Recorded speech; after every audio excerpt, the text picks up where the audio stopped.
Hello everybody, I am Zekenstein, and welcome to Killer Frequency. This is a little bit of a different game than usual. Still a horror game nonetheless. And this game is about you being a radio talk show host and helping your callers survive the night from a serial killer.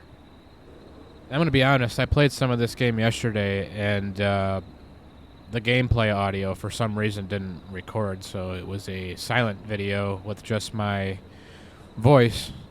So today I'm going to replay that, and this game's going to be a little bit longer than the usual gameplays that I put out, but that's okay, because we're going to play the game in its entirety and post it in one video. So without further ado, let's play a new game.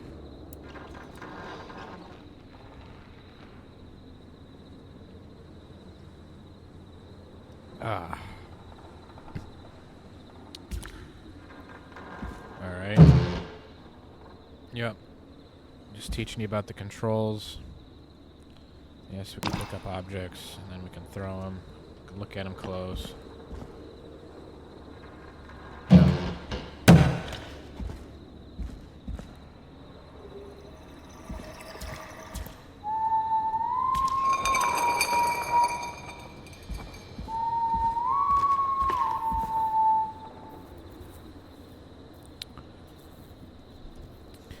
Yeah, yesterday's gameplay probably would have been better than what I can give you today because it was raw and it was my real reaction with some of this stuff. But we'll get to a point in this game where it's all new to me again. I just got to catch back up to where I was at yesterday. So this is the radio station I work for.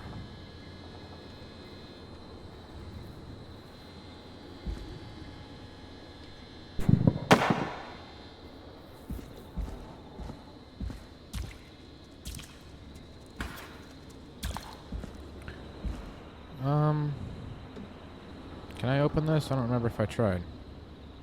Oh, crouch. Yep. Control key. I am playing on a keyboard.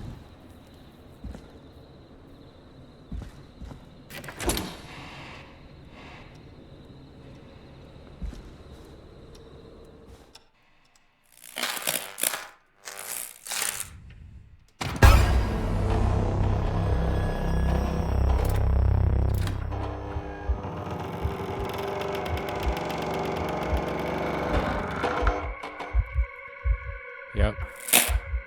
Here's where we meet.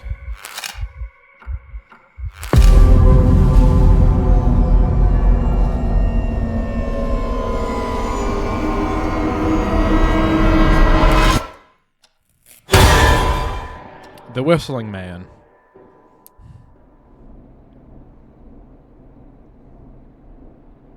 You hear something, Peggy? Huh? Hear what? I thought I heard someone yelling, or, I don't know, a howl. Forrest, is this a joke? No, I almost swore I heard something. Oh, and here I was thinking you'd finally started to ease up. You probably just heard some cats outside. Cats? You know, 4 legs, whiskers, tails, not dogs. I know what a cat is, but I mean, does Gallows Creek have a stray cat problem or something? Not since the rats moved in. Anyway, you ready to do the pre-flight checks? Seriously? Do we have to do these checks every time? And do you have to call them that? Reggie pays us to check the equipment before each show, and he pays us to call it a pre-flight check. But if you're sure you don't want to... Yeah, let's do the checks. All right, fine. Let's get through this. Alrighty, this is your captain speaking. Really? Come on, let's have a bit of fun with it for once. Buckle in, folks. We're about to hit some tubular rents. Let's start with record playing. Okay. Grab a record, stick it on the player, and hit play. Easy. Got it.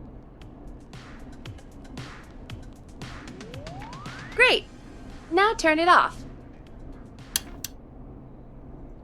All right, up next, phone line buttons. Your captain will be waiting to take your call on line 1. All right, Peggy. Ready for you on line 1. Who's Peggy? This is Captain Donald Key calling. Call me Don. You get it? Yeah, it's a riot. Great, and button 2 works just the same. So, let's move to the Peggy button. You mean the producer line? Like I said, the Peggy button. Press it when you need my help during the show. Is there a Peggy mute button? They haven't invented it yet. Now come on. The Peggy button is the third one on the phone line.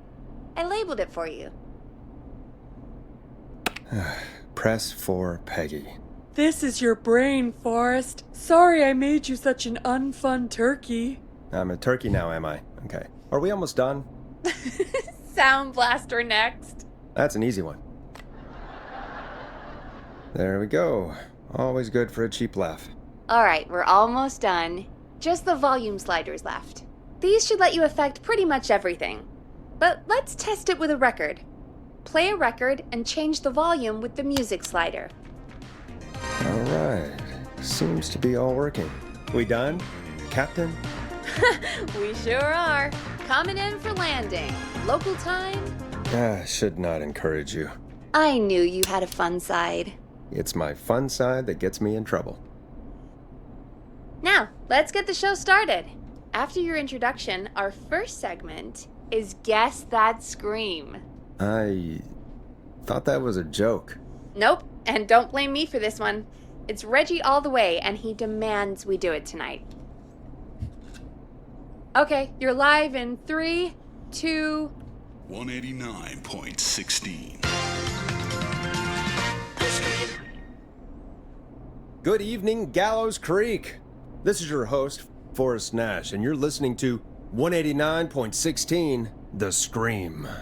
Before we start taking your calls tonight on Gallows Creek's only late-night phone-in talk show, I need to let you know about a special competition we have for you this evening. Guess That Scream. This is actually one of the station manager's better ideas. Here's how it works. I'm gonna play you a scream, then you call and guess that scream. We need you to guess why they're screaming. Did they stub their toe, saw off a finger, or discover the corpse of a loved one? That's good. Now, Forrest, hit them with the tape. We'll play that scream in just a second. Listen close, and then call in to guess that scream. Peggy, what do you mean play the tape? I used to have a tape guy do that for me. You're not in Chicago anymore, Forrest. Here in Gallows Creek, you get to be your own tape guy. Come on, I gave it to you yesterday. Forrest, you do have the tape right. You knew we were doing this tonight. Peggy, let's be real. Guess that scream is a terrible idea. No, I don't have the tape. It may be a stupid idea, but that doesn't mean it can't be fun. We're going to need a scream tonight, Forrest, and you're the one at the mic, so...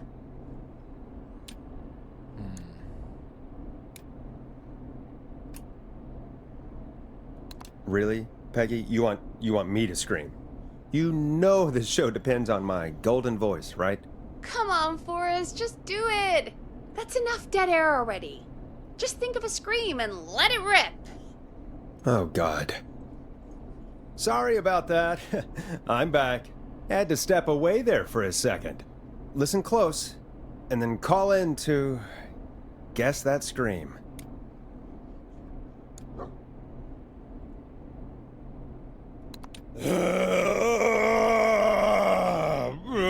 Pick the Yeti. Well, folks, there you have it. Call in with your guesses, and if you get it right, you could win 2 tickets to the amazing Maze and 1 free fried dough. Fried dough? Just call in at 555-239-KFAM with your guess. Now, here's some music while you get dialing. Time to go on the journey that is Blast Processor with their hit song 1980X. Oh, God, Forrest, that was amazing. Thanks. I can't wait to hear what people think that was. How the hell did I get into this mess? Lighten up, Forrest. That's going to be the highlight of my week.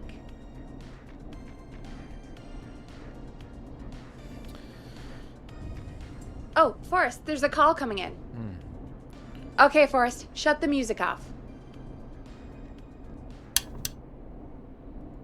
Welcome to 189.16, The Scream. Caller, you're talking to Forrest Nash. What's going on with you tonight? Forrest! Thank God I made it through. My name is Leslie Harper. I'm the 911 operator and police dispatcher for Gallows Creek.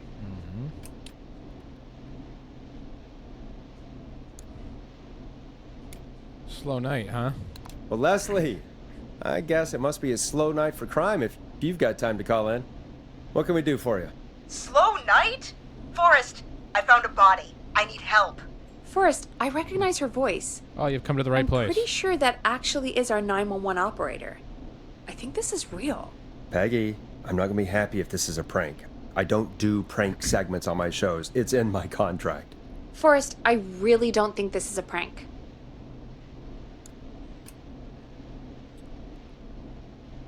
Are you serious? Leslie, I'll level with you. I find this hard to believe, but I'll hear you out.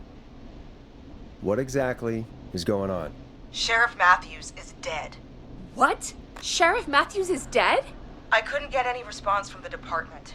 That's never happened before, so I came to the station and I found him. Oh, God, poor Sheriff Matthews. Do you know what happened to him? Someone got him. Someone got up very close and I really don't want to say what they did to him. Did he fight back? I don't know. I think he tried. He's surrounded by bullet casings. I think he tried to shoot at whoever it was, but...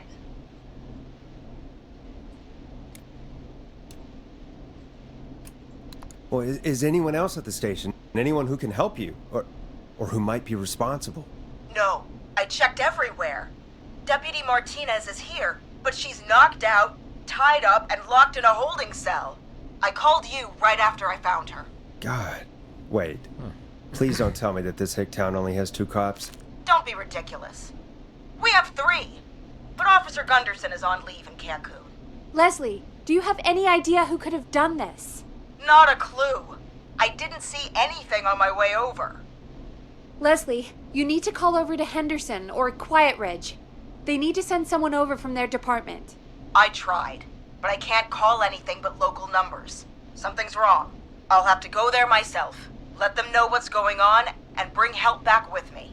But if you leave while there's a murderer on the loose, who's gonna man the emergency line? That's why I called.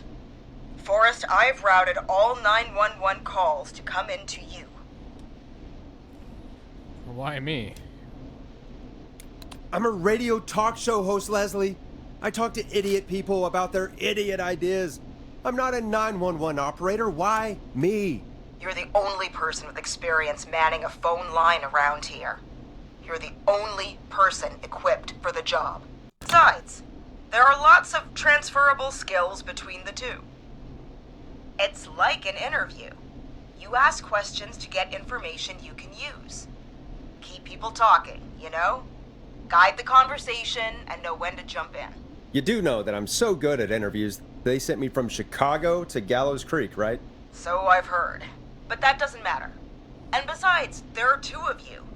You can talk to each other, discuss ideas, work together. Hell, let's have some on-the-job training right now. I have an emergency.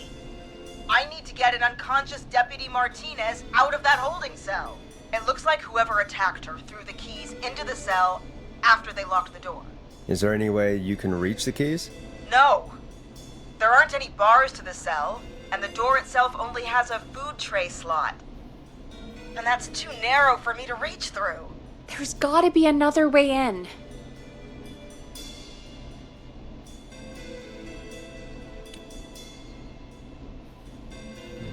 There's got to be another set of keys somewhere in that office. Those can't be the only one. Of course. Yes, there must be another set. Where might another set be?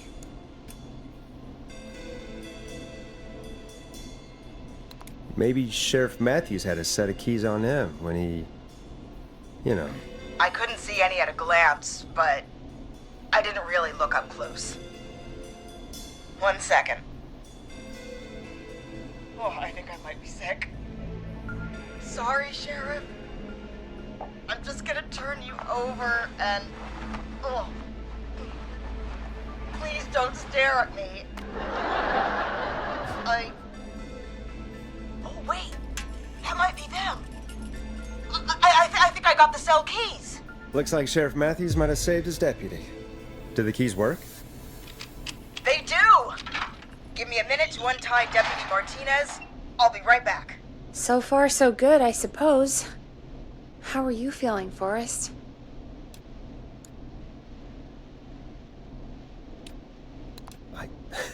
I swear to God, Peggy, if this is some sort of joke, I'm leaving this town. I've never heard of anything like this happening in broadcast. I've never heard about anything like this either. But we're here now, Forrest, and we've just got to see what happens next. Come on, Martinez. There we go.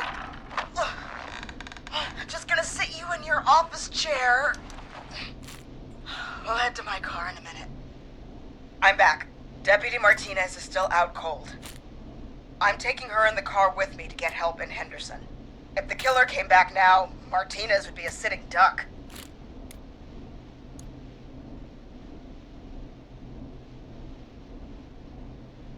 You mean we're gonna be on our own? Just Peggy and me, and no one else, responding to emergency calls. You'll be fine. You and Peggy just work together like you did earlier. You can do this. Now I'll be back as soon as What? My car! My car is on fire! What do you mean it's on fire? How the hell? Did it just go up in smoke? What happened? Wait. What? No way. This can't... Well, Forrest, we have big trouble. What's happening? What's that noise? It sounds like whistling? Whistling?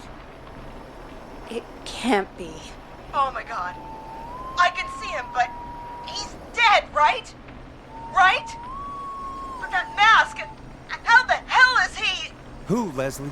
Who? The Whistling Man! The Whistling Man? Who's the Whistling Man? He was a serial killer back in the 50s, wore that mask. But he's dead! He's... What the hell? Oh, God. Do you think he attacked Sheriff Matthews and Deputy Martinez? He's coming this way!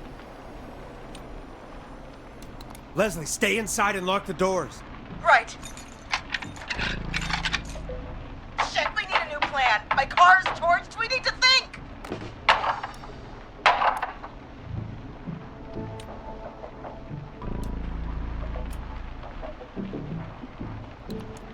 There should be police cruisers at the sheriff's office, right?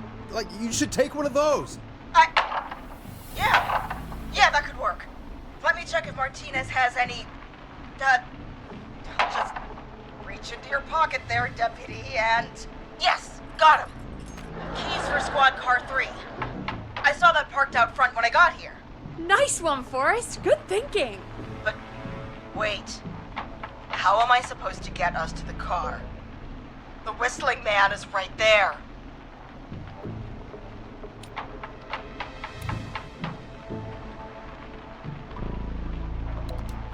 The sheriff must have a gun, right? Can you see it? There was a gun next to him. Let me grab it. Shit. It's empty. He must have emptied it trying to defend himself.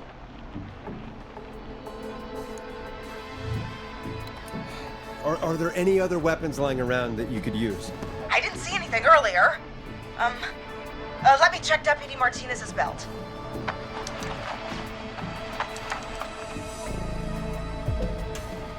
All right. It looks like the Whistling Man left her with a baton, pepper spray, and taser. I can only hold one if I'm carrying Deputy Martinez. Which should I take? I take the pepper spray. The pepper spray should be easy to use and carry. Take that. Got it. I'm just going to grab Deputy Martinez and then... Wait. Do you hear that? No, I can't hear anything. Exactly. It's gone quiet. No more knocking.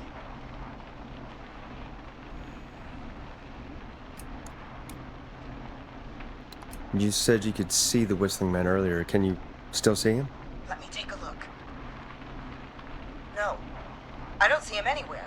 But I can see the car. Squad car 3. It's right there. Okay, Deputy Martinez, if you can hear me, it's time to move. Just lean on me. Yep. There you go. Are you sure about this, Leslie? No time like the present, right? So, here we go. Again, you're hooked into dispatch now, so I should be able to radio you when I reach the car. If I reach it. Speak to you soon. Good luck, Leslie. That's one brave woman. God, I hope she makes it through this. You know, I've got to say, this really wasn't what I expected when I came into work today. Well, they always say you have to be ready for everything in live radio. Oh, I think we've got Leslie back on the line. I'm putting the call through. Hello? Forrest? Peggy? This is Leslie. Are you there? Over. Hello, Leslie! So I guess you made it to the car then. We did. Deputy Martinez is in the passenger seat, still out cold. I don't see the Whistling Man anywhere, and I don't plan to wait for him. So I'm going to get us moving. Jesus! God damn it! Get back! Get away from her! The whistling! No! Get off her, you son of a bitch! Forrest, the pepper spray's not working. It's not getting through the mask. No!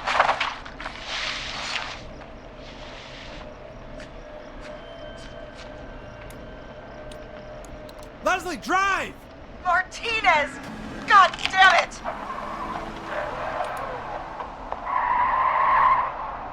Leslie, I'm sorry. Forrest, he slit her throat. You need to get to Henderson, Leslie. We can't let this happen again. Peggy's right. We've all got our part to play now. How long do you think it's going to take to get help? Gallows Creek isn't Nowheresville, but it's pretty damn close. It's going to take a while, maybe 2-3 hours each way. Slightly less if I put my foot down. We'll do our best to keep everyone safe until then. Thank you. Just try to work together. Do what you can. All right, both. God damn it. I need a minute.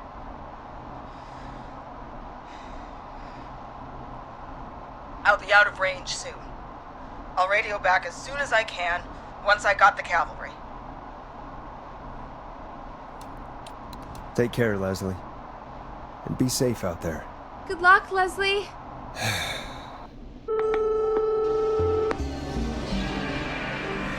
Folks, you heard it here. We've got a killer on the streets of Gallows Creek tonight. Please make sure to stay safe. And Leslie, we're counting on you. We're going to get back to the show meanwhile. If you have anything on your mind or have any information about this Whistling Man character, then give us a call. We'll talk here on 189.16, The Scream. For now, here's another hit record for you all to enjoy. 189.16.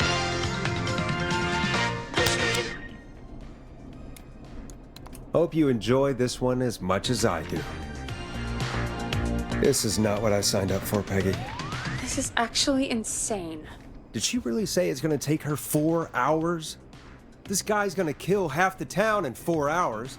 Forrest, that's not helpful. I know, I just... Who is this Whistling Man character anyway? He was a serial killer back in the 50s. Edward Marshall Mooney. Went around in a freaky mask, whistling, and killed about a dozen folks in Gallows Creek. No reason for it. No motive. He just did.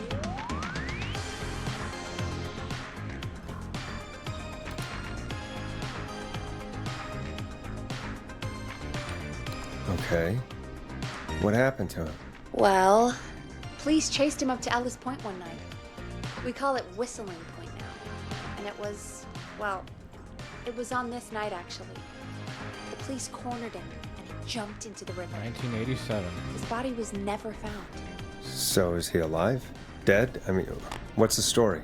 Story is he's biding his time, waiting to take revenge on the town. All right, that's the story.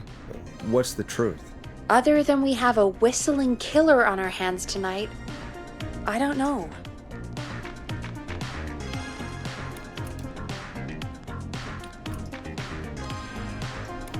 I guess we'll find out what we're dealing with, whether we like it or not.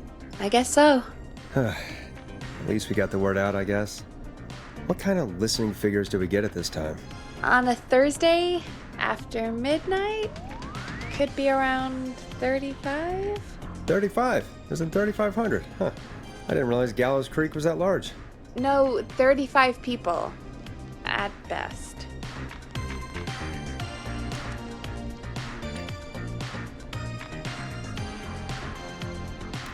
Are you serious? We only have 35 listeners? 35, yeah. It's a school night. And what's the population of Gallows Creek? I don't know exactly. A little over 1,000? Oh. How many did you get before? You know. Before my career exploded and I ended up on a midnight hour talk show in the town of 1,000 people? Yeah, before that. Around 5 for most shows on the low end. Big gas could pump that up to 10, 15, easy. 5,000 on the low end? We could only dream of that. 5 million. Million? Yeah, sometimes that's just the way it goes. At least the whistling man hasn't killed me yet. I guess. Yeah, I guess we're gonna learn a lot about perspective tonight, huh? Oh, we have a call coming in. Take it when you're ready. Time to turn the music off.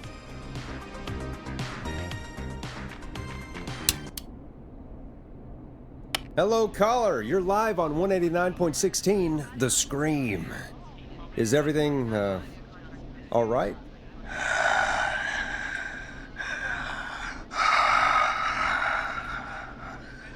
Okay, who is this? Are you, hello? Hello?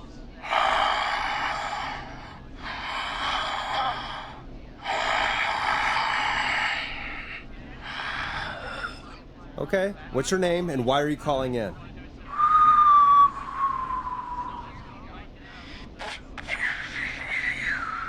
Prank. You know my name.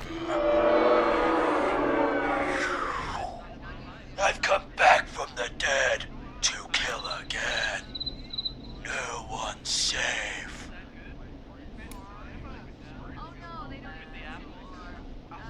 Do you accept requests? I've got a list of names I'd love to see in the obituaries. Maybe you must make a sacrifice to us. A sacrifice? To us? I mean, me.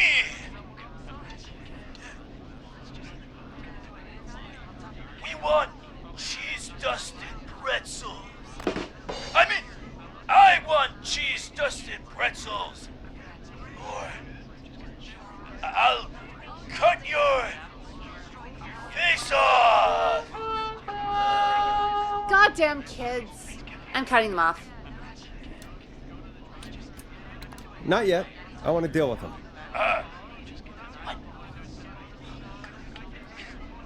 We also want a mega gulp.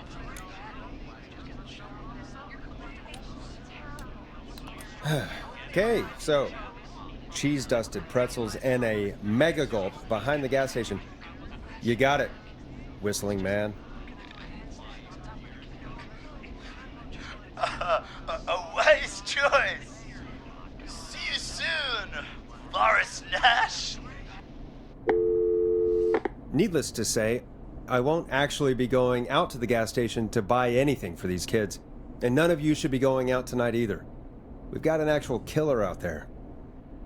Anyway, this next one's dedicated to all of you staying inside with your doors and windows locked.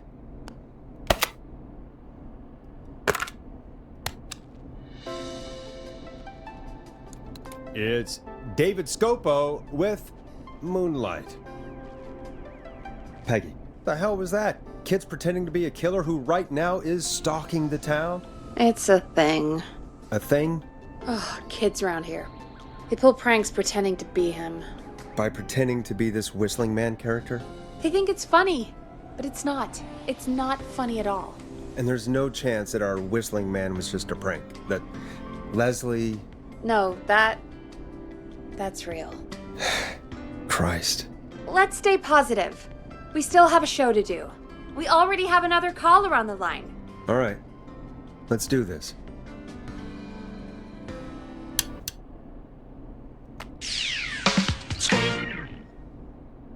Hello, caller. You're live on the Scream with me, Forrest Nash. What? I dialed 911. I need the sheriff right away. Okay, right. Well, I'm filling in for 911 tonight. What's your name and what's your trouble? My name is Sandra Sharp, and I need the cops now. I'm sorry, but the cops aren't coming. Leslie's on her way to Henderson for help. What? God. Listen, you've got to help me then. I drove to the edge of town for a jazz run, and now some psycho dressed like the Whistling Man is after me, knife in hand. Oh God, it's actually happening. Where are you now? Did you escape to somewhere safe? Oh, I did, baby. I jazz ran all the way to my car and nothing flat. But I dropped my keys somewhere along the way. I never locked the door. Of course. So I got a place to hide, but I can't get moving.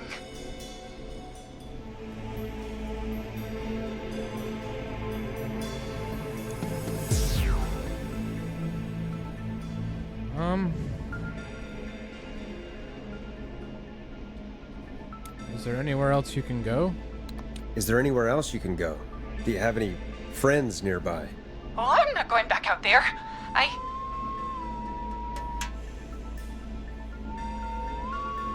Oh, shoot. Oh, he's back. Look, I don't know a thing about cars, but I gotta start this engine without the keys. And you're gonna have to help me. Wait, I don't... If it helps, I've got a toolkit buried beneath my spare sweatbands. I'll call you back when I find it. You're listening to 189.16, The Scream. Hosted by me, Forrest Nash, your friendly neighborhood radio host, mechanic, and savior. Sit tight while the record spins, folks. This one goes out to you, Sandra.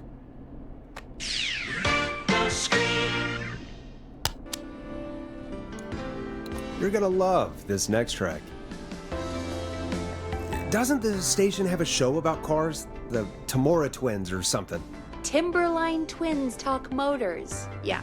You know they're not even brothers. Really? They look the same, though. I know, but they're not even related. It's weird. I asked them about it once, and they got really sweaty and defensive. Anyway, go see what you can find. The offices are out the door and down the hall. Okay. Yeah, did you see we were living in 1987? What a cool year that would be to be around.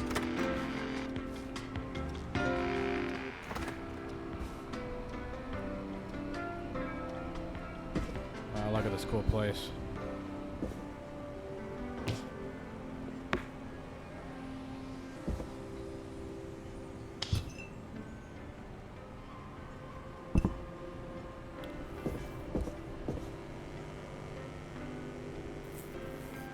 Oh, I have that record inside the shop, or in the studio, I mean. Same with that one.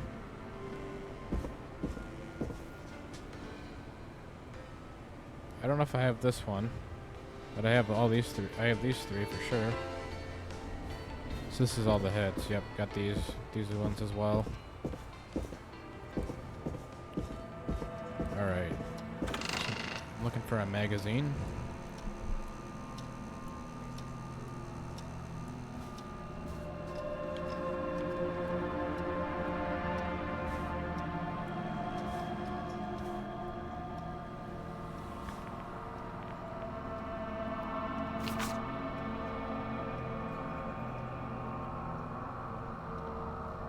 Oh, nice. Gallows Creek wins the big game. I like that.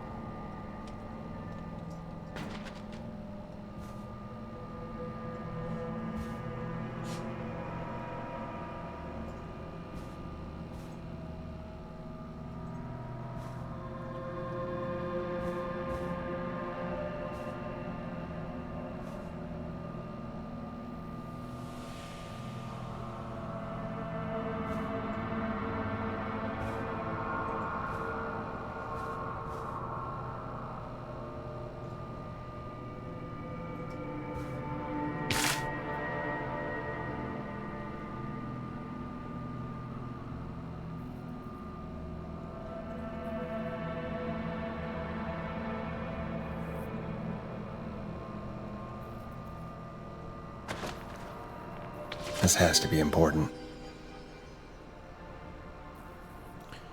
What's it say here? Oh, I threw it by accident. Twins, I've borrowed your Car Thief magazine. The Cerrito Rancheros aren't sitting right. Aren't sitting right. Gonna need something to read. Pray for me. Ah, okay. So they're in the bathroom. Let's check that out. Cool clock. I think I've seen the same one in the hallway.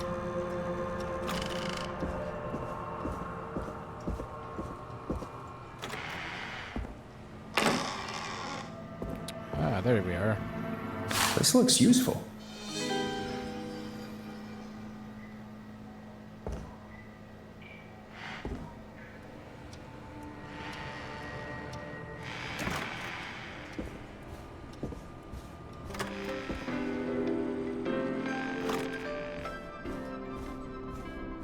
This might be able to help us out with our issue here.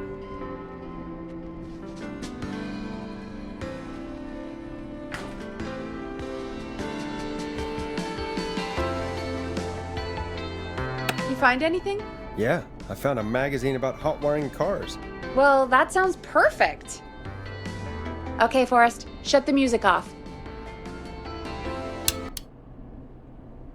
Caller on line 1. Thanks, Peggy. We're back with 189.16, The Scream. How are you holding up, Sandra? The creep's looking through the parking lot trying to find me. But I've got my tools, and I'm ready to get this hunk of junk moving. How do we start this baby?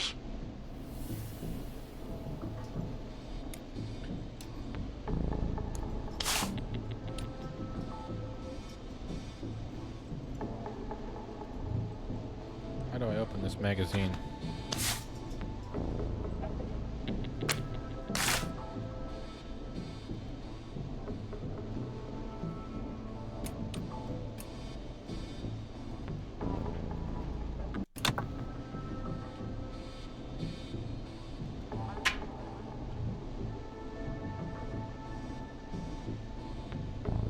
Here we go. Alright, so the first step is to use a screwdriver as a key if that fails. Remove the steering column cover. Okay.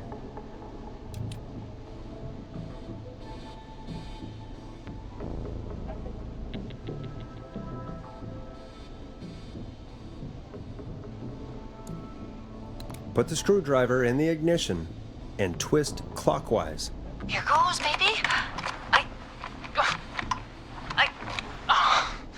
Screwdriver's too fat to fit. What next? Alright, remove the steering column cover. Unscrew the steering column. All right. Just turn. Just turn. 1, 2, 1, 2. Oh, God. How long are these screws? Okay. Cover's off. Okay. There's a bunch of wires down here all paired up and... Oh, God, my heart is pumping.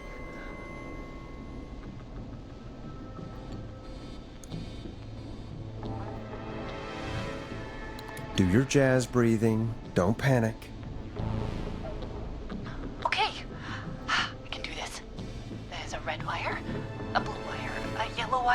a green wire and a brown wire.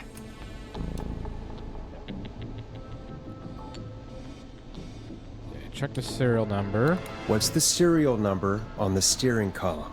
The number is 576-894-320.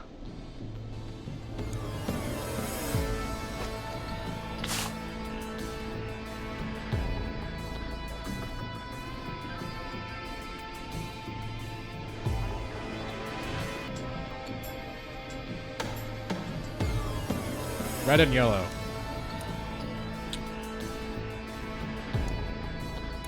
Red and yellow. Strip and twist together the red and yellow wires. All right. We take the red and the yellow and we twist and we turn. Oh, perfect. I also see pink and purple wire. What next?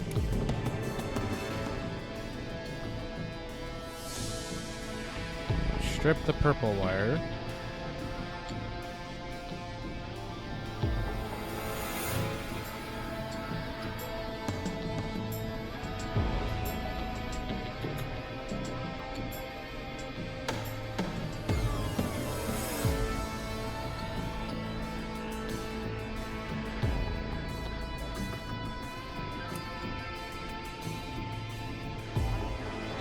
Strip the purple wire and brush against the twisted wires. Okay. We strip and we brush and... And it shows everybody! Fantastic work, baby! Anytime you want to come down to the jazz studio, you get in for free!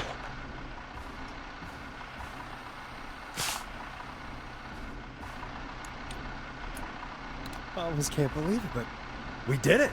Nice work, Forrest. I bet Sandra is positively jazzed that you answered her call. You bet I am, baby!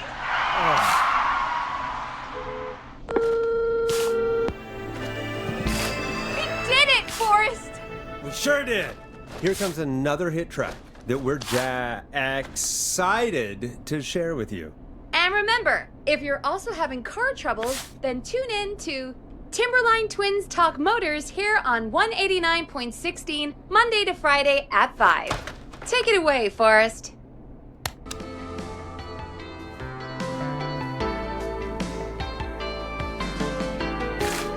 I still can't believe this is happening. Right? Like Gallows Creek didn't already have enough to worry about? What do you mean? Gallows Creek is a miserable place to live. Really? Miserable?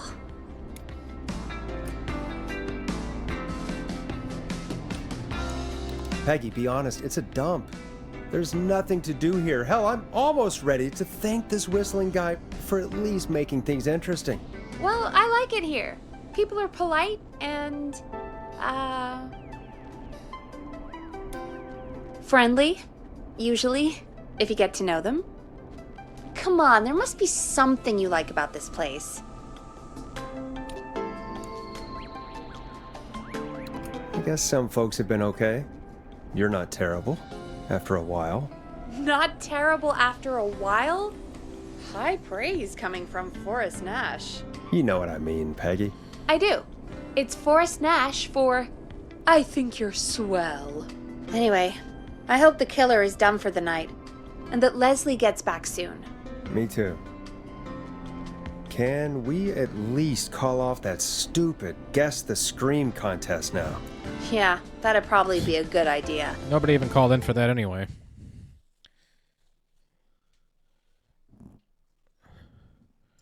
Caller on line 1.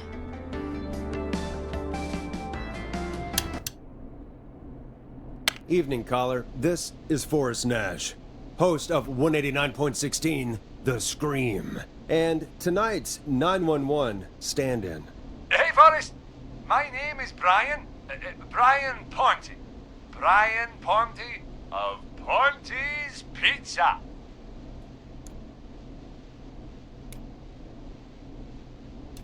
Hello, Brian Ponty of Ponty's Pizza. What have you got to say about what's happening? Oh, I'm so sad that Deputy Martinez didn't make it. I saw her a lot over the years down here at Ponty's Pizza.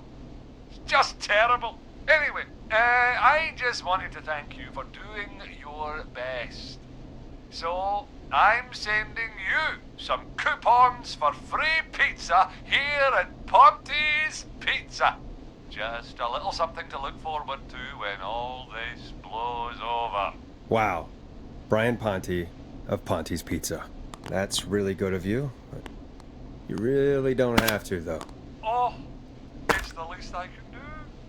And if you like it, well, you're in luck, because we're always running great deals that'll have you eating for pennies. Sounds great, bro. And let me tell you, the pizza we have is to die for. Oh, no.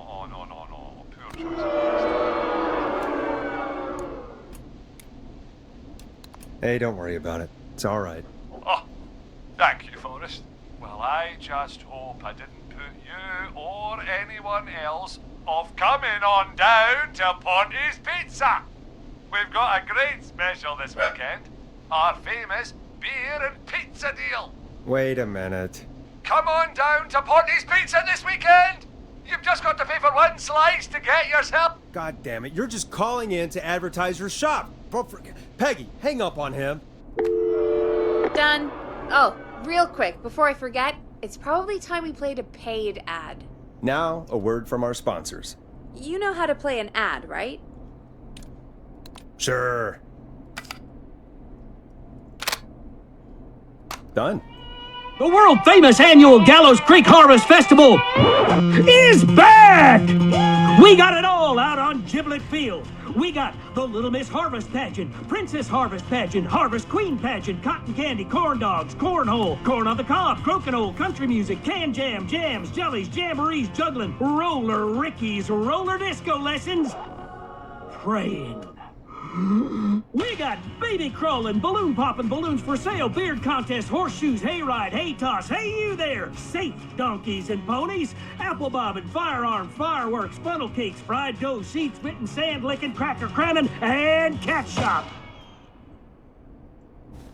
And fake tattoo, face painting, puppets, petting zoo, amazing maze, square dancing, story swapping, spelling bee, quilting bee, and sewing circle, pie eating, lawnmower racing, hot dog eating contest, flower contest, and of course our famous gourd measure-off. The festival is brought to you by Mayor Linda Cartwright, sponsored by Gallows & Sons Factory, and dedicated to the memory of Garrett Miley, tragically taken from us last festival. I Sorry. can see why it's world famous. It's a highlight around here, Forrest. Oh, I am sorry to hear that, Peggy. All right, folks, welcome back to the show. We have a note from my producer. That's right. Come find me at the Harvest Festival tomorrow to grab your choice of a K-Fam mug, sticker set, or poster. Let's see what our next caller would choose. Welcome to the Scream with me, Forrest Nash. Yeah, Leslie. This is Maurice Russell from the Gallows Reporter. I'm at the office. This guy just broke in downstairs and... Wait. Forrest Nash? I want to speak to 911. Put Leslie on. What? God, another one? I am 911. I am 911, at least for tonight, anyway. Damn it, son. I don't care who you are. Just put me on with Sheriff Matthews. Sheriff Matthews is dead. Ted? What happened? Did you witness the incident? Are you willing to do an interview for the reporter? I can cite you as an anonymous source, if that's a concern. We're live on the air. Anything we say can and will be broadcast. Live on... Damn it. All right. There's obviously a lot more going on than I know. Yeah, there's a lot happening tonight. You said someone broke in. That's nothing to get worked up about. Some idiot kid just broke in, dressed as the Whistling Man. Teens. They get worse every year.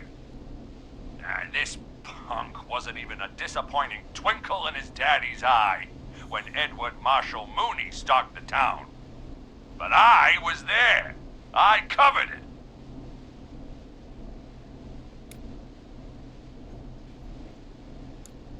You don't understand. That's not a prankster. That's the Whistling Man. Of course it's not. It's a Sorry if you guys stupid can hear my kid. dogs playing in the background. Every year this happens. They think it's funny. Just gotta let him Not burn a off the big energy. deal, old man. But they didn't live through the terror 30 years ago. Anyway, I know for a fact Edward Marshall Mooney is dead. I don't know who I'm looking at on the security monitor. But if he killed Sheriff Matthews, Where are you now? I'm in the boardroom, upstairs. We got security cameras all around the building. You can watch them on any TV set here. And there's a set in the boardroom.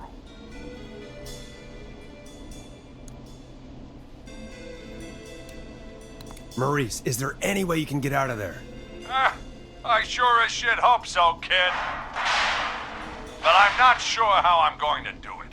That crash you heard was him tipping over my filing cabinets. He's blocking the stairs. I'm guessing the stairs are the only way out. That's right. And it would take me a good few minutes to move those cabinets. We need to do something. But what? All we can do from here is... Forrest, I think I've got it. Why don't we call the killer? They'd have a bunch of phones set up across the office, right? In different rooms, with different extensions? So we call one of them. Draw the killer away.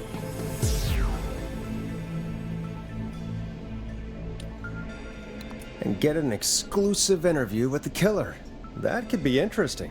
No, I mean we just make a distraction. It's worth a shot. I can hear you, you know. The son of a bitch hasn't killed me yet. Sorry, Maurice. Peggy and I were just trying to figure out... You realize how stupid that plan sounds, right? For that to be successful, you're gonna need every phone extension. Plus, a plan of the entire office floor. All delivered while the killer is en route. I've got it. And thank God I've always been cool under pressure. Don't go anywhere.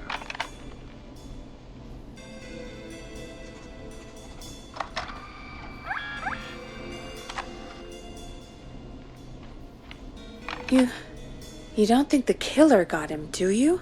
Mr. Russell, I'm here. The freak's going to be here any second, too. Go check your fax machine. Don't let me down. Fax machine.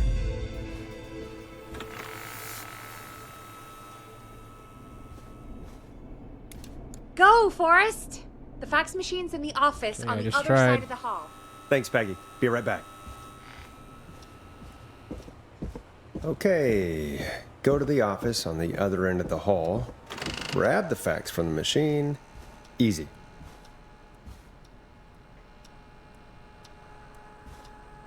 This must be it.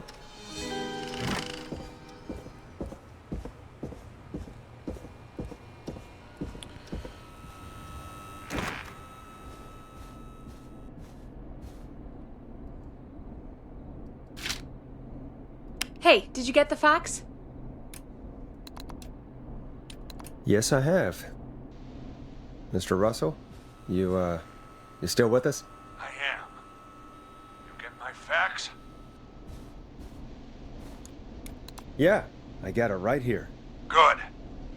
I knew you could at least manage that. Okay, folks, we're back on the line with Maurice. Let's see if we can help him avoid the Whistling Man. Here's the situation. The Whistling Man searched every room in the hall leading up to the boardroom. And now, he's in the office next door. It's now or never. This plan of yours better work. I'm ready on my end, Forrest. Again, we want to draw the killer away by dialing an extension number, and then move Maurice somewhere safe. So, what extension should I call?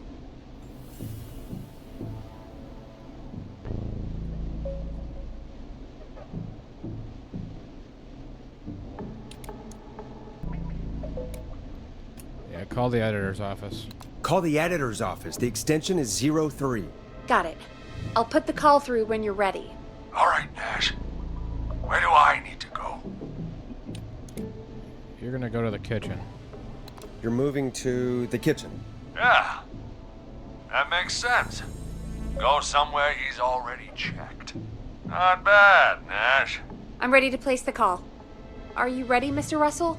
Don't have much choice, do I? Make the call. Yes, sir. Calling now.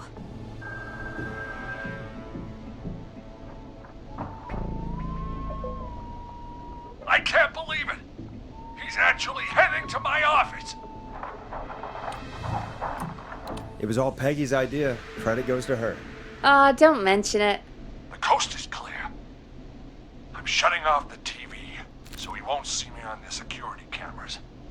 Then, making my move. I'll call when I get there. Do you think he'll make it okay? I'm sure he'll be fine. But now what do? We gotta find some way for him to get past that barricade. What do you mean? I don't think calling the Whistling Man is gonna buy Maurice enough time to move those cabinets. We gotta think of something else. Yeah. Maybe we could... Oh! Calling coming. You ready? Ready as I'll ever be. I put him through. Alrighty. Mr. Russell, are you there? I am. I don't think he saw me. I've gotta give you credit for that, but I'm not out of the woods yet. Right, let's review where we are. So, the only way out is by the stairs, which the Whistling Man has blocked with furniture. Exactly. I can move the furniture out of the way, but not quickly or quietly.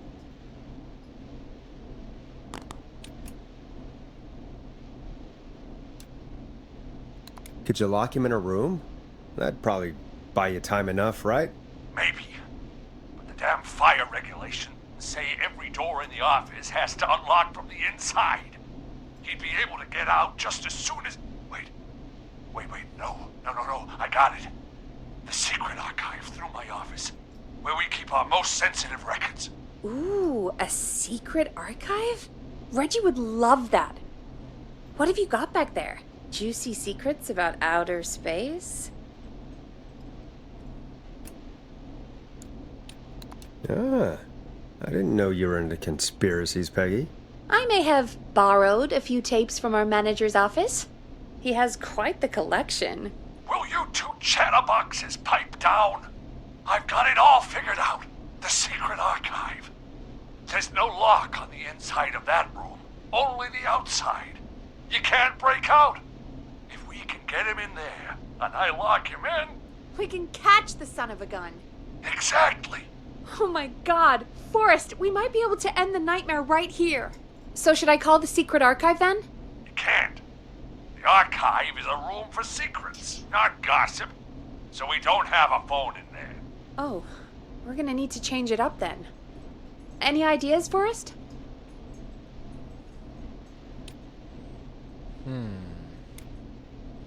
Use a radio. Maybe we could use a radio. There's no radio in the secret archives. Are there no radios at your offices? I don't have one in my office, but... What is it? Our sports reporter, Hopkins. He has a little portable radio he never turns off when he's here. I'm glad you got a radio fan there. Does he listen to 189.16, The Scream? Gallows Creek's best and only late-night call-in show. Jesus, Nash. I'd expect that level of self-advertisement from Brian Ponte, not you. Don't be a Ponte, Forrest. That's low. Will you idiots focus now? His portable radio should still be here. It should be in the archives, actually. I'll sneak over while our friend is still distracted with his search. I'll call you back once I've got the radio. We're gonna save him, Forrest. Heck, if this works, we might even save the whole town.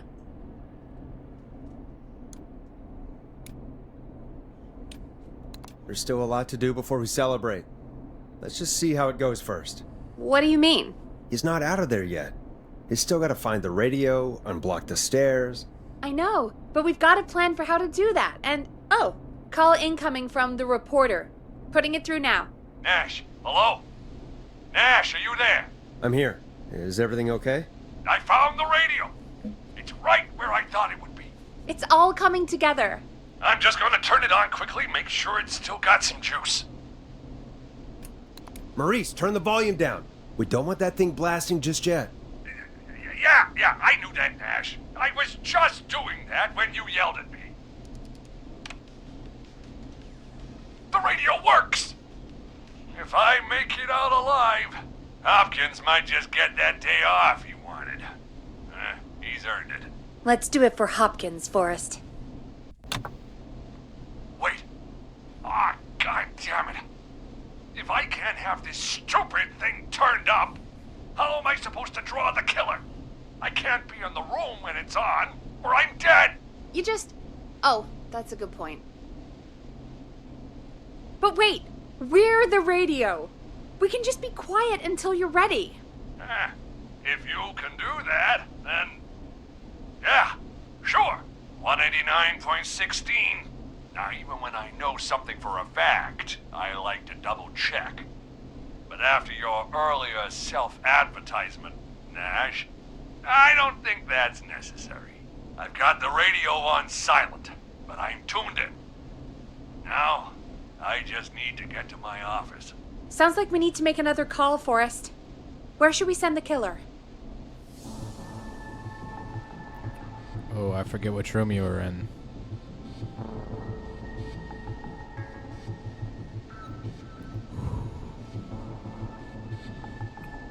I'm gonna send him to the boardroom. Call the boardroom. The extension is 04. That might work. The boardroom is fairly close to the editor's office, but we haven't seen the killer go there yet. Are you sure? I'm sure. Make the call. Okay, calling the boardroom now.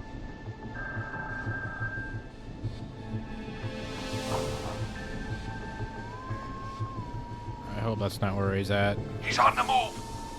I'll call you guys from my office in a second. Okay, cool. Looks like we're almost through this nightmare. Any idea what you'll say to draw the killer in?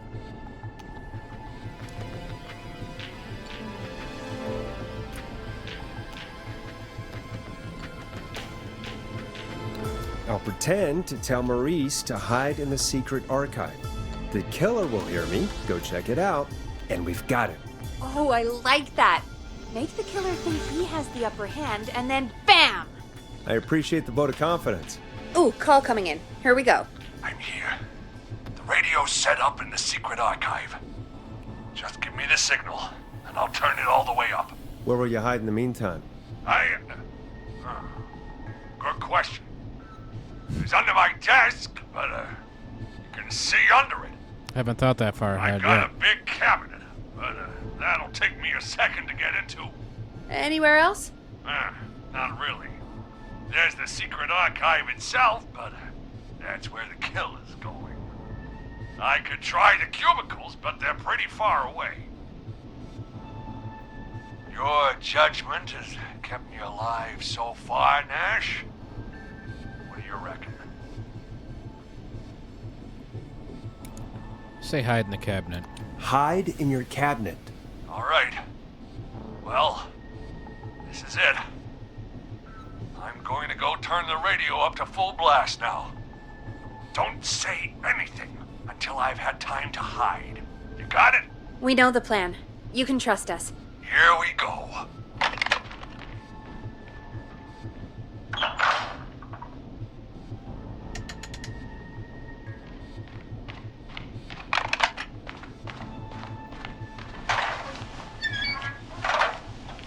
I think it should be safe now, Forrest.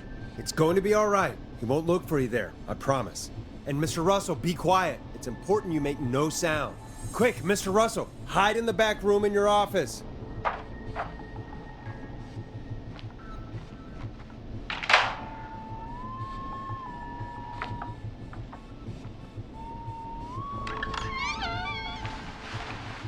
Listeners, this is Forrest Nash of 189.16, The Scream. And if you've just tuned in, See you in hell, kid! We've just locked up the Whistling Man. Forrest, you beautiful bastard! I can't believe that actually worked! If I'm being honest, I can't believe it either. Thank God it's over. I'll be off now. Gotta get out of here. Write up a few notes. Call a few friends. I'd feel safer waiting for the cops to come grab this freak with some company. Hey, maybe you and me could do an interview tomorrow for the Gallows Reporter. I'll think about it. Let's see what tomorrow brings. I'll take that as a yes. Talk to you soon. There we are, folks. The Whistling Man is locked up. Let's all take a deep breath. And play some killer tunes. Listen in to this next track from Late Night Lurkers, if you dare. Looks like the night should be pretty easy from here on out. Right? Thank God that's over. I guess we got some downtime now. I could ask you some questions to kill the time? You're gonna interview me. You sure about that? You're not so scary. Besides, we've been working together like a week now, and you're still all shrouded in mystery.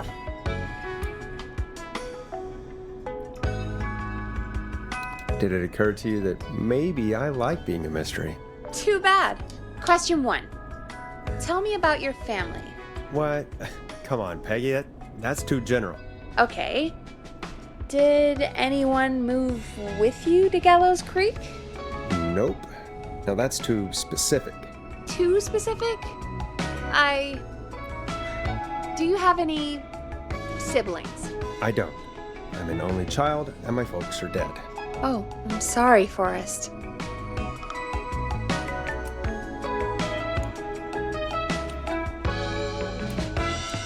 It's okay, Peggy. That's how it goes. Anyway, what about you? Any siblings? Your mom and pop still around? I thought I was asking the questions. You were. I'm just making conversation now. Oh. Well, my folks went the same way as yours.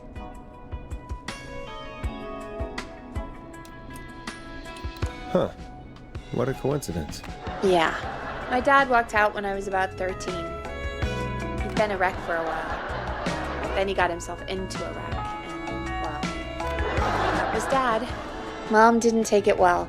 She remarried pretty quick after that. She wanted to forget Dad so bad, she even made me take my stepdad's last name. So I'm Peggy Weaver now. Anyway, Mr. Weaver got sick one day, and my mom didn't last long after he went. I'm sorry to hear that, Peg. Don't call me Peg.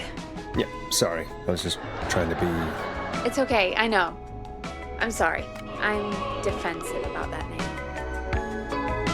Any siblings? Funny you mention that now.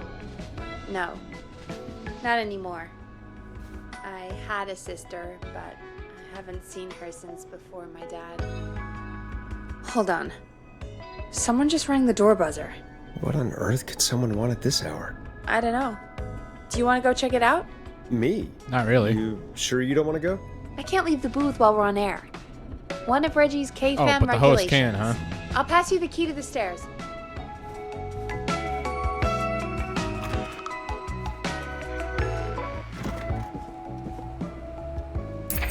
Okay. Down to the first floor, then check the door.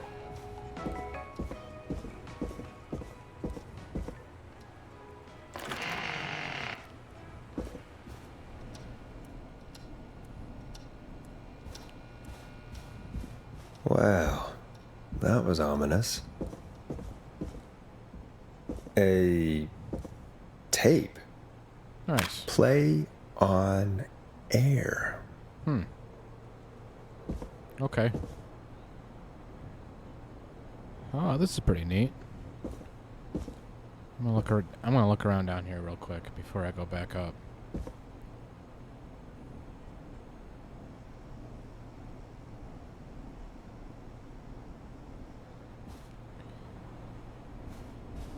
Yeah, this is cool. A lot of horror. Man, what a cool time to be alive. 1987.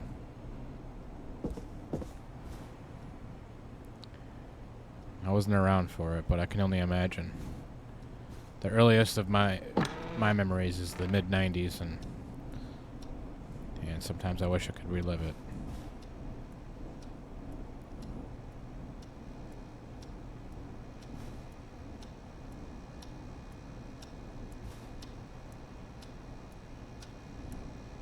I'd like to relive it in my older years, though. So many locked doors, so few keys. I kind of wish I was born in the late 60s, early 70s, and got to enjoy the 80s and 90s for what they were. Social media kind of ruined it all.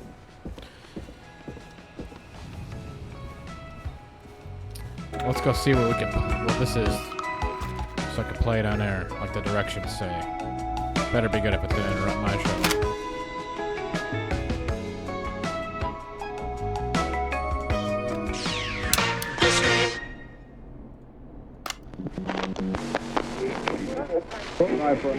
Hello, Gallows Creek. Time to pay the price. Who was there? I didn't see who it was. Are they still out there? No. They left as soon as I went down there. They pushed a cassette through the door. It says, "Play me on air." All right. Put it on, I guess. Let's see what it is. Time to pay for lies. Time to sit there. I will punish you. I'm going to enjoy this. I did not enjoy that. What the hell was that? Oh, Forrest, we're still on air. Say something. Hello? Maurice locked the killer up. I know.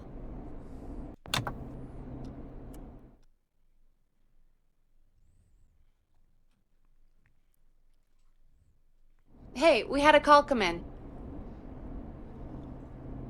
Caller, you're on 189.16, The Scream, with... Ash! Shut up and listen to me! Mr. Russell? What's wrong? Are you okay? I said listen! He's gone!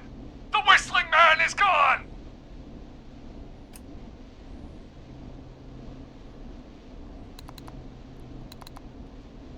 So the one who left the cassette, he really did escape.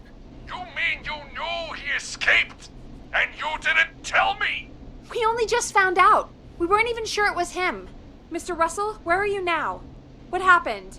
Well, after our call, I cleared the stairs and went home. I phoned some buddies, and we came back here to keep watch. Then what happened? I'm getting to that. We came back here. Door was shut, just as I left it. We had a couple of drinks, and, well, there was a bunch of us, and we were all armed. They thought we could teach the freak a lesson before the cops got him. Oh, I can't say I blame you. I don't blame you. I would have been tempted to do the same. Have you both got a screw loose? You know what the Whistling Man's done tonight. This was not my idea. The guys just grabbed their weapons and unlocked the door. I braced myself and... Then nothing. The room was empty. The door was still locked. How the hell did he get out? Are you sure it was still locked? I'm telling you, it was locked. No way out of there. None. Maybe. I mean, I know it's crazy, but if he's back from the dead, then... Don't be ridiculous, Peggy. It would explain things. I mean, how do we know he's not? Mooney, there's no way. Whoa, did you say something, Maurice? Baloney. I said baloney. Look, I don't want anything more to do with this. I'm clearing out of Dodge. And I recommend you and everyone listening do the same. He seems really spooked. Wouldn't you be if you got attacked by a serial killer who turned out to be a demonic spirit? He's not a demon, Peggy. Yeah, you're probably right. But what do we do now?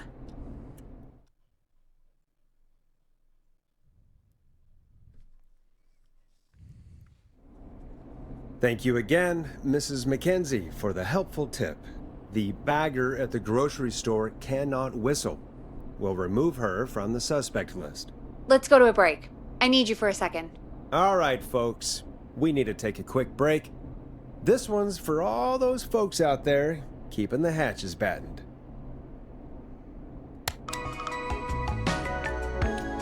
Here comes one of my favorites. All right, Peggy, what's up? I pushed a cassette under my door. Go play it.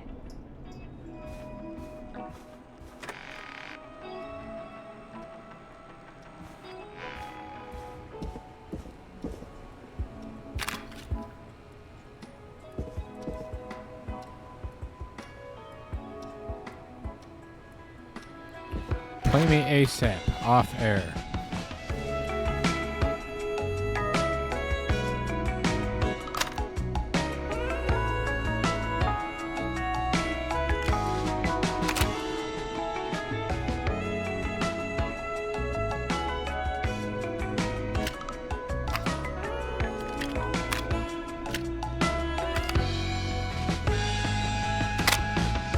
Or try your call again. Straight to voicemail? My God. Are there any professionals at KFAM? This is Gina Franklin. I'm calling because your backwater station has not honored our agreement. We gave you Mr. Snatcher's newest single, the kind of honor you've never had and probably never will again. And we've still not received any information about when you're fitting it into your busy programming. I'll be frank, I didn't want you as part of this debut, but Mr. Snatcher, due to his prior friendship with Mr. Nash... Prior and current friendship, Gina. Forrest, mate, you alright? Don't worry about Gina, you know how she is. But yeah, can't wait for you to hear the new single, man. I think Final Breath is my best work yet. I really hope you and your listeners like it. And man, if you ever find your way this side of the pond, let me know. We'll have to catch up. God damn it, Roddy. If Final Breath isn't played on your airwaves by the end of Mr. Nash's show tonight, the next call will be much less friendly. That was Roddy Snatcher, Forrest. You know, Roddy Snatcher? Yeah, Roddy and I are old friends. I love Roddy. I Will Always Find You was my song. I wish we still had it in rotation. Oh my God, I can't believe you know Roddy Snatcher. And I can't believe you didn't tell me he sent you his new single. We have to play Final Breath. Where is it? I don't know. They mailed it to KFAM, not to me. Then it's gotta be downstairs at reception. Man, I can't believe Barbara didn't say anything. I mean, well, if that fiasco last Friday about the missing Knife and Easy track is any indication, folks at KFAM aren't against hoarding station music for personal use. I think we're still missing a few tracks, actually. Well, go get Roddy's song before Gina sues the pants off us.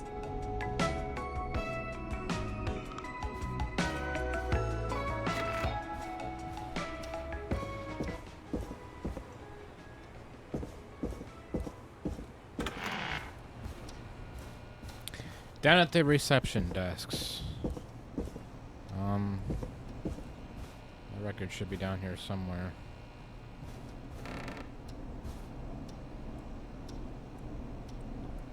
Cleaning products.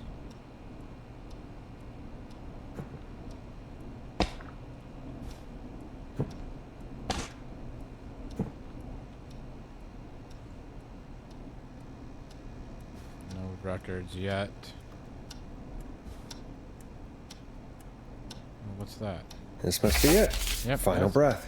My tiny selection grows. I need a key to get in there.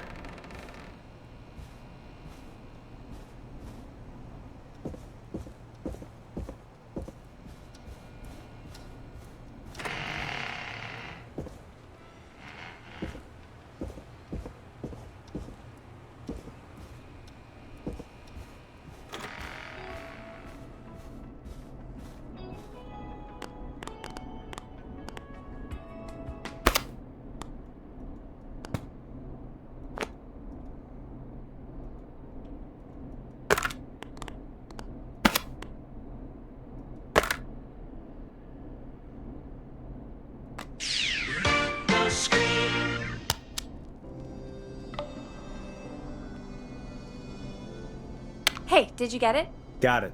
Let's get this on the air. Gallows Creek. I'm pleased to say we're in for a much-needed treat.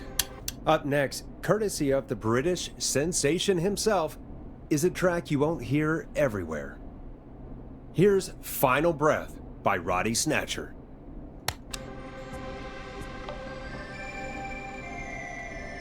Wow. God, Roddy's the best. He is.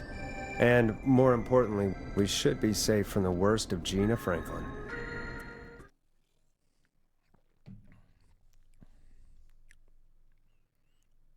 And I think that's every time I've seen him live. Peggy, you just talked through the whole song. Oh, whoops. It's okay. I can just play it on loop later. Oh, shoot. I just noticed we have a caller waiting. I really hope it's nothing serious. 189.16. We have a call waiting. Evening, caller. This is Forrest Nash, host of 189.16, The Scream, and tonight's 911 stand-in. This is Murphy. Hello, Murphy. What have you got for us tonight? Two things, Forrest. First, happy birthday to my son, Fernando. He's 3 today, and man, being his daddy has changed my life. I've learned how to live, how to laugh, and most importantly, how to love. Aw, happy birthday, Fernando. Happy birthday, Fernando. Thanks. And now, my other thing. I'm putting the word out to this so-called killer. You think you're tough, huh? Big man with a big knife, huh? Prove it. Come face me, a true warrior, at the Gallows Waste Disposal Plant. Guess what?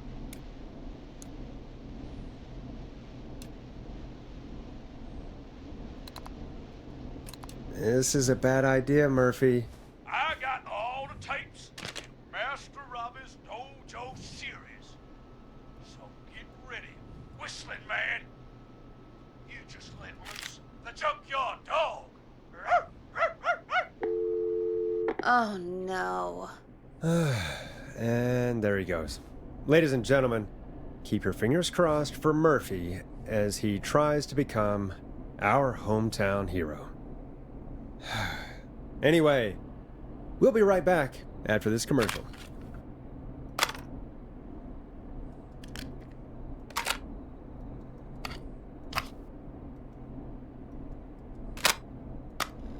Teddy Gallows Jr. is a family man, a devout Christian, and a proud patriot. Teddy Gallows Jr. is Gallows Creek. Like his father and all his fathers before him, Teddy Gallows Jr. has worked hard to create jobs, improve infrastructure, and make Gallows Creek a good place to raise a family. Unlike current mayor Linda Cartwright, Teddy Gallows Jr. lives in Gallows Creek. He's our neighbor, and he stands with our neighbors. Like Sheriff Matthews, who, after years of keeping the peace, Mayor Cartwright is trying to force into early retirement. Teddy Gallows Jr. doesn't believe in keeping a good man out of a job. Teddy Gallows Jr. believes in the American dream. Does Linda Cartwright? Help Teddy Gallows Jr. keep Gallows Creek a good American town. Help him become mayor. Take a swing for Gallows Creek. Vote for Teddy Gallows Jr.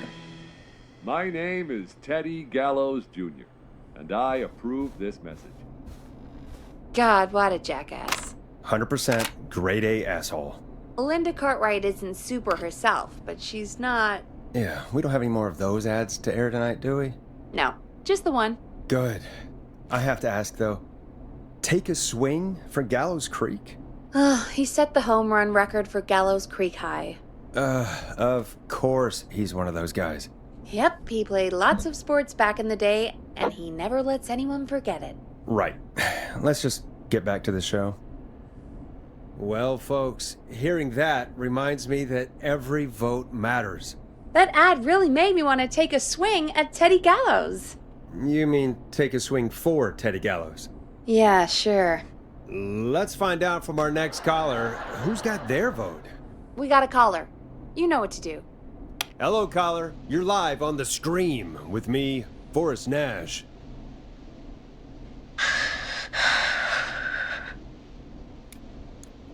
Who's there? Who is this?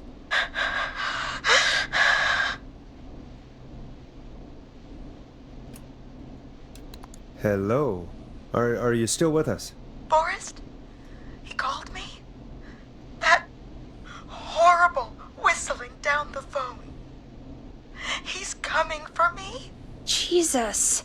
Okay, listen, caller. Don't not panic. good. We've done this a few times now. We can help you. A few times already? So, you saved them, or? Sure. Sure. Okay. Okay. We're gonna help you. Can you tell me your name, caller? I'm Dr. Sullivan. Virginia. Sorry. Take some deep breaths, Virginia. You're gonna be okay. Please don't let me die. I won't. Just calm down. Tell me where you are right now. What's your address? Oh, God.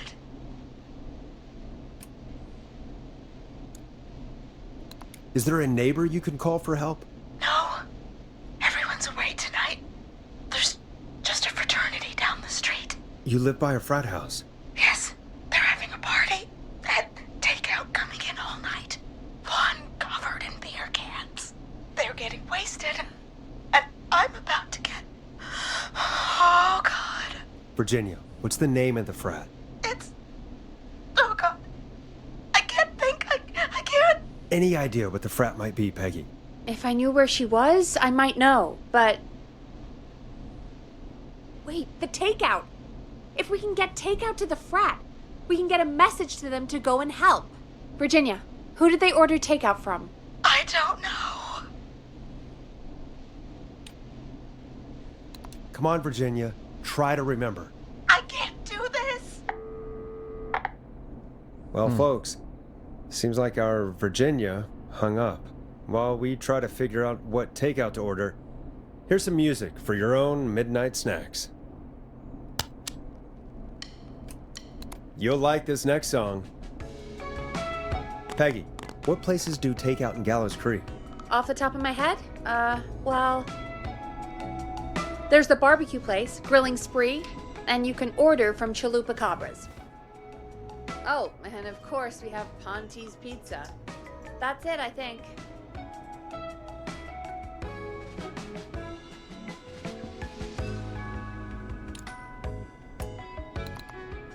That's it? Gallows Creek only has 3 places? You know, Forrest, just for once, I think you should be thankful that we're not in Chicago. All right. We'll call each place and ask who they deliver to tonight. That's not going to work. Takeout client privilege. What? There was a lot of competition back in the day. Things got ugly. It's a long story. But what we can do is this. We figure out where the frat boys ordered from, call the takeout pretending to be from the frat, place an order, and include a note asking them to call the station. There's no other way, is there? Not that I can see. Well, let's not waste any time then. That's the spirit. You got any suggestions on where to look? Check the offices for anything food related. And maybe the kitchen downstairs. You'll need a key for that. I'll just slide it under my door now. Thanks, Peggy. God, where to start? What would make me order from somewhere if I were a partying frat boy? We have a food critic, right? Chad or Brad or... I'll just have to look around. Yeah, I have really no idea where to look. Should find some menus or something on somebody's desk. Oh, hey, a tape. Grilling spree. I better see what's on this tape.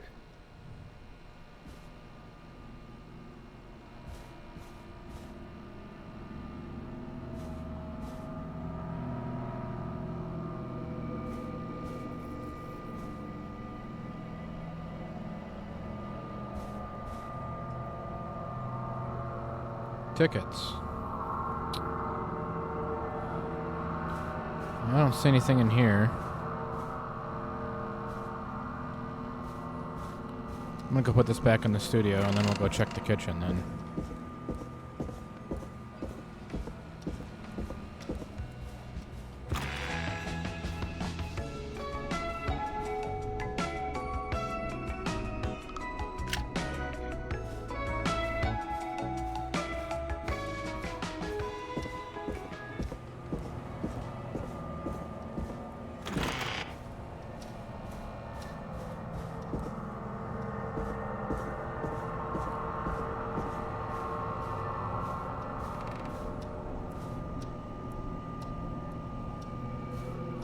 Any menus or anything out here? I don't see nothing.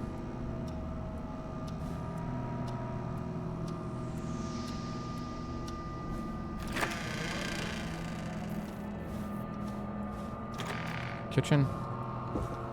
Sure is. Man, I like these clocks. I want a clock for myself. Like that. That's cool. Alright.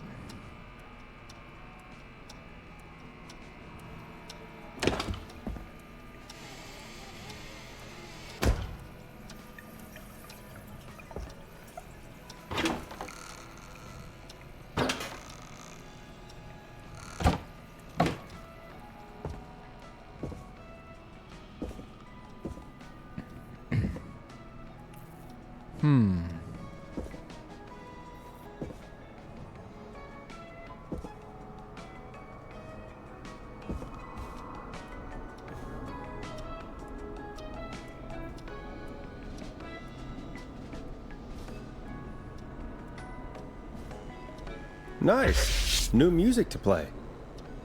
Sweet. A new record. I wonder if I'm supposed to find them throughout the game. I'm sure that's part of it. Kind of like how I've been finding tapes. Oh,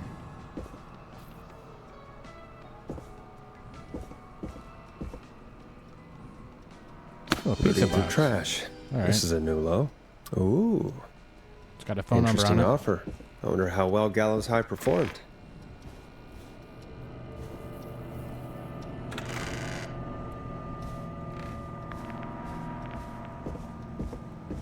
All right, so let's give this pizza place a call. Of course, it's Ponte's. Nice.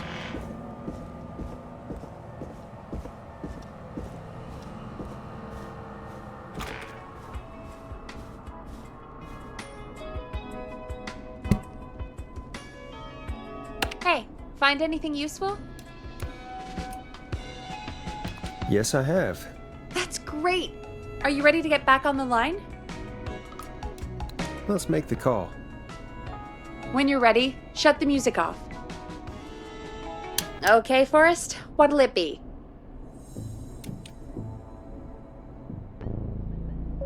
Call Ponte's Pizza. You got it.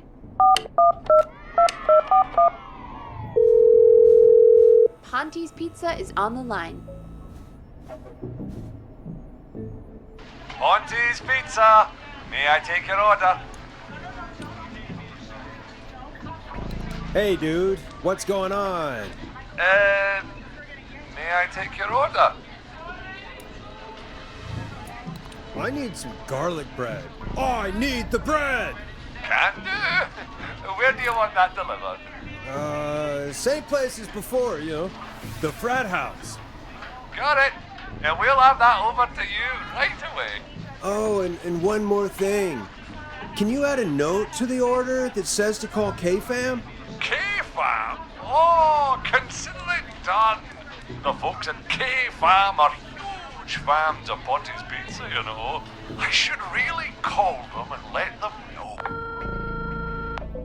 And now we wait. We should put a song on. Agreed. This one goes out to our delivery workers.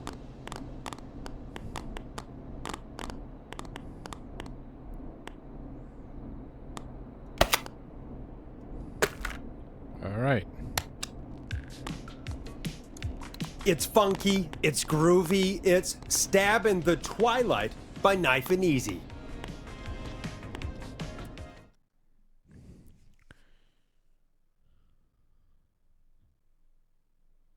Which of the takeout places would you order from?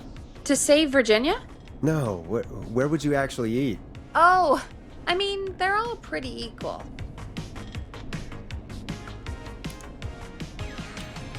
Sure, but if you had to pick one. All right. Not Ponty. He's not Ponty. Right, so between Grilling Spree and Chalupa Cabras. I mean, it depends. Do I want a plate full of meat?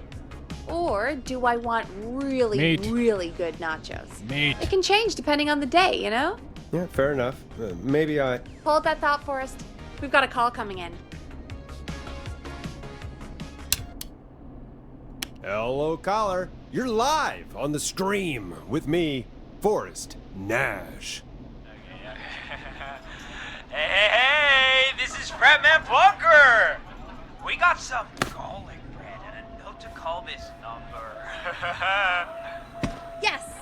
Plunker, this is Forrest Nash from 189.16, The Scream. And... Is this Goose? Oh, man. It's totally you, isn't it, Goose? This is such a Goose prank. No, this is Forrest Nash, host of... Sure thing, Goose. Listen, I need you to... Goose, come get beer. Your brothers are waiting for you. I'm not Goose! How can I prove this to you? Let me get a second opinion on this. Norman the Barbarian! What do you think? Great idea. Norman the Barbarian says only the radio man can control the tunes. So, play us the flow. Wait, really? What? The flow? Norman the Barbarian demands it. Okay. I'll play the damn song.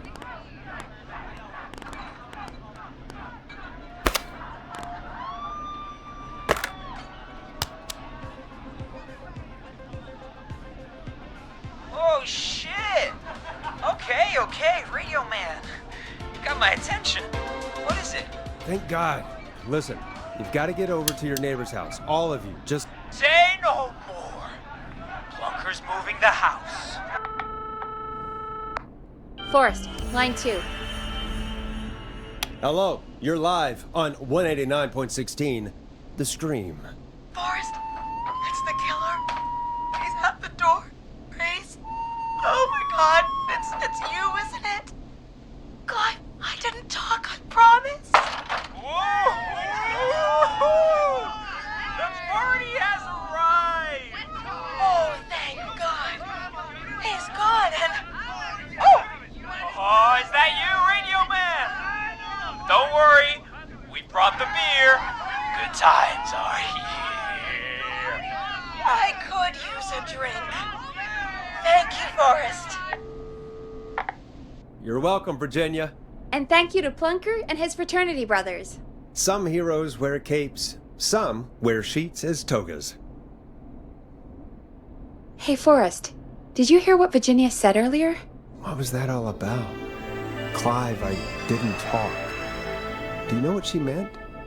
There's a janitor here at the station named Clive, but your guess is as good as mine. All right, folks. Seems we may have a lead. If any of you know a suspicious Clive, then please call in. It could save lives. Clive, I thought it In was the meantime, the officer looks like that we was have another caller. out of town on vacation. I thought that might have been the suspect, but I guess Clive is a good one too. Never met Clive yet, though. It's got to be somebody we know, though, right? Hello, caller. You're live on The Scream with me, Forrest Nash. It's great to speak with you, Forrest. As a local small business owner, I find this all horrifying. A killer roaming the streets of our fair town? Terrible. I hear you there. It's a scary time for everyone in Gallows Creek. How are you holding up? You somewhere safe tonight? Yes, Forrest, I am. I'm here at work in my small business. It's a safe, family-friendly place. Good for you, friend. I'm glad you're keeping safe and busy. Thank you. Oh, I'm really living the American dream. Oh, this is Ponty again. I know this is your Here in voice. my business. Nice try.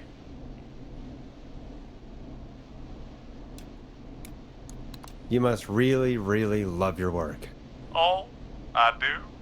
My small business really is my whole world. What's your small business? Oh, well, I'm not really big on promotion, but since you asked, it's Ponty's Pizza! The best and only pizza place in town! Cut him off. Come on down and get yourself a cracking deal on our 2-for-1. God damn it, Ponty, no! No free ads! I mean, I guess we can't be that mad at him. Calling Ponty's did save Virginia. I can be mad, Peggy. That sort of thing just... I can be mad. Look, he's gone now. We already have somebody else on the line. Just take a deep breath and let's keep going.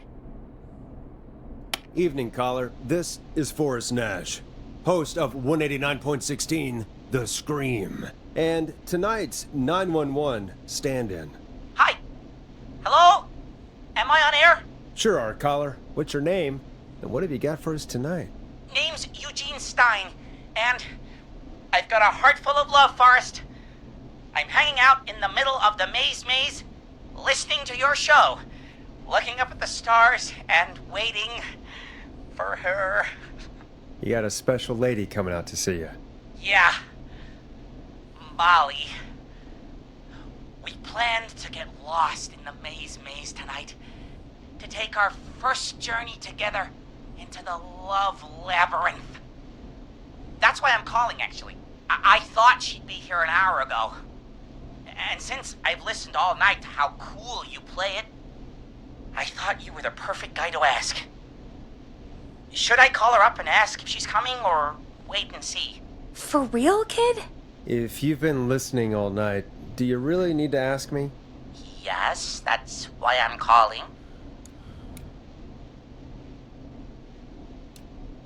Go home to your parents. Eugene, you really need to go home to your parents. My parents are dead, actually. But, Oh, jeez. yeah, I guess it's not the night. Hang on. I hear some rustling. I guess she came after all. Molly! I'm in the middle! It'll take a little while to get here, but, thanks again, Forrest. It's been good talking. Wait a second. Molly can't whistle. No, this is supposed to be the best night of my life! Not the worst.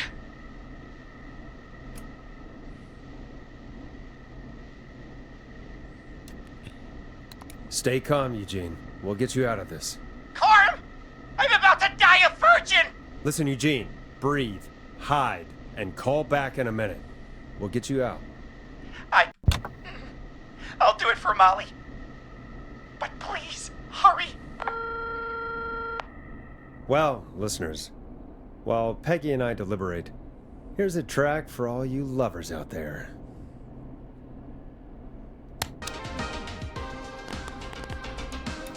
Now it's time to go with The Flow. And this is their hit, Crying for Help. How the hell am I supposed to get him through the maze? You know Barbara, our receptionist? She's a maze fanatic. Shame she isn't here. I was supposed to go with her last week, but she changed her mind. Why'd she change her mind? She went with that jerk Brad instead.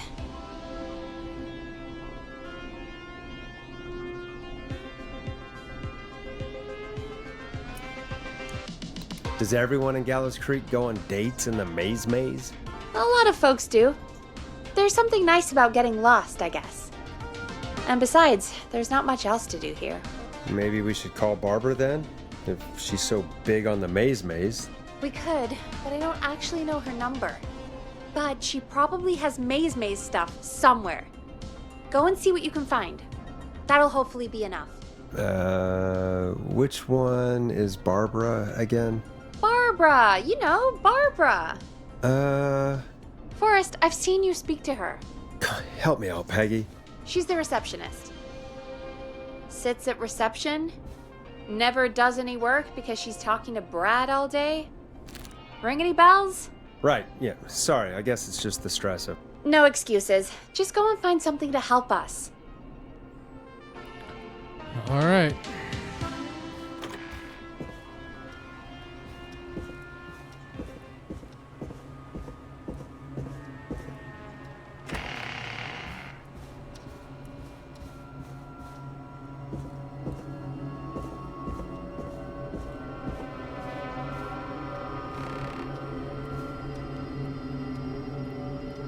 This is Barbara's desk.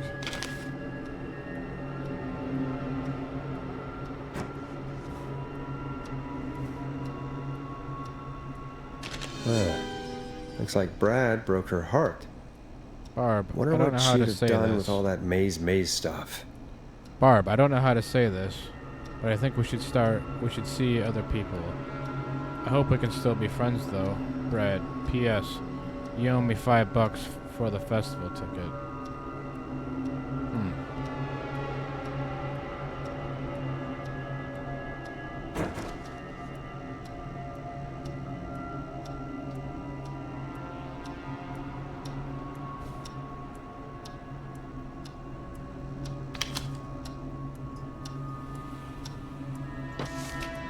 Bingo. Here's what I was looking for.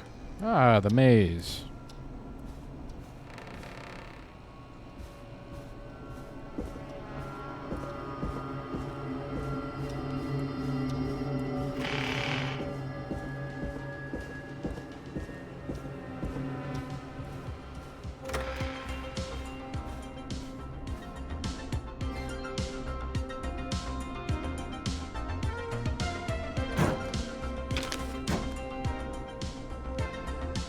Any luck? For Eugene? Yes. For Barbara? No. Brad canceled the date. So Barbara left her tickets and a map for the maze behind. Ugh, Barbara can do better than... Never mind. Let's save the kid. Eugene called while you were away. He's on line 1.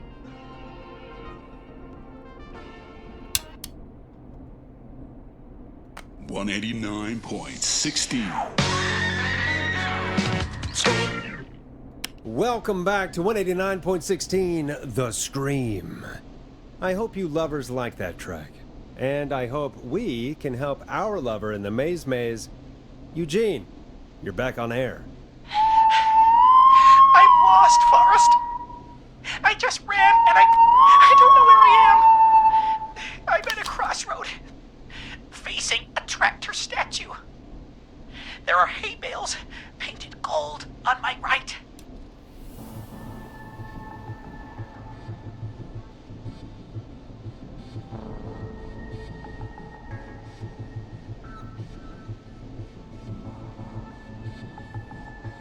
Alright, so you're going to want to get to the top of the map.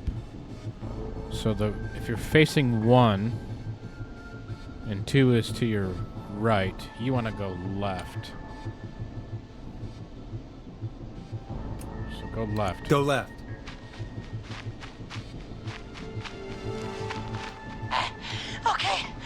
Okay.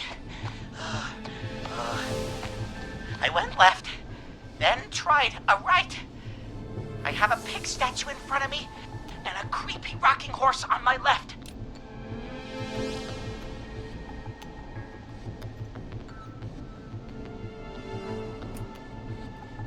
I think what you're going to have to do is go backwards. Go backwards. Oh, God. Why didn't I just invite her over? I'm at a crossroads.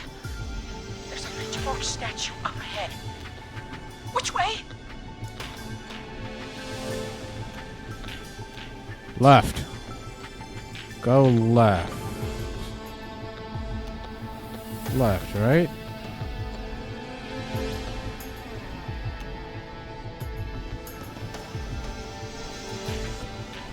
Oh, geez, we got a long way to go. Go left. Oh, this wasn't how tonight was meant to go. I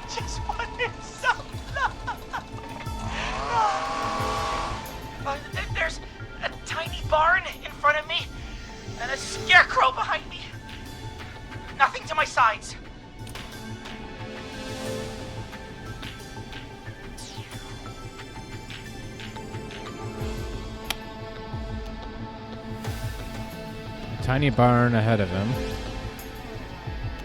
which is number 8. And a scarecrow behind him, which is number 6. So what you're going to need to do is go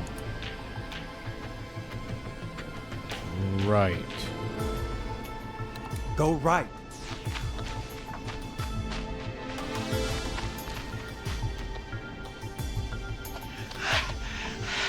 I can't run much more. I just passed a corn silo. Didn't see anything else.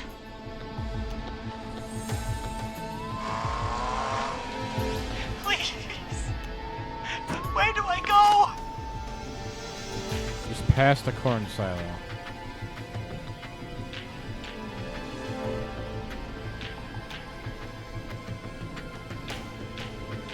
Just past the corn silo and didn't see anything else on the way.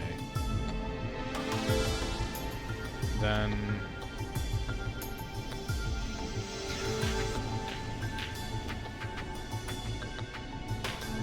I guess forward. Go forward. Okay, here I go. This, I think I told him the right one.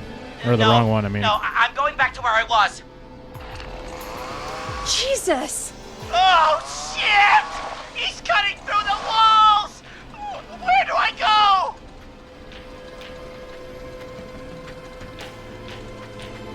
Go right. Go right!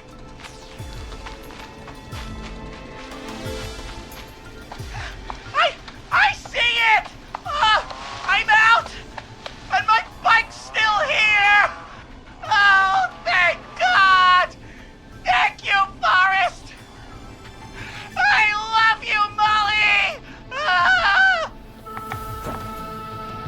That was tense. Wow. I think I held my breath the whole time.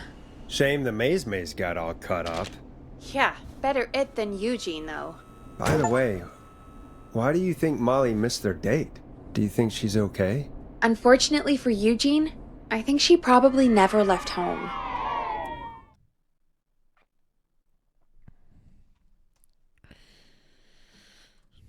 And thank you for calling in, Mr. Walton. We'll make sure to add the town librarian to our list of suspicious Clives. Remember, report a Clive to stay alive. Next caller is up, Forrest, so take it away. Caller, you're through to Forrest Nash on 189.16, The Scream. Hey, wonderful show tonight, Forrest. Thank you. That's really wonderful of you to say. What's your name, caller? You can call me Dawn. Could you play my tune, Forrest? Your tune. Sure. Long Ride Home. That old song. Sure. We got it. I think I played it the other day. Thanks. It'll be good to hear it again. All right, folks. Coming up is that old classic. Forrest, I don't think you're gonna find that song. What do you mean? I played it a few nights ago.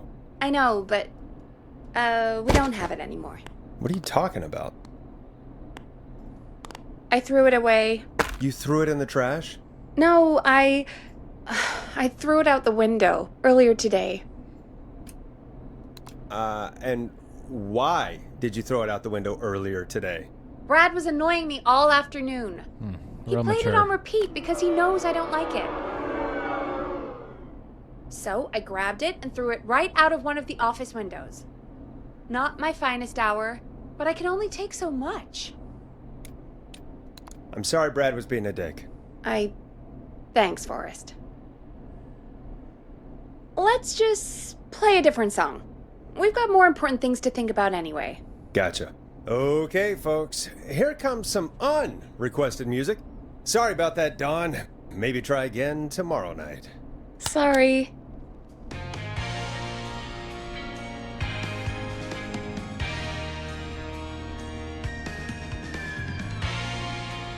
Of all the songs to request, why'd it have to be that one? Gee, Peggy, what did the barn finds ever do to you? Wrote that song, for one. It gets real old when you're forced to listen to it on repeat for years. Why couldn't they just request Roddy? Oh, Forrest, scrap the song. We have another caller.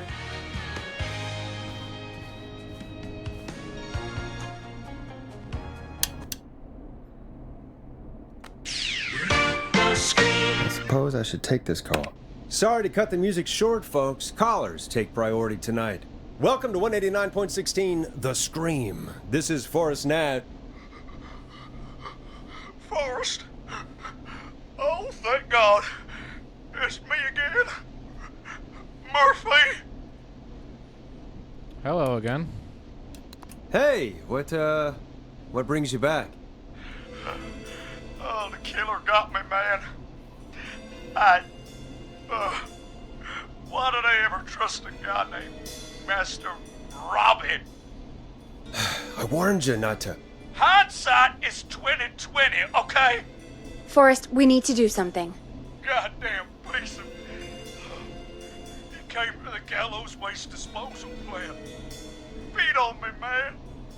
Carried me inside and locked me in a dumpster. I got a flashlight, but... Oh, goddamn. I smell smoke. I think he started a fire. Hold on, Murphy. We'll call for help right now. All right. You gotta hurry, man. I need someone here now or I'm gonna die. Peggy, get the fire department on the line. On it. All right. Now just... Come on, pick up. Hi. Yes, I'd like to report a fire over at the Gallows Waste Disposal Plant. It's an emergency. What do you mean it's not operational? Why is there no backup vehicle? Oh, God damn it! Forrest, that evil son of a bitch slashed the tires on the town's only fire engine. They can't do anything. But I have a few friends who live nearby. Maybe one of them can save Murphy. Where do they live? My friend Alex lives on the corner of Haddonfield and Romero Street, and Catherine lives on the west end of Myers Lane. And there's Jericho on the east end of Myers Lane. But he's old. Really old. Okay, I'll check the map, see who would be best to do this.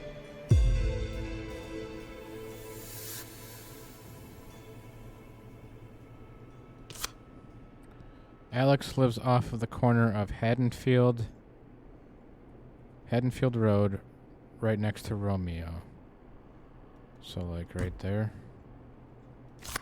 Ish. I'm gonna put in the corner of that. And Catherine lives at the west... Catherine lives at the west end of Myers Lane. West end. So, like, right there. Ah, and Jericho, old man, lives at the east end of Myers Lane, so at the very end of that street, the opposite end. And this is where they're trying to get, to the Gallows Waste Disposal.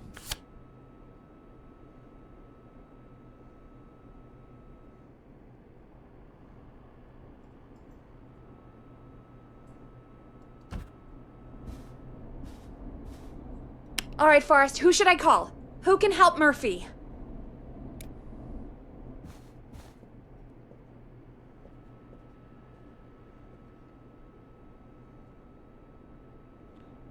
I'm gonna say Catherine.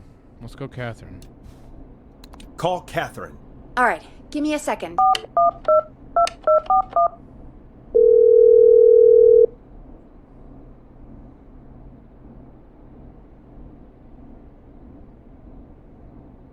They're on the way. They'll call from the plant. You can direct them from there. Well, let's hope they get there in time.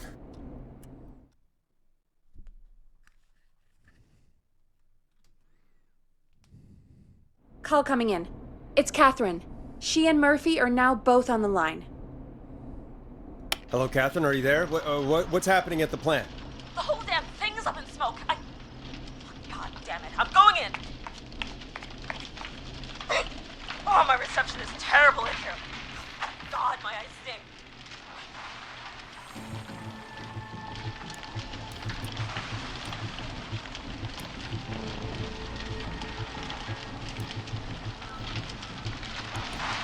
Go to waste disposal. Got it. Okay, I'm here. Oh, Forrest.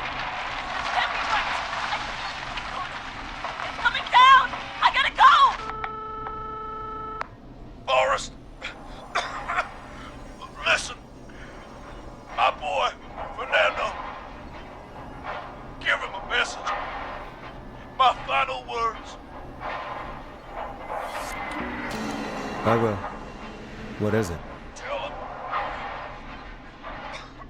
Tell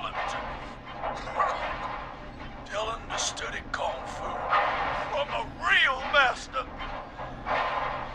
And go kick Master Robbie's ass. Oh God, Murphy. Poor Fernando is gonna be crushed. It's a terrible way to go. Jeez, that's no way for anyone to die. Terrible way to go. Yeah, Murphy. I promise we failed will that stop one. this. For you and for Fernando. Peggy, it's going to be all... Forrest, we have another caller. Let's not waste time. Welcome to 189.16 The Scream, with me, your host, Forrest Nash. Forrest, Teddy Gallows Jr. here. I just want to say that my thoughts and prayers are with my Gallows Creek neighbors during this awful time. Oh, it's mayoral candidate and scion of the town founders, Mr. Gallows. Are you in danger? We need to be a town of law and order. We need cops who have the tools and funding they need to keep us safe. Okay, Teddy. I know you're an outsider to our little town here, Forrest. But you're really stepping up to bat for us all tonight. I just want to say thank you for taking a swing for Gallows Creek. Jackass. All right. Thanks, Teddy. Right. Thanks, Teddy. Now, are you... Teddy, you lowlife! This is not the time to promote your damn campaign. I just want to make sure our town is safe and prosperous. That's why the Gallows Family Factory, founded by my father, Theodore C. Gallows, God rest his soul, which employs over 200... Teddy, unless you've got an emergency, I'm cutting you off. You know what? I do have a problem. A problem that's ruining our town. You know what it is?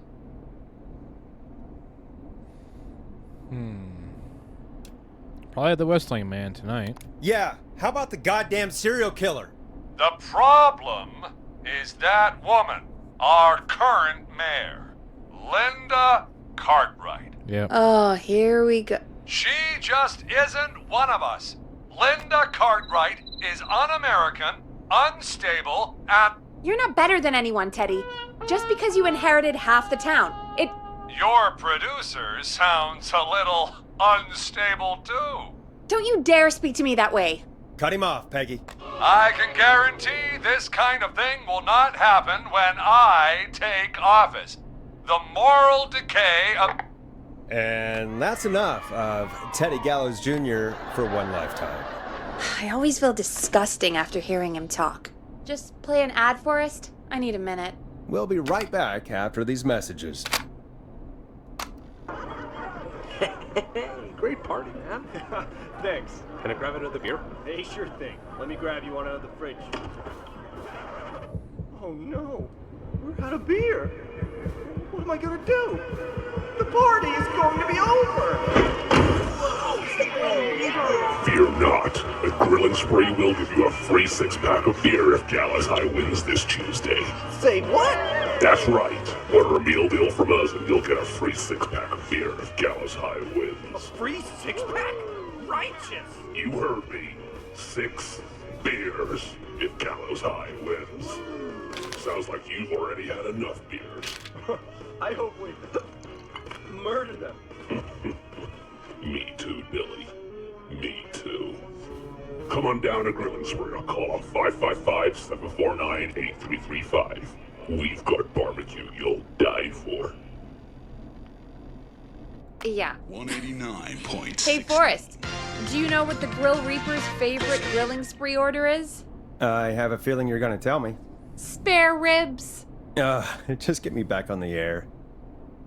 And we're back. We got a caller. You know what to do. Caller on line 1. Hello, caller. You're live on the Scream with me, Forrest Nash.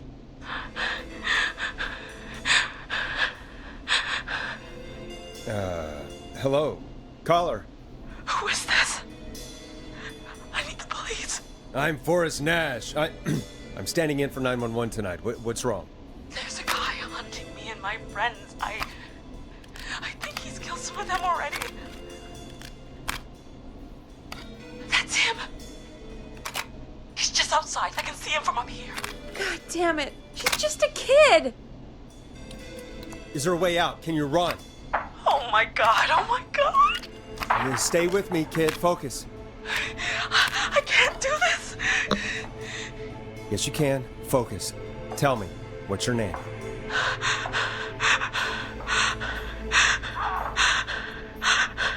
Sweetie, you can do it. What's your name? Carrie. Good. Carrie, listen to me. We're gonna get you out of there. All right? Now, where are you? The old murder house. Upstairs. I'm at the end of a hall. There's a bathroom, a couple bedrooms, a closet. Oh, he's coming. Where should I go?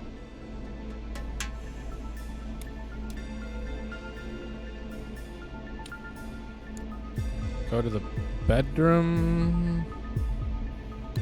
Go to the bedroom. Okay, I'll...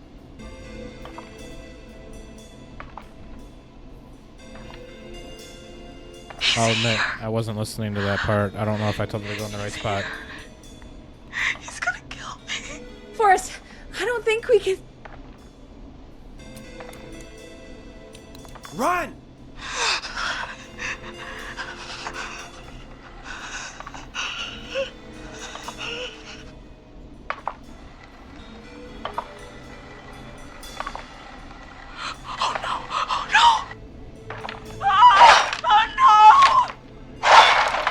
Oh, there goes my other failure of the night. Forrest!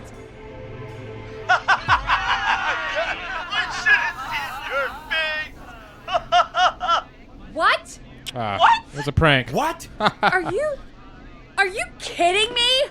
Okay, what the hell is going on here? Got me. Who's on the phone, Carrie? The cops? It's just a joke, jeez. Wait, isn't that... Jimmy, that wasn't funny, you sicko! Of course I called the cops, but some guy just answered instead. What guy? Forrest Nash. What the hell are you all doing? It's prank night, old man. We're just having fun. That's the kid! The kid who called in earlier pretending to be the whistling man. Yep, I remember That's him. it. I'm out of here.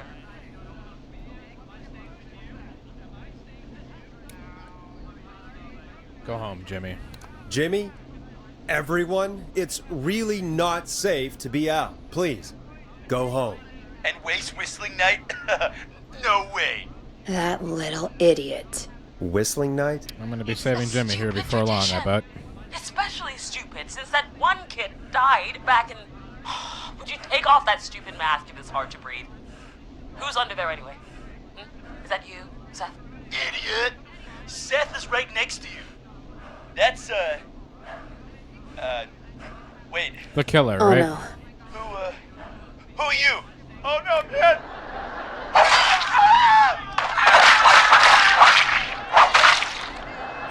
Everyone, get inside!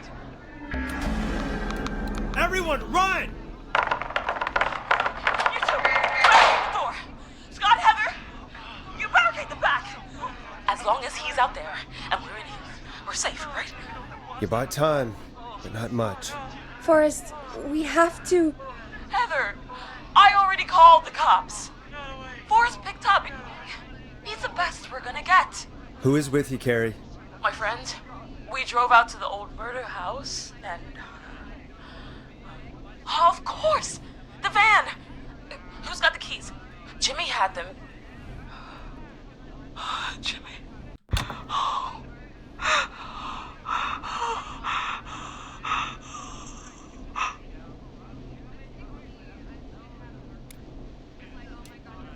Okay. It's gonna be okay, Carrie. Right. We'll figure something out. Between all of you, there's gotta be a way to beat this. Just sit tight, okay? Heather, shut up. If we do that, we're gonna get killed. If only Jeannie were here. Jeannie? Jeannie McPherson? Our intern Jeannie? Yes. She's my best friend and the smartest one out of all of us. She stayed in tonight. Forrest, listen. We'll see what we can come up with, and, What? Scott, you're not any good at... And... No, Chad. Out of all of us, you're not the one to... Oh. Everything okay? No. We're figuring out a plan, but everyone's volunteering to do things they're just bad at. I think we can figure out what to do, but I don't think we can agree on who should do what. I think you'll have to be the tiebreaker, or else these idiots are gonna get us killed.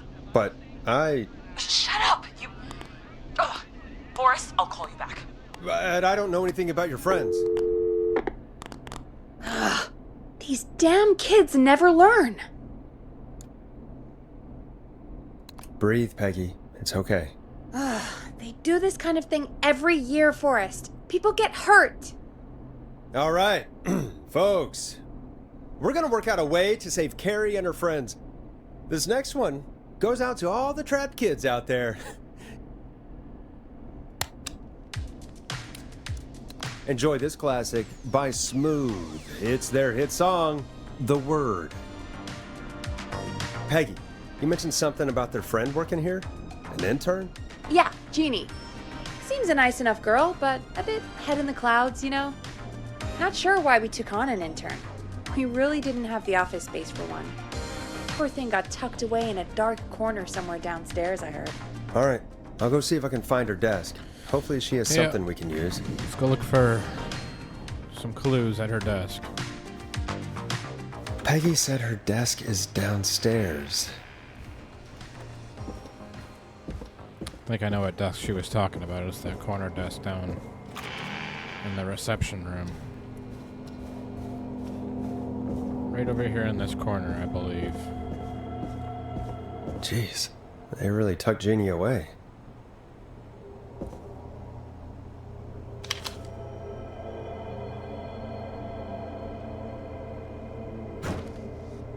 Friendship quiz. This might work. Yeah, that'll do.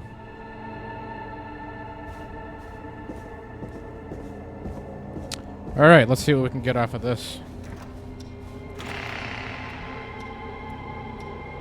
Off of this clue.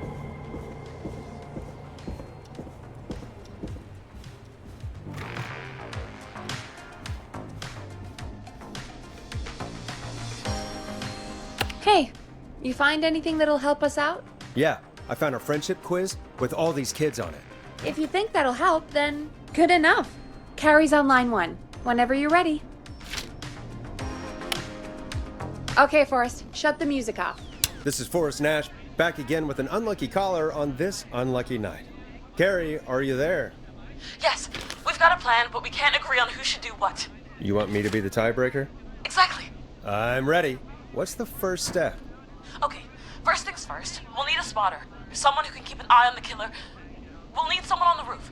It's gonna be a hard climb. We're deciding between Heather, Kyle, and Hot David.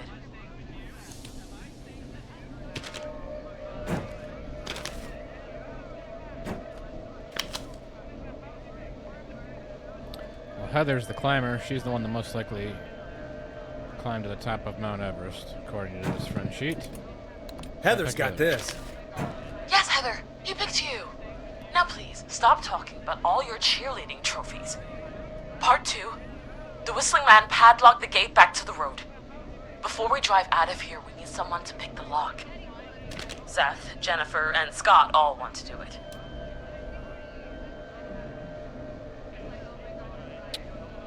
Most likely to escape prison.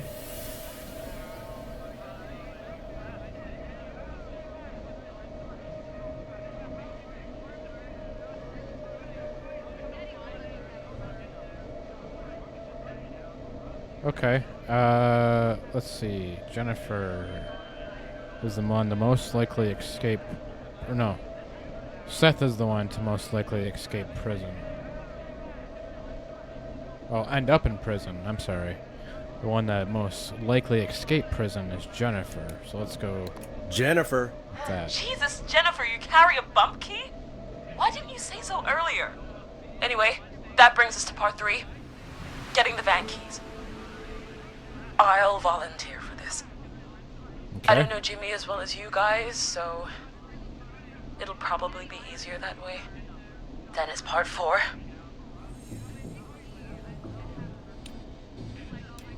This is a long plan. Well, this is a long plan. How much more is there? Only a couple more points. You're doing great. What's the next part? Part 4, we need someone to lead the whistling man away. We need a fast runner. For this one, we're trying to decide between... Who was it again? Hot David, Cynthia, and Scott. Well, Hot David, because he's the one that most likely be an Olympic athlete. Besides Heather, but Heather's not an option this time.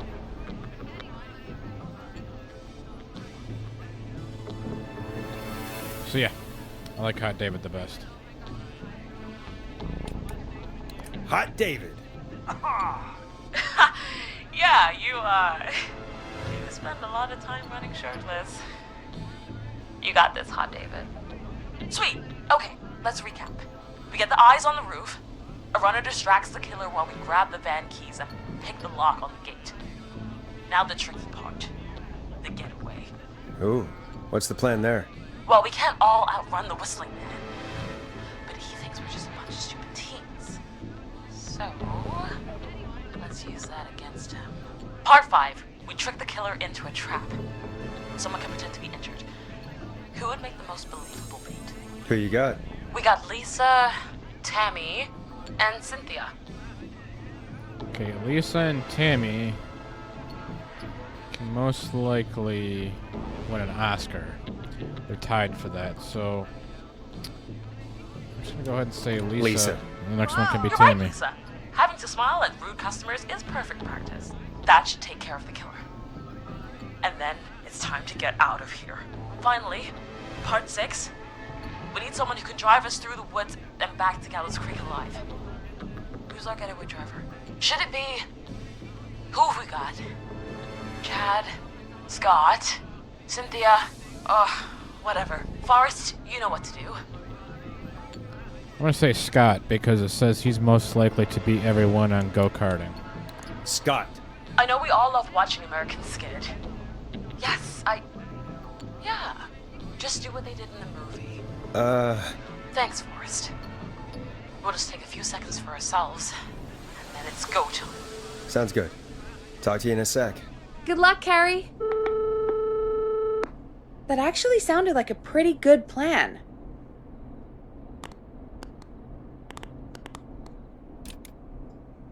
I hope you're right. Yeah, let's hope.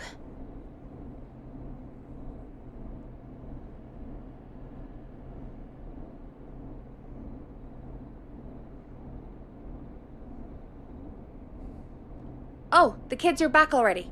Line 1 again. If you're just tuning in, we're coming to you live with a bunch of teens That's like 10 about seconds to of flee dead a air. madman. Listener discretion is advised. Are you ready, Carrie? We're good to go, Forrest. Don't die. Don't die, okay? You got this. Here we go, everyone. Spotter, to the roof. Go, Heather. She's off and away. All right, Renner. Get ready. Wait for the spotter's signal.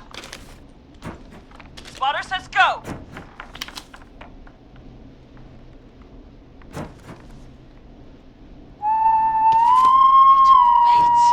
Lockpicker, go! I'll get the keys off Jimmy.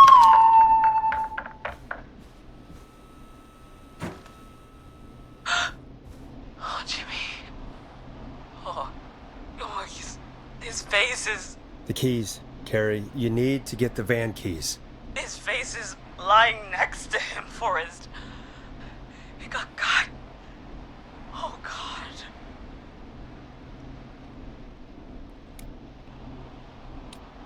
His his face got cut off?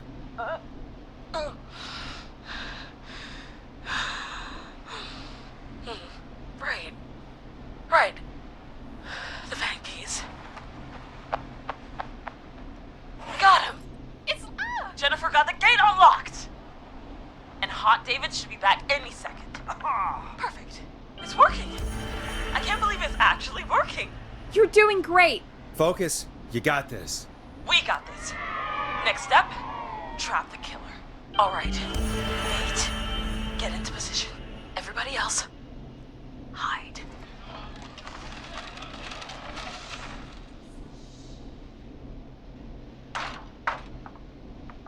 Okay, performer. Now, act like your life depends on it. Oh. There he is. He's buying it.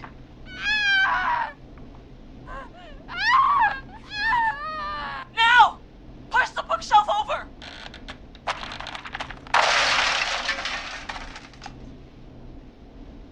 Oh my god! He went through the floor! Spotter! You need to climb down now! We gotta go! She's coming down. And yes! Heather! Quick, everyone to the van. Driver, take the keys.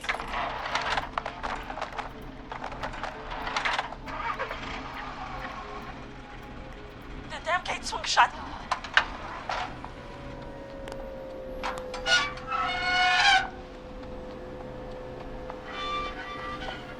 Huh?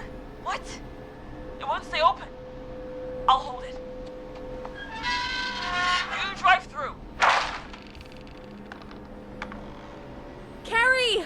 What was that? It's a whistling man. Drive! Now!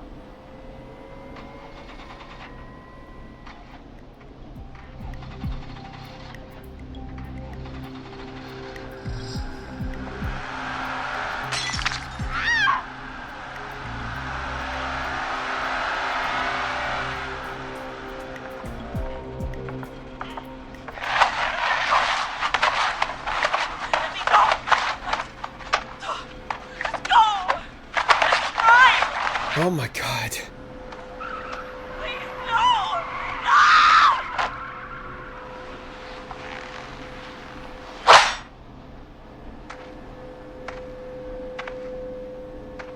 Did I Carrie? fail them? He just stared at me. Carrie! Carrie? Just stared at me. And walked into the woods. I don't understand. Thank God you're okay. Can you get somewhere safe? I can make it home.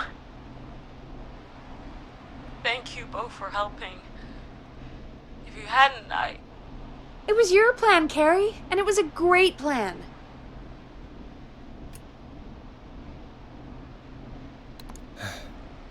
You get home now, Carrie, before he changes his mind. Right. I need to get home.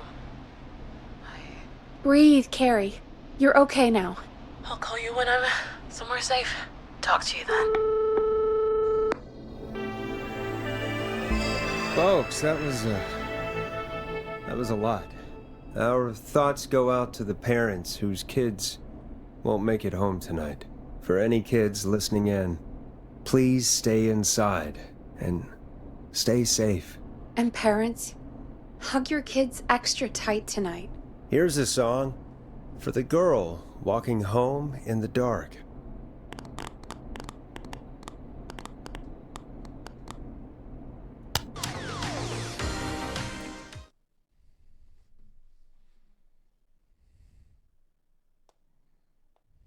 Hey, we had a call come in.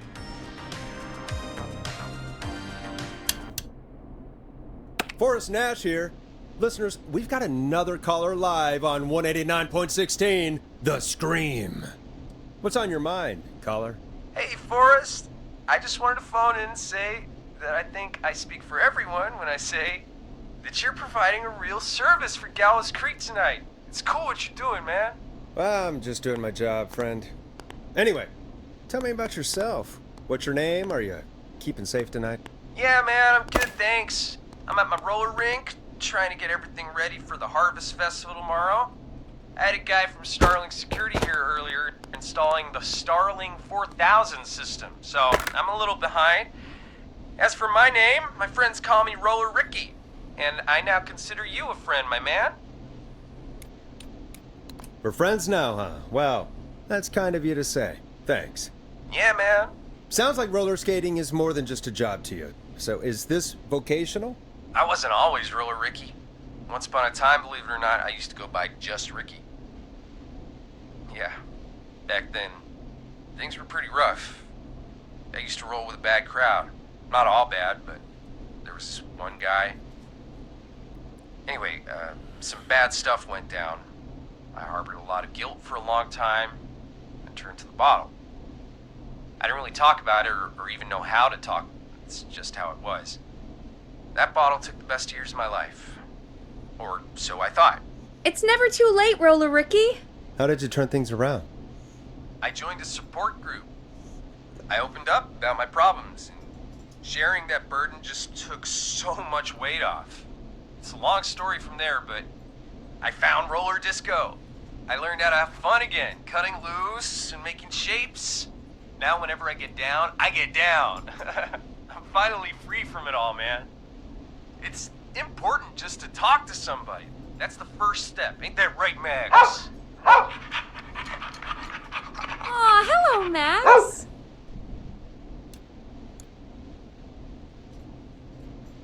Well, he certainly sounds like a good boy. Max is my emotional support dog. He's a rescue dog, but I always say he's the one that rescued me. He's the best dog a guy could ask for. Of course, the first thing I did was teach him how to skate. He's better than me now, a real pro. Max can skate? Yeah, man. At first they said it couldn't be done, and then they said it shouldn't be done. But Maxie loves the rink, man. Is that another train, Maxie? Maxie loves trains, man. He's even got that special how to greet them.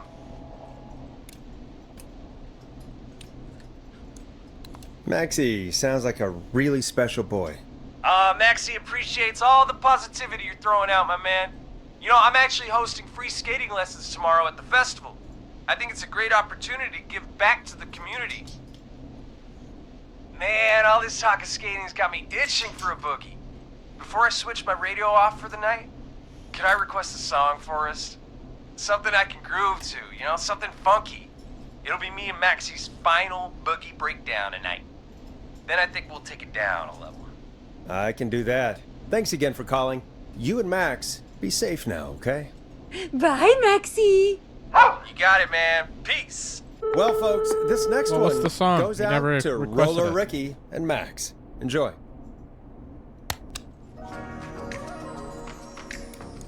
This is I'm Coming to Getcha by Vice. One of the best tunes this year. I really needed that call, you know, after everything. Yeah, I get that. You talked a bit much for my All taste, this but music's it is instrumental, it inspiring sounds like. to hear somebody come back from the brink like that. Yeah, that's what I meant. You were thinking about Max on skates, weren't you? Well, would you look at that? Another caller on the line. What are the odds? Better take it. Welcome back to 189.16, The Scream. This is Forrest Nash. How are you tonight, caller? I'm doing okay. I made it home safe. That's scary.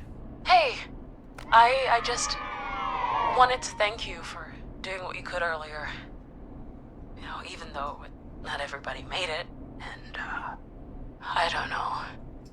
Hey, it's okay. You were so brave earlier. You're safe now. I wanted to ask you why. Why he didn't... Why am I... Why what, Carrie? Why did he spare me? After what he did, why let me go?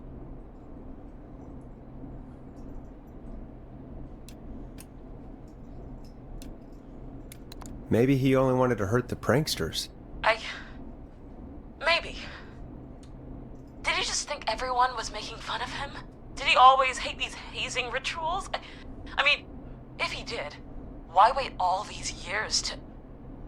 Why do this now? These stupid hazing nights have to stop. Carrie, you did so well tonight. Stay safe and rest. Help is coming to Gallows Creek. We just need to hold on. Thanks, Peggy. Hey, Forrest?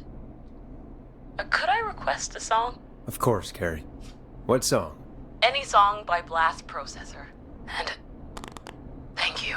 This next one goes out to Carrie.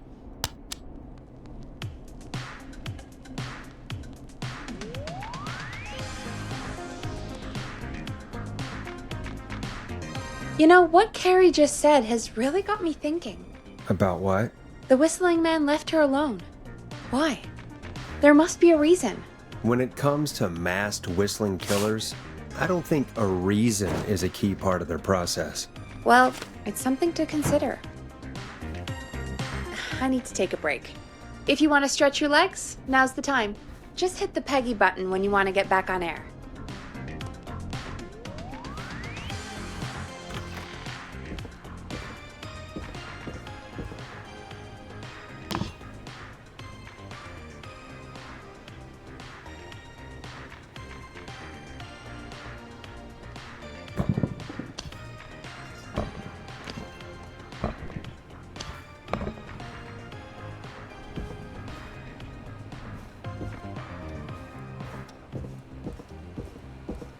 I'm not getting in there tonight.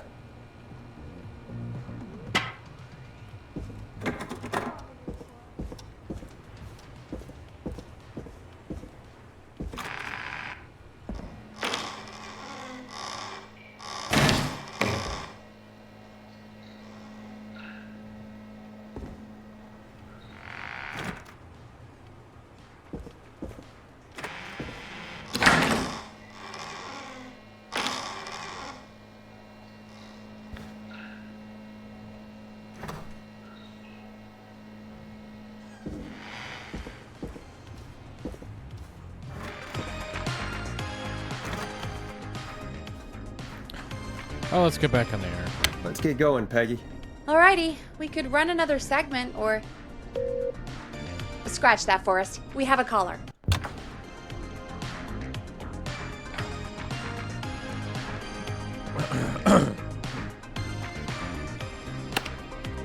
Time to turn the music off. Oh, yeah. You're through to 189.16, The Scream. What's your emergency? Hello again, Forrest. Oh, that call. Carrie, one of my 35 listeners. Kids. Still, I'm glad the girl didn't get hurt.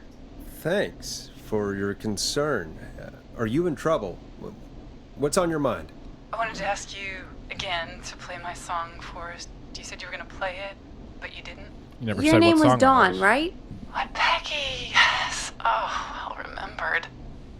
My name is Dawn, and I wanted to ask you again to play my tune, I Forrest. thought you were Carrie. Long Ride Home? You know, the one that Peggy said she threw outside the window? Oh, you. I remember you. Yeah, that one's gone.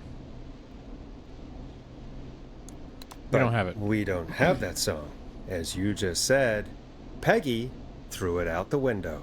But, Forrest, you do have it. It's just outside the window. There's a serial killer on the loose.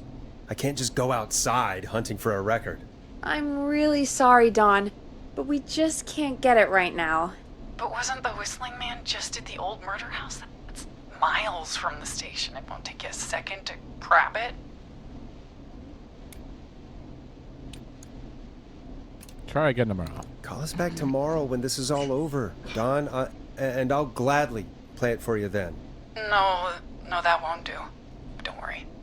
I think I can bring you around. Forrest? Peggy, I'm calling with more than a request. I know something. I think I know who's gonna be next. What? Are you serious? Play my song, Forrest, and you'll find out. Well, folks, here's some music for you while I think things over.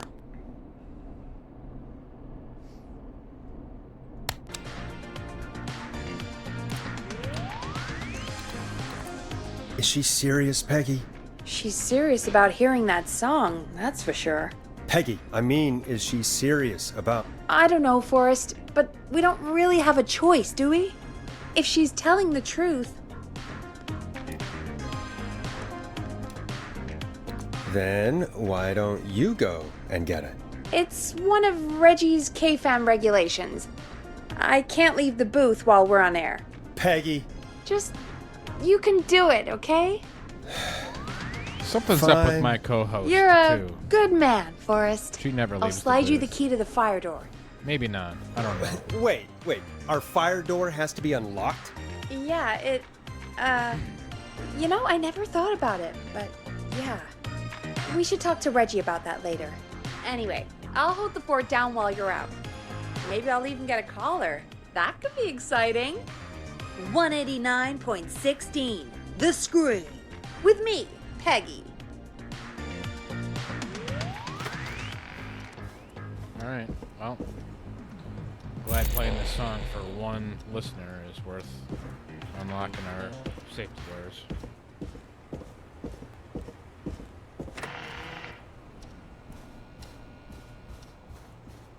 So it's not this door, right? I think it was that. Was it down the office hallway?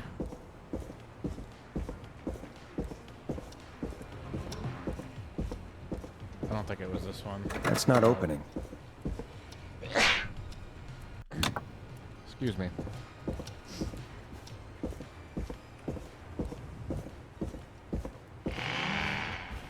I think it was behind the reception desk, now that I think about it. There was that one fire exit. So this is the only door I can go out, huh?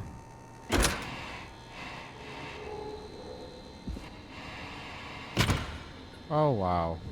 This is right where... You know, I hope she'll be happy when I'm brutally murdered by the Whistling Man. Out here. In the open. Alone. Alright. Peggy's window.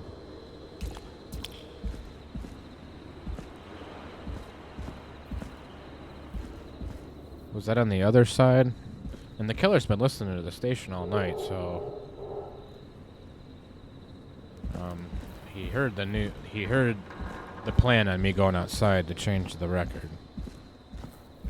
It's a good thing I wasn't, you know, completely disrespectful to him on the air. Maybe that'll get me a buyout later. I don't know. He seems to hate people that mock him.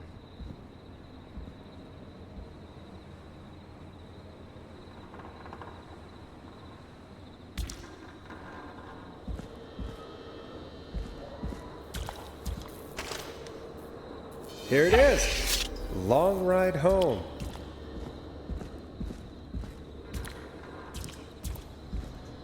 Alright, yeah, let's go back inside now. Of course. It locks behind me. And of course the key doesn't work on this side. Fantastic. Maybe there's another way back in through the basement. A door, elevator, or something. And that's broken too. Only the best for KFAM. Let's see if I can fix this. Looks like a power issue. I should check the fuse box.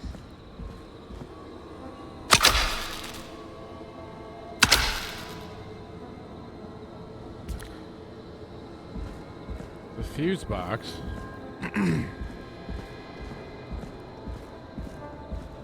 Wouldn't the fuse box be inside?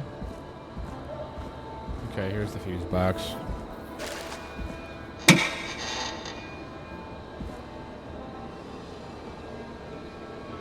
Looks like I'm gonna have to hunt around for some new fuses. Right. Nah, that's not right. Do the fuses add up properly?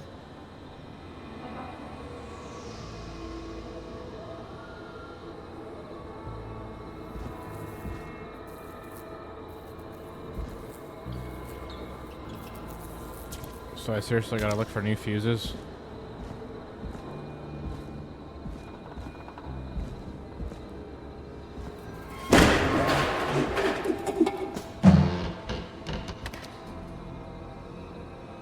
I liked it a lot more inside my radio station.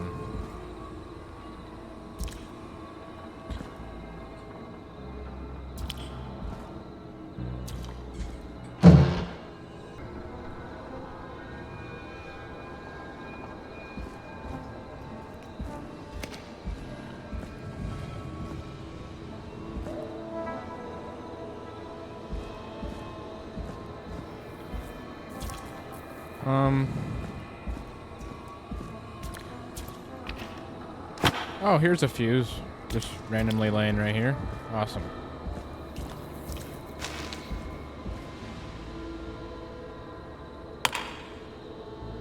Looks like I'm gonna have to hunt around for some new fuses.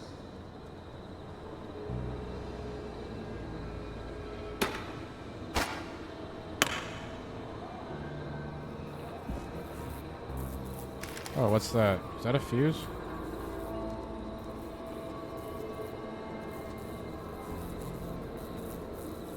That's not a fuse. I thought it might have been a red fuse. All right.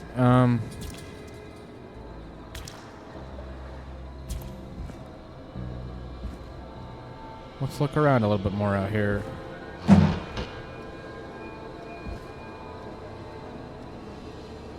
Nothing in there.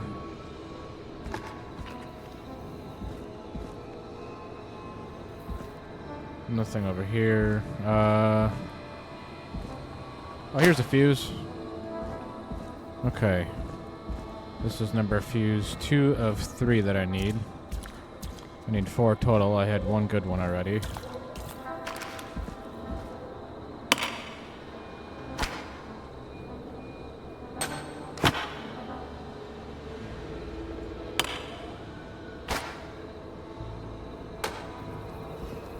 One more fuse.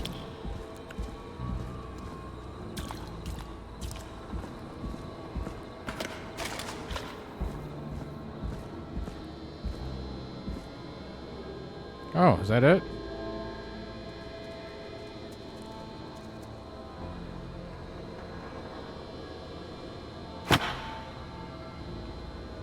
That's a 15 amp fuse.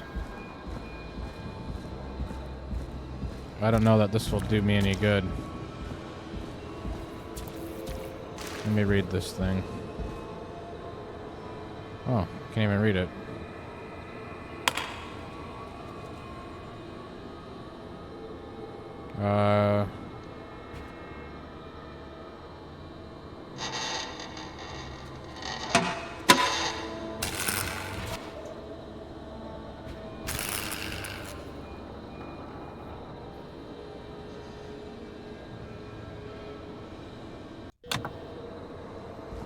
Let me look at these fuses. I don't remember if... Can I see what they actually are?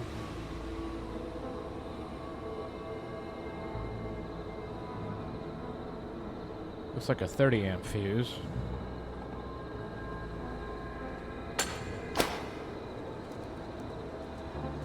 That might be a 30 as well. That one might be 2.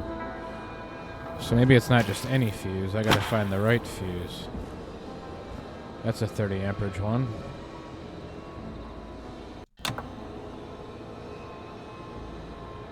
Alright, I think I get it. 70. So I need 2 30s and 2 5s. Yeah. Let's try that.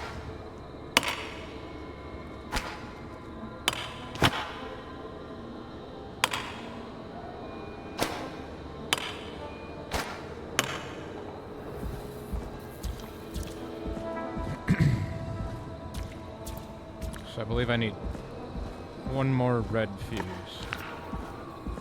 Can I find one of those?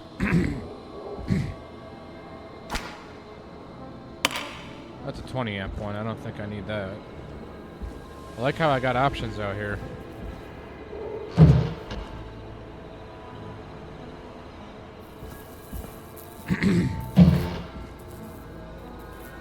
Kinda really making it easy on me today.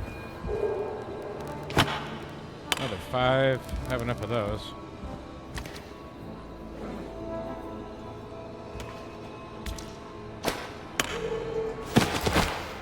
20 and 15.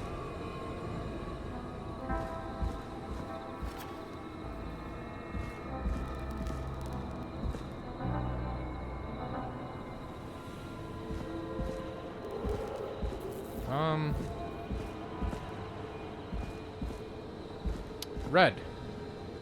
Is this the one I need? That is a 30. Let's try that.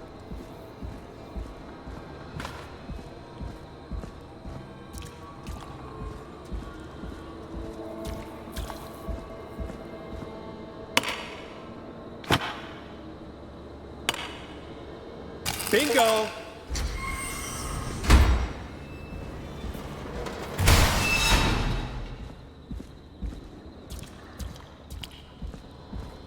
That's a good noise.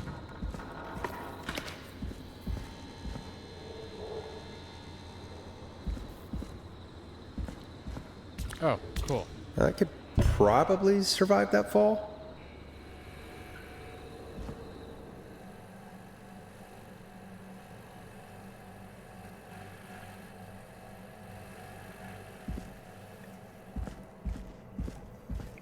Looks like the janitor's closet. What did Peggy say his name was? Clive?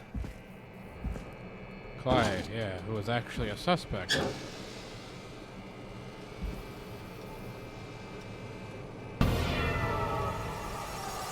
What the?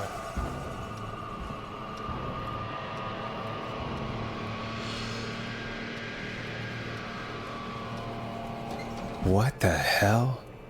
Peggy is not going to believe this.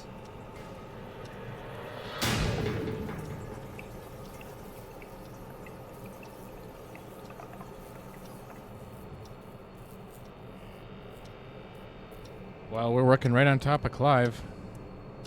Huh, there's a key. I'll just take that. Might be important.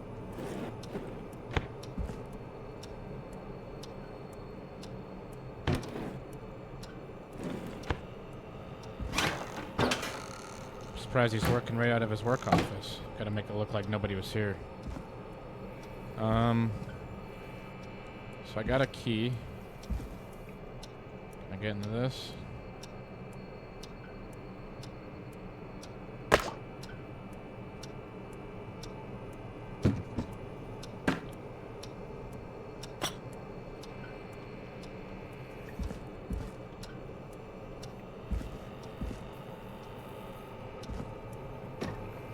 All right.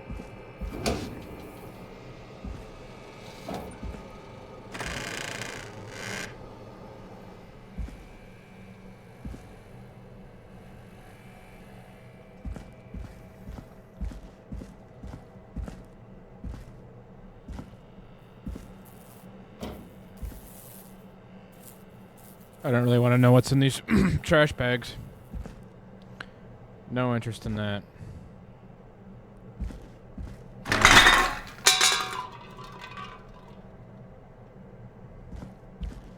Let me look in this closet.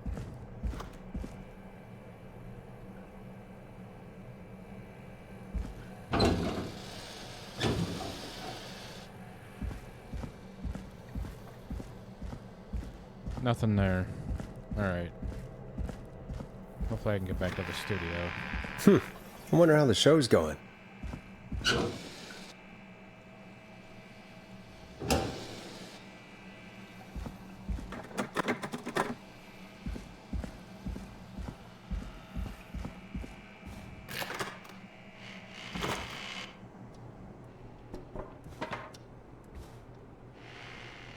Oh, great. I know where we're at now.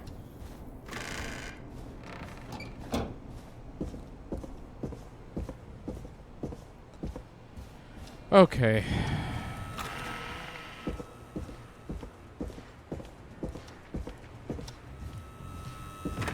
Isn't that such a good song, folks? And now for... Jesus, Forrest, you've been gone for ages. I thought something had happened. Something did happen. Yeah. Clive the janitor might be Clive the murderer. What? I'll start from the beginning. The fire door locked behind me.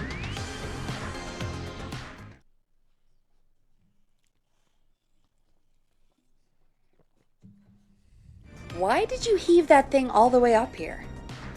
Because the basement's creepy as hell, and I don't like standing around down there. Fair. Alright, let's run through this again. We have a creepy board you found in a creepy basement, made by our creepy janitor, who you think is the creepy whistling man. Yep.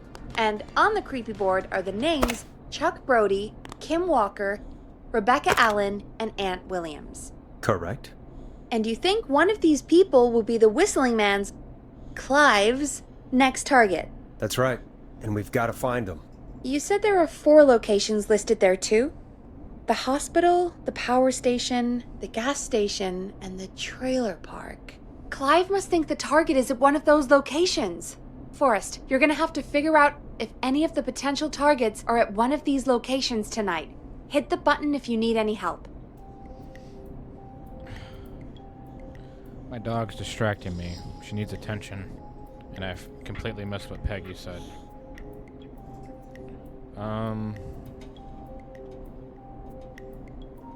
How's it going?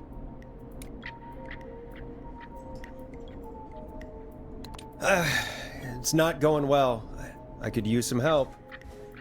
Okay, let's review the basics.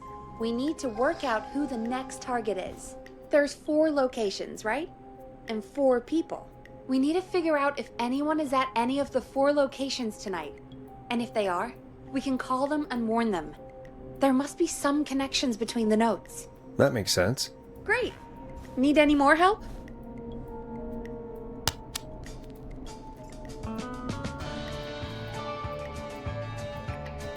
I might need some help in a minute. Let me look around at these notes.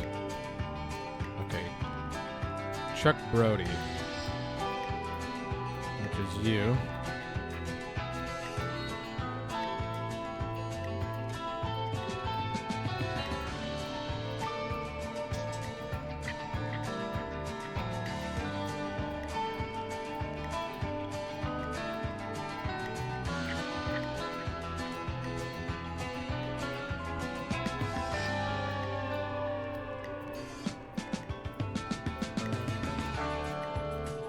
Kim Walker.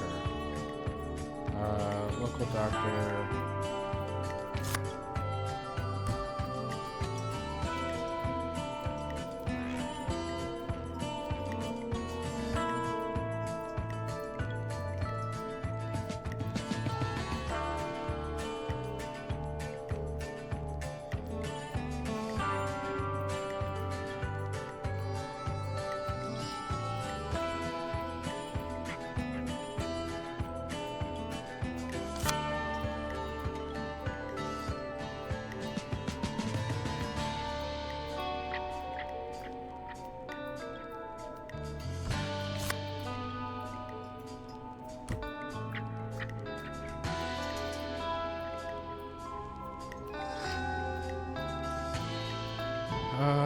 Let's see. Chuck Brody, former Gallows high school football captain.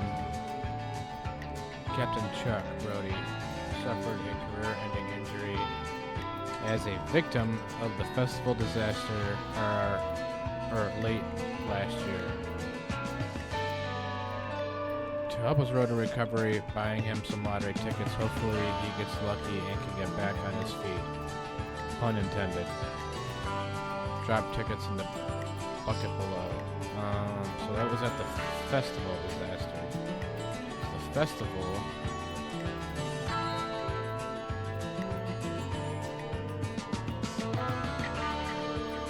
Got all these clues too.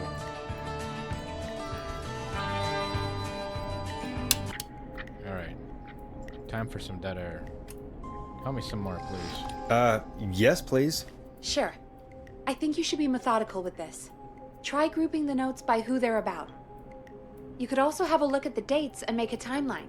Maybe that will help rule out potential targets first. Got it. Thanks, Peggy. No problem. Okay.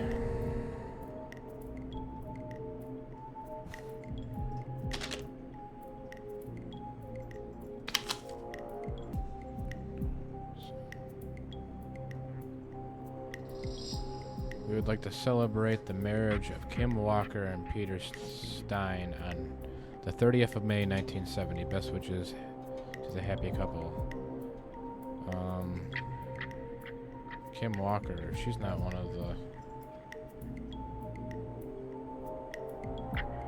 Okay.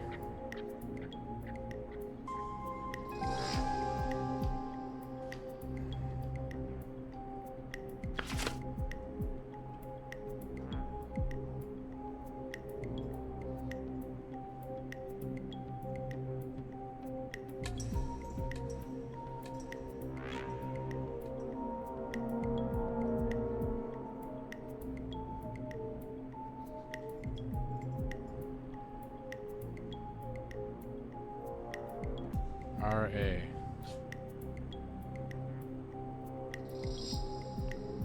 Rebecca Ann. No. I wanted that down here.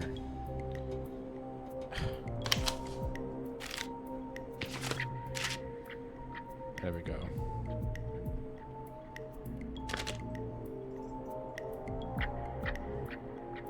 Kim Walker. This goes with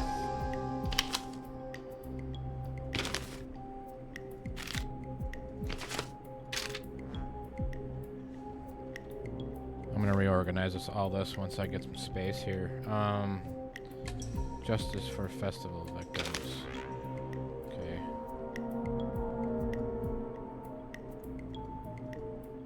I'm gonna put that with Chuck Brody right now. Is this Chuck Brody too?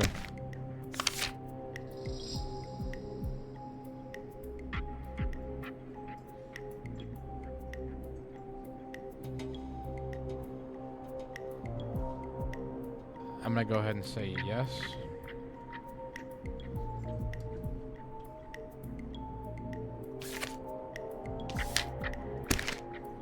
Let's put that right there for now. Trailer for sale.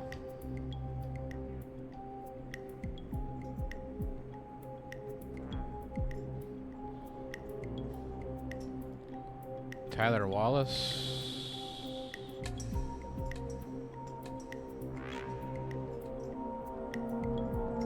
See a Tyler Wallace. I'm sick of these local celebrity people so mean to me. I stole. Who cares? I don't see anything with anybody's name on it here.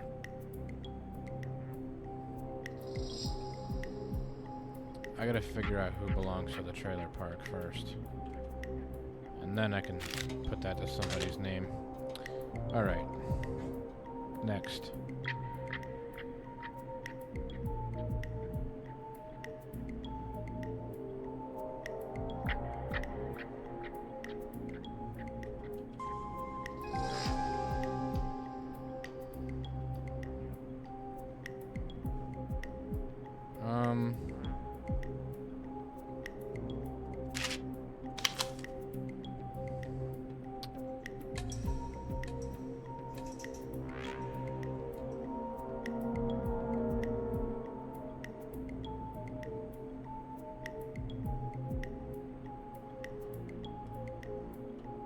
Kay Stein.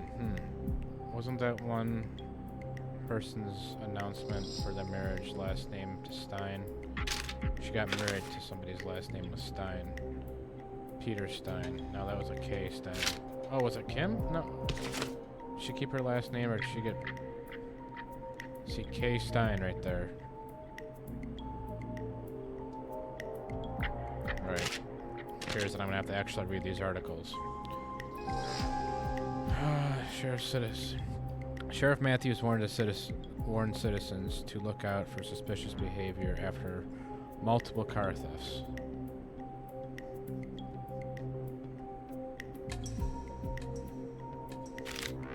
Maybe not everything is a clue.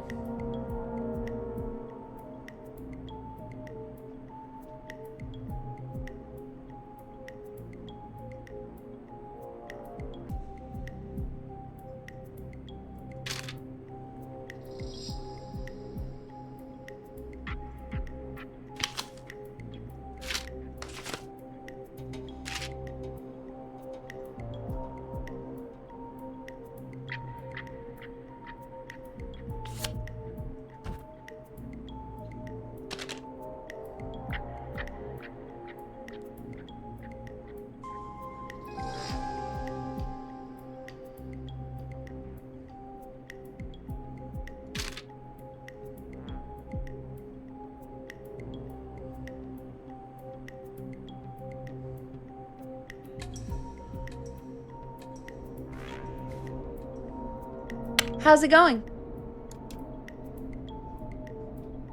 It's not going well. I could use some help. Okay, let's review the basics. We need to work out who the next target is. There's 4 locations, right? And 4 people. We need to figure out if anyone is at any of the 4 locations tonight. And if they are, we can call them and warn them. There must be some connections between the notes. That makes sense. Great. Need any more help?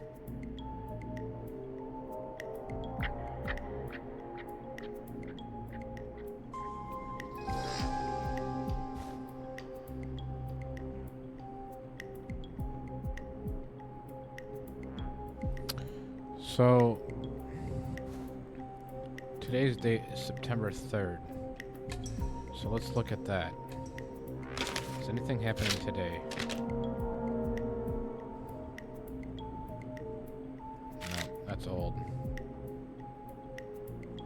September 18th. A lot of these things are old.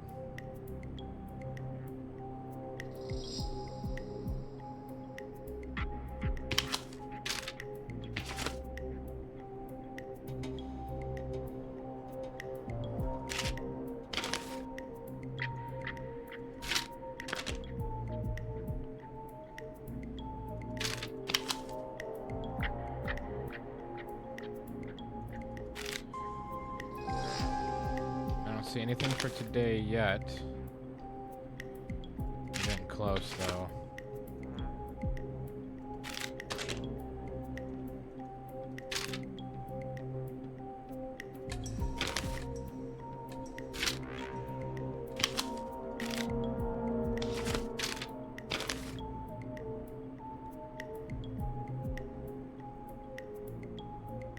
Okay. We're getting close to this. We're gonna have to call Kim Walker, I think. This is the closest date I've found. This is in a couple days.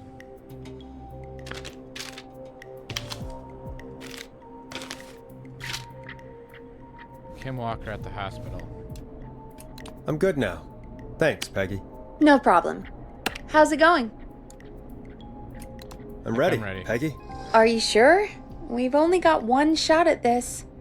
One shot, that's it? Why can't we have multiple shots? I'm sure. All Let's right. do this. Gotta do Okay. it eventually, right? Name first. Who do you think the target is? Kim Walker. Kim Walker. And where will I find them? The hospital. Right?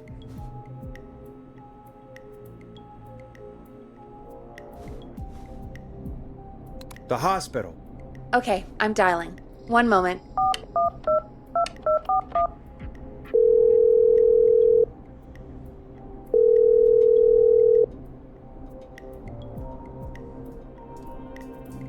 Forrest, I'm through to the hospital, but they say there isn't anyone by that name there. What? Then who? Jesus! It sounds like something blew up! He's using bombs now? Oh my god. The call board, one moment. Forrest, I'm getting so many calls. Just let me... I'm gonna take us off air for a moment. Peggy, what's happening in there? Peggy. I'm back. He blew up the gas station, Forrest. Okay. I spoke to the fire department and the hospital. The fire department is useless now, as you know. And, the hospital's only ambulance was at the gas station. Forrest, you've got to say something on the radio. You have to tell the town. I'm putting us back on air. Now. Gallows Creek. I don't know how to tell you this, but, the gas station's been bombed. Please, everyone, stay safe, stay inside, and... Oh, just bring us into some music, Forrest. Here's some music while we regroup here on KFAM 189.16, The Stream.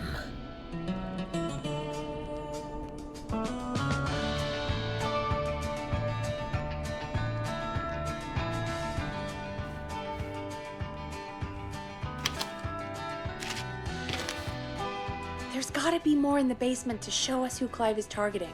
And if that's the case, we can get ahead of him. Stop the killings before they can happen. Forrest, we need to go back down. By we, you mean me, right? Yep. Like I said, I need to handle all these calls. Maybe start with that creepy mannequin room you mentioned before. I still have a lot of questions about those, by the way. Me too.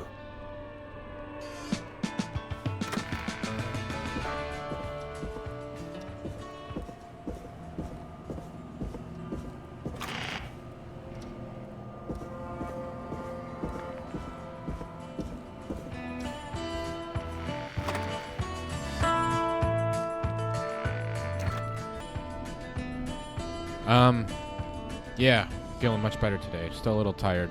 It's kind of a long day at work, but, yeah, I think the next objective was for me to go back downstairs to see if I can find any other clues in the janitor's office. The killer's office, right? Clyde or something.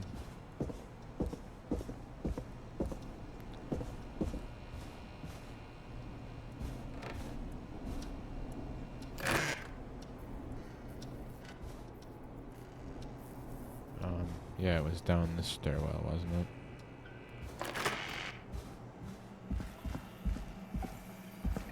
All the way at the fucking bottom.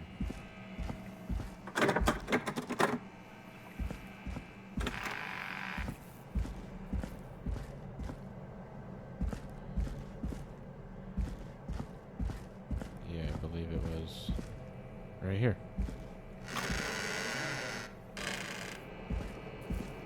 See? Nothing. Oh, that's right. Okay. Time to find something else. A key? Was this always here? I must have missed it when I brought everything upstairs.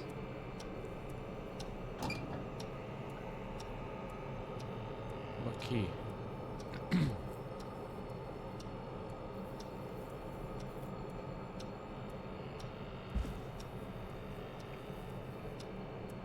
Did I pick it up already?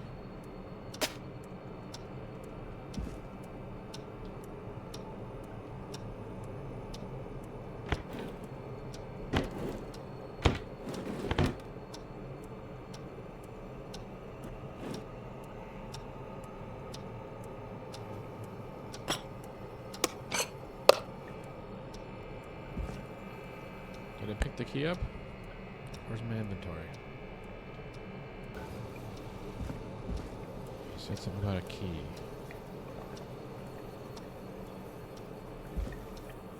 Oh, there's the key. Found basement storage key. Oh, is that one room that I tried coming in?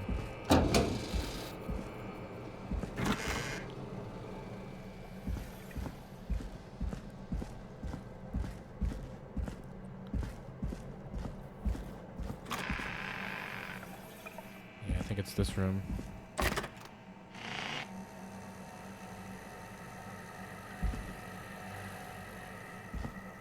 Hey, Forrest! Peggy, give me some warning before yelling down the intercom? Sorry. Buzz the intercom when you find something and want to discuss it. Ooh, another tape. Nice. Peggy, I've found a tape and a map down here. A map of what? Looks like it might be to somewhere in this storage area. Weird. Well, maybe the tape will give us more information. Give it a play.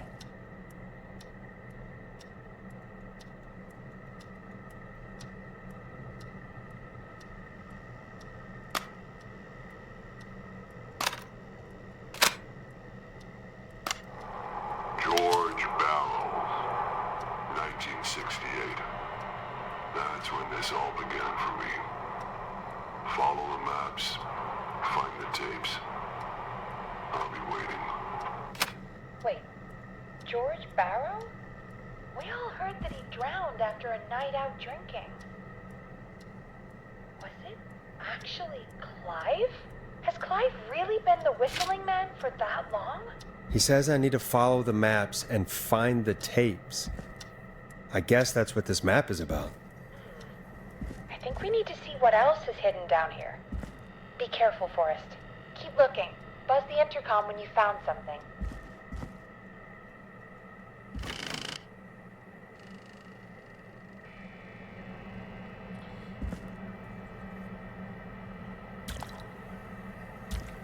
Okay. So there was something pointing down here in that one picture.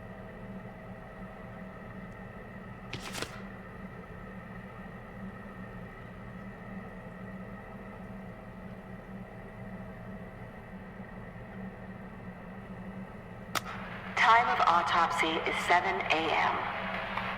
Cause of death is asphyxiation from drowning. The degree of rigor mortis indicates that the subject has been deceased for 5 hours. That puts the time of death.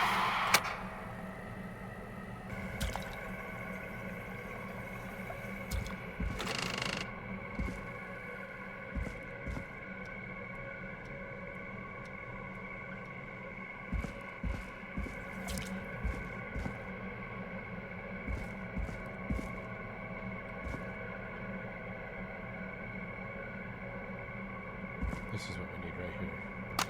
Small lacerations to arms, legs, and face, typically obtained by running through foliage. Severe blistering to the feet, as though the deceased had been running without stopping.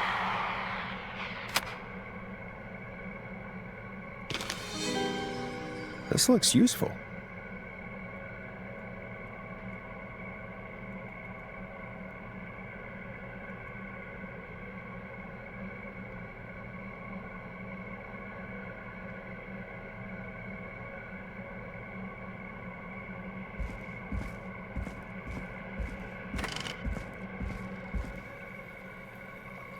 What have you found, Forrest?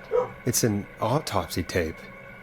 Doesn't say for who, but I think it must be for George. Poor George. He was so young. Something's bugging me, Peggy. What do you mean? I swear I recognize the voice of the woman talking on the tape. I just can't place it. Seriously? Do you think you've met her before? I don't know. I mean, I just got here recently. I don't know. Found another tape. It talks more about how George died. What did it say? It sounds like he was running for his life. Sprinting through trees and bushes, getting cut up all over. What would drive someone to do that? I'm not sure yet. I found a police report. Mentions a friend from earlier, Sandra Sharp. Sandra. The jazz runner? That's right. She found George's body washed up at the reservoir. The reservoir? Yeah? What's strange about that? George got cuts from running through foliage, right? But there's no forest around there. Also, how did it wash up at the reservoir? What do you mean? Reservoirs don't have tides. But that's what the police report said. It's not possible, though. I did a school project on reservoirs and got an A. But, yeah, not important right now. The important thing is that it doesn't make sense. What are you suggesting then? That the body was originally found somewhere other than what the report suggests? That the sheriff tried to cover it up, but accidentally let something slip? Something like that. I think. Well, Sheriff Matthews wrote the report. If he hadn't been eviscerated, we could have asked him. True. But Sandra is still alive? Once we're done down here, we should give her a call. Do you think you found everything, Forrest? I think there's gotta be more down here. I need to find all the tapes. You think so? How much did Clive hide down there? Well, if there are more tapes, then there must be more maps to follow, right? That seems to be the case. All right then. Buzz the Something's intercom up when you there. find something and want to discuss it. Yeah, Clive knows I'm down here. I'll probably come face to face with him, unfortunately. So I gotta be ready. Alright. This has gotta be that one I found over here in the corner. Where I was getting a little ahead of myself. Yep, that's it. Preliminary toxicology results shows no signs of inebriation. However, a high amount of cortisol was found, indicating elevated levels of stress in the immediate moments before death. So this one's by a fan.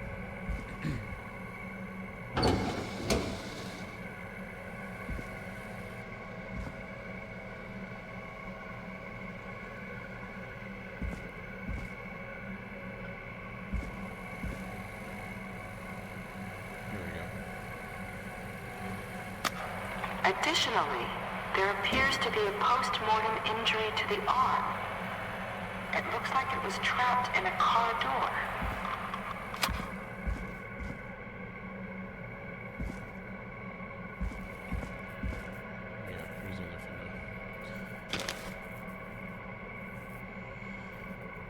Okay.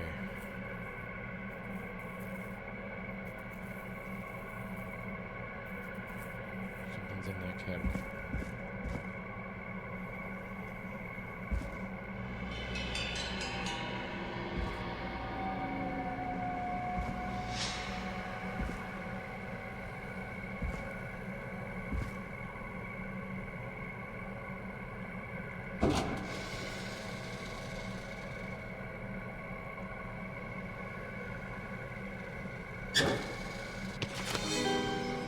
This has to be important.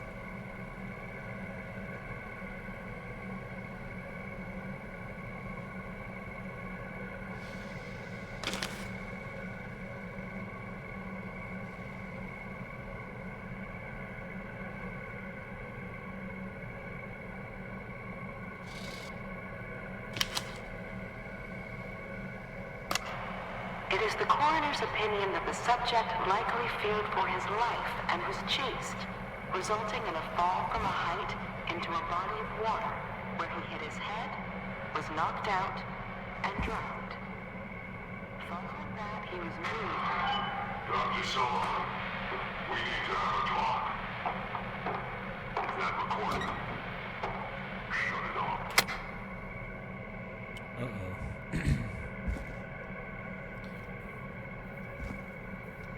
I feel like I'm hitting my conclusion with this one.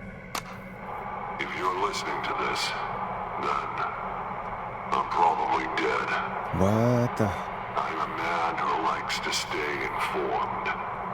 I've got subscriptions to newspapers all over the country. A few weeks ago, I noticed headlines cropping up in those papers, one after the other. Each headline about a murder.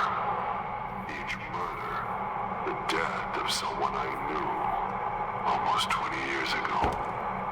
And each one drawing closer to Gallows Creek. Drawing closer to the anniversary. None of us are innocent, but I don't think we deserve killing.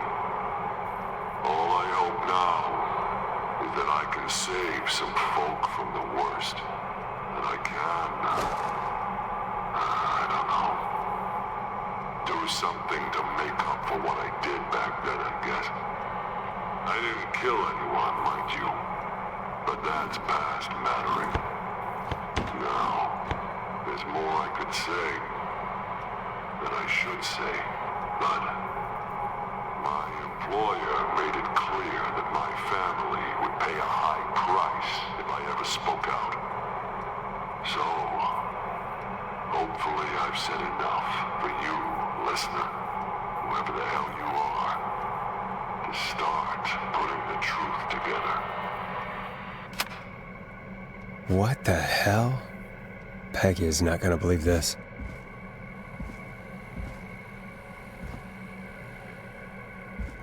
Alright, I just gotta get back to Peggy safe. And hopefully this guy's freaked out enough that I don't have to leave the studio the rest of the night.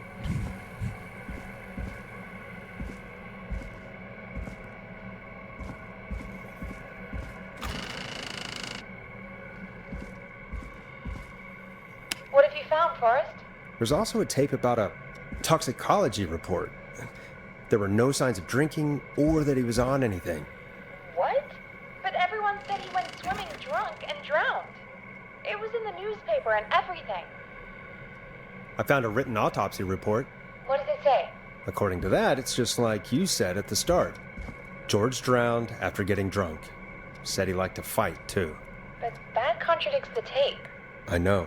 And I think I know why. There's a note with the report that says, "I'm sorry I made you do this, Virginia." If it was on the autopsy report, then Virginia must be our coroner. Wait, the caller from earlier, when we had to call the takeout restaurant, wasn't her name Virginia? We need to call her back once we finish down here. It looks like she might know something about what's going on. I found a tape that introduces a new detail to the story. Post-mortem injury. Apparently, his arm got caught in a car door.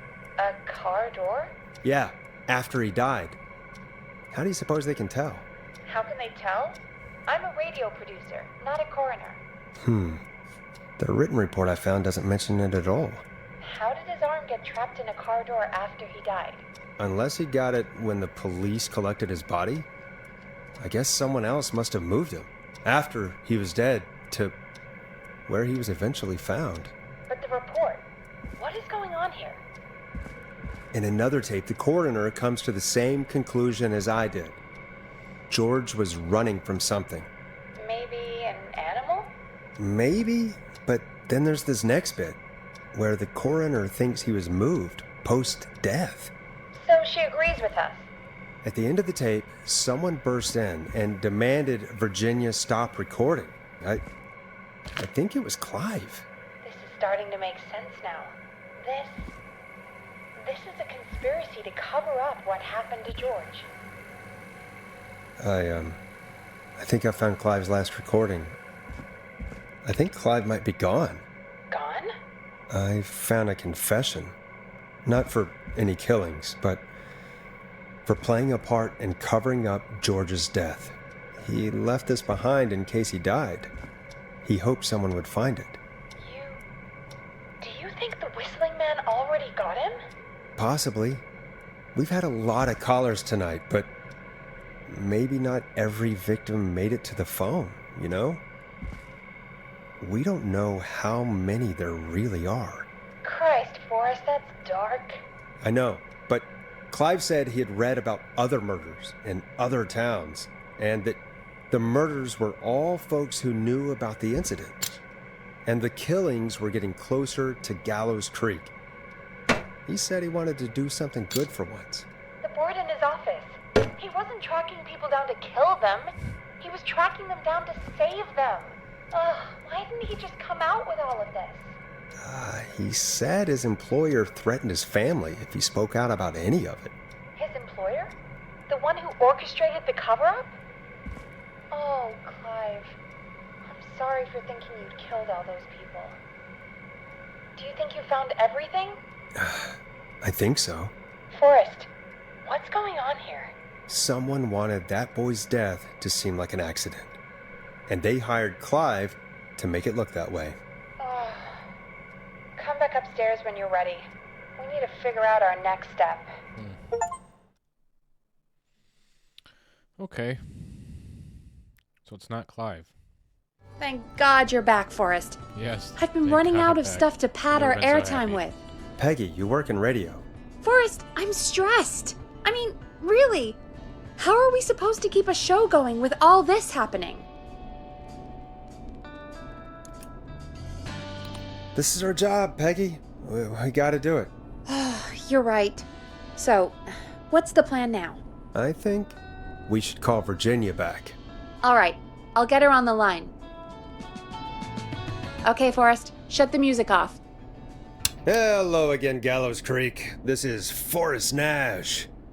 We're circling closer to the truth behind tonight's events.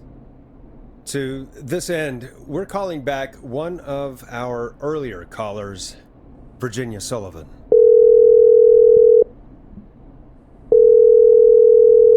Fredman Plunker here?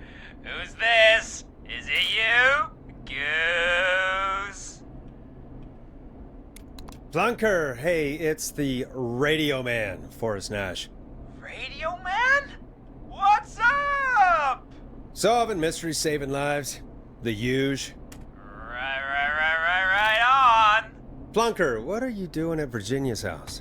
She asked if we could stay to keep an eye out for that whistling turd. So we're hanging out, bro.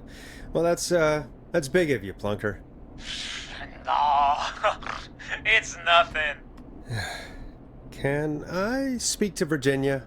Sure thing, radio man. I'll just go get her. Who is this? Hey, Virginia, it's Forrest. I'm glad you're still okay. Oh, Forrest. Forrest. Sorry, I'm still jumpy. Sorry to hear that, but listen, hey, we need to talk. What about? We're calling because we think you can help us understand why this is happening tonight. Me? What would I know? Well, can you think of any reason why you'd have been targeted? No, I don't think so. All right. When you were attacked earlier, you mentioned a name. Clive. I don't know what I said then. I was petrified, Forrest. Clive's the janitor at our station, and we know you spoke to him in the past. Forrest, please. You don't know what you're doing. He'll come for me. Virginia, it's okay. Clive won't be coming after you. We think Clive's dead. Dead? But isn't he? He's the whistling man, Forrest.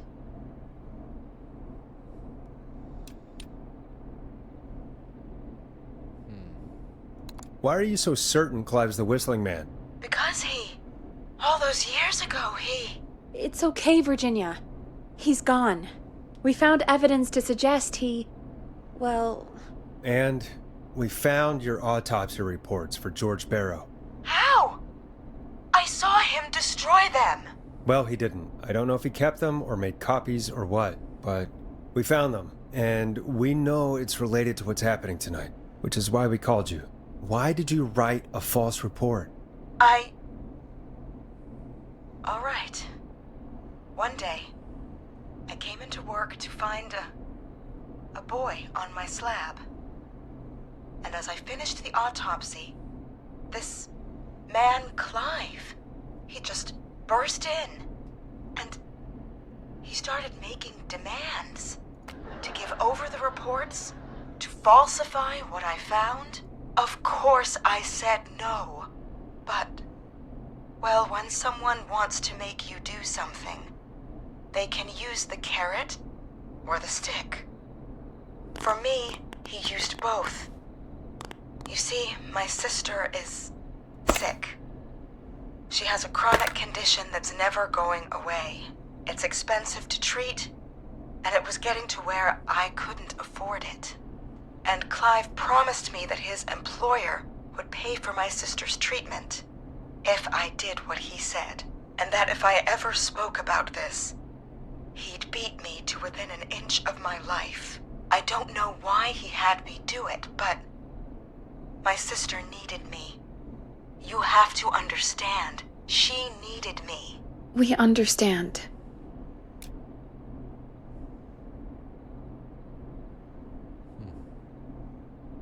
I don't. You helped cover up the death of a child. Forrest! But he threatened me. And my sister... You abused your power to help yourself. Oh, God. Forrest, that wasn't necessary. It needed to be said. So, Virginia's tied up in all of this. Clive threatened her to keep quiet about George's death. But for who? Why cover up these details? Well, we know Sandra was involved in George's death. Do you want to call her? I do. Alright, but before we go asking questions, I think we should know what we want to ask. Is that fair? Yeah, we need to ask her about finding the body. She was the one who discovered it, but something just doesn't add up. 100%. She knows more than she's saying. I wonder what she's hiding. We'll hopefully find out soon. Anyway, just be careful when you're talking to her. Don't push too hard. We don't want her to hang up. I'll be careful. Alright, calling her now. Hopefully she's at her jazz studio.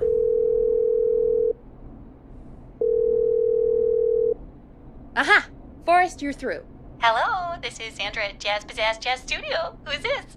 Hello again, Sandra! It's Forrest Nash of 189.16, The Scream.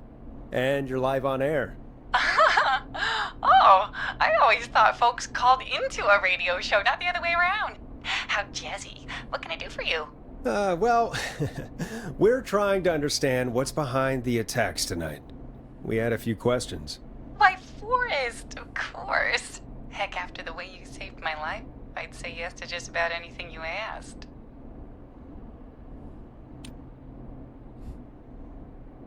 Really? Well, that sounds nice. I might just call you back tomorrow then, too. You got my number. But what about tonight? Is there anything you want to talk about right now? Remember why we called, Forrest. Of course. Do you know why the Whistling Man might have targeted you? Ha! As far as I could tell, he was just a knife-wielding psycho with superhuman cardio. He'd have chased after anybody. Right. Well, we think he might be chasing specific people.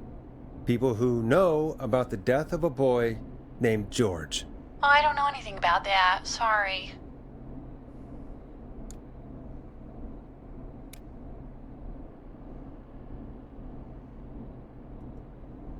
Sandra, we know you found George's body. We have the police report. I don't know what you mean. It's okay, Sandra. We know. You do? You know about? Yes. Of course. This studio is my life. After I found the body in the river, I couldn't lose my studio. Do you understand? Sure. I understand. When the rent just kept going up, he said he'd stop if I just needed to keep quiet. And everything would be okay. Sandra? Who was he? He said if I told everyone I found the kid in the reservoir instead of the river,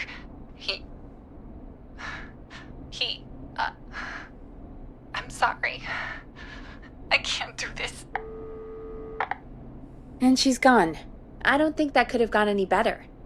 You truly did great, Forrest. Well, folks, if anyone out there has any thoughts on what's going on tonight, please call in. That's good timing. We've got a call waiting just this second. Welcome to 189.16 The Scream, with me, your host, Forrest Nash. Hi, Forrest.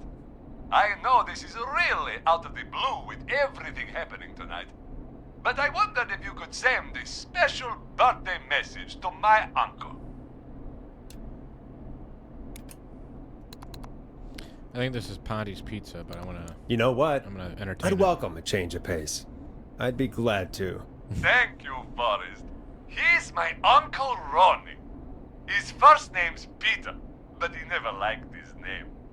But since he always had salt and pepper hair, even as a kid, can you believe it?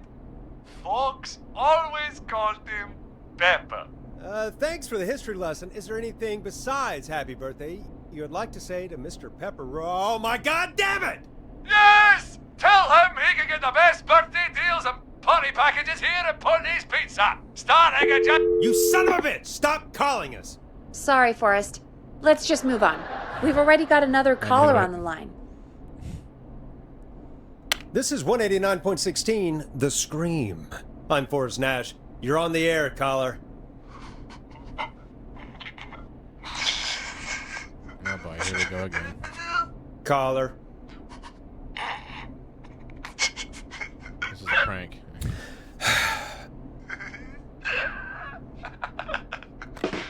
Ponty. Ponty's Pizza always delivers! Come rain or sleet or whistling man, we'll be there!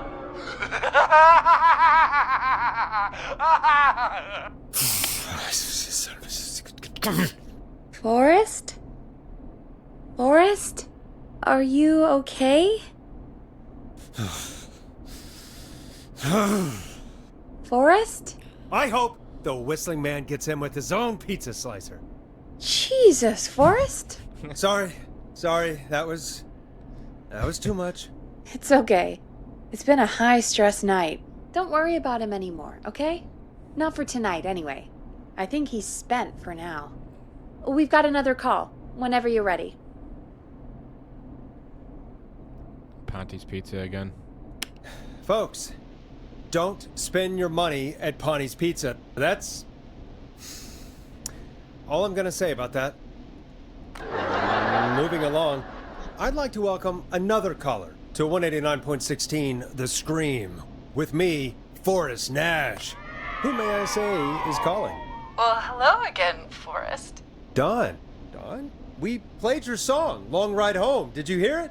Can you tell us? Never mind that now. Forrest, I'm calling because I need your help.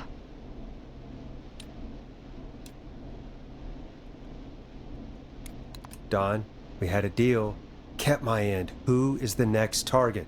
Oh, it's too late for that now. I'll be the judge of that. Oh, fine. Chuck Brody was the next target, but that ship sailed.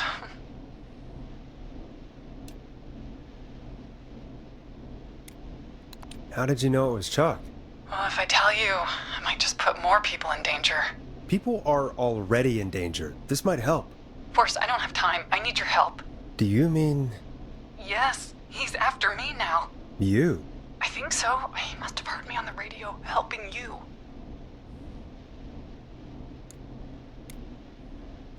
Helping? You didn't exactly help. Maybe I've been helping more than you know. I was out following a lead, trying to work out who would be next, after Chuck. And what happened? And I started to feel like I was being followed.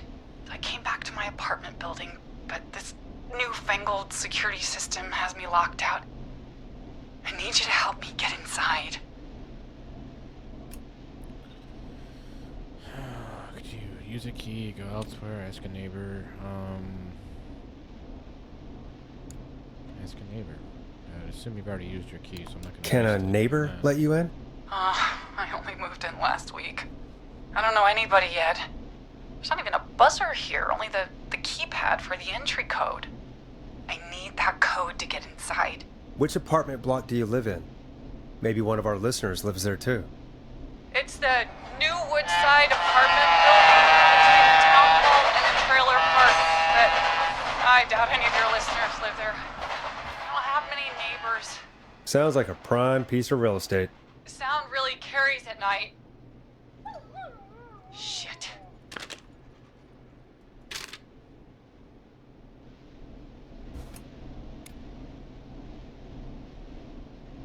I'm guessing you're not a dog person. No, I'm not. It's my neighbor's dog. Boy, I wish he'd muzzle that thing and... Oh. And now he's blasting David Scopo out of his window. This night can't get any... The whistling man. He's coming down the street. I don't think he's seen me yet. Please, I need your help. I need the code for that security system, or I'm gonna die.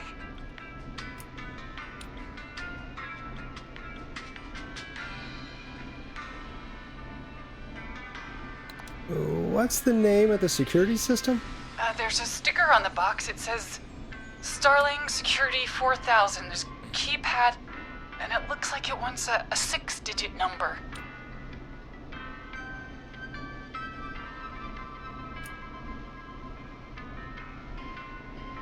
Starling Security 4000, huh?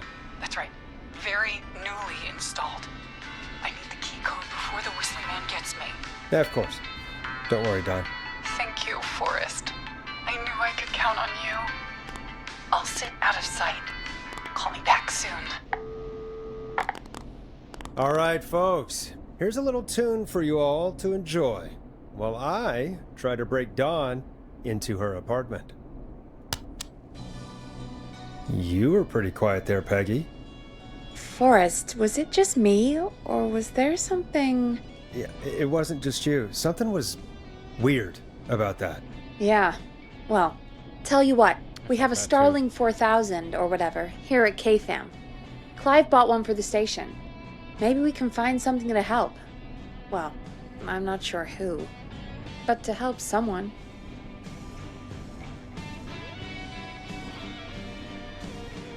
Okay, so she's locked out of the Woodside Apartments, and somewhere, Clive probably has the papers for the Starling 4000.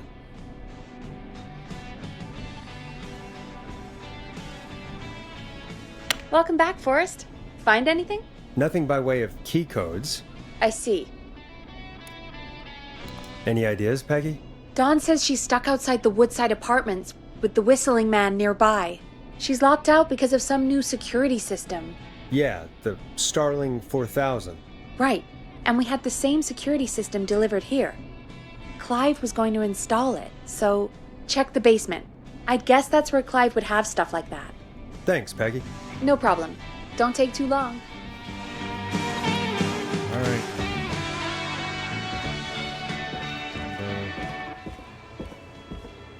Go put myself in danger again.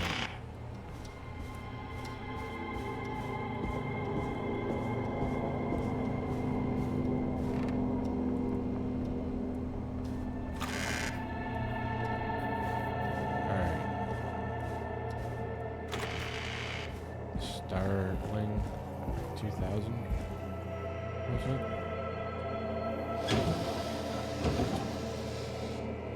Alright, I'm gonna say where you were at in the basement.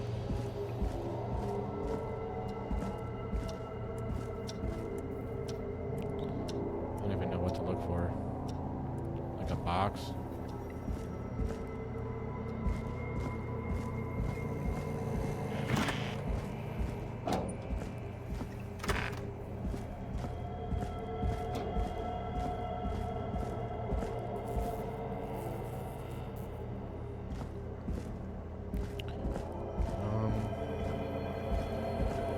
Already open?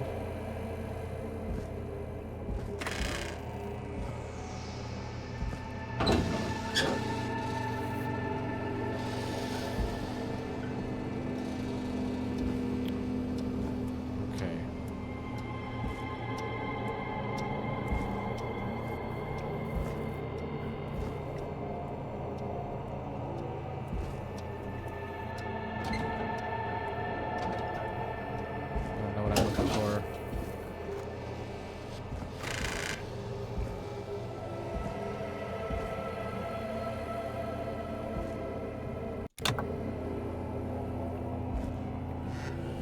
Alright, well, it's not in there.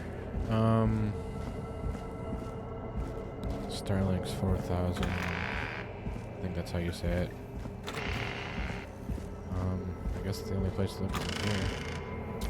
I'm looking for a box or instructions, I can't remember. What's this? Order delivery form. Starling must have left this by accident. The system's not even installed at Woodside.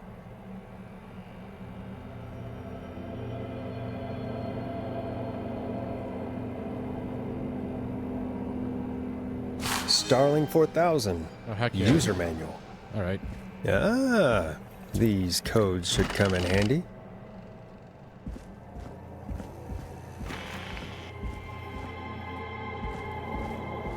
I wonder if I ever actually do come face to face with the killer in this game. I think I would just like to try to save people's lives. I think that's kind of my objective here. Even though I'm like, I'm probably like 2 and 4 right now. 2 saved, 4 dead. I don't remember my stats from last night, but it's not great.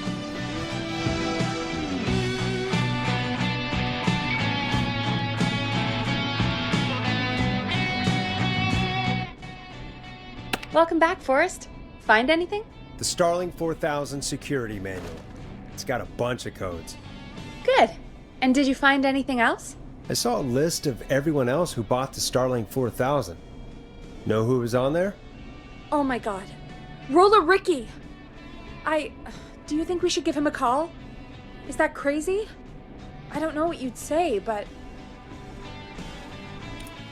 That might be a good idea. Okay, one moment. I got the number here. Patching you through.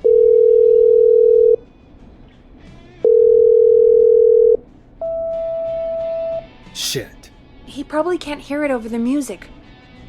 Forrest, I don't know about this. This is super weird. Just put me through to Don. I'll take care of this one way or another.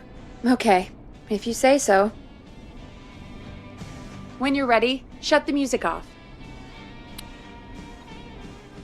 Line 1, whenever you're ready.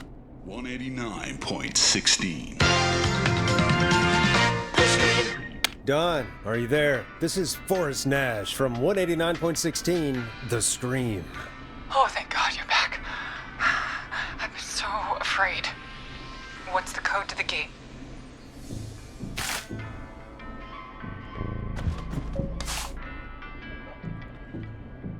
Gate code.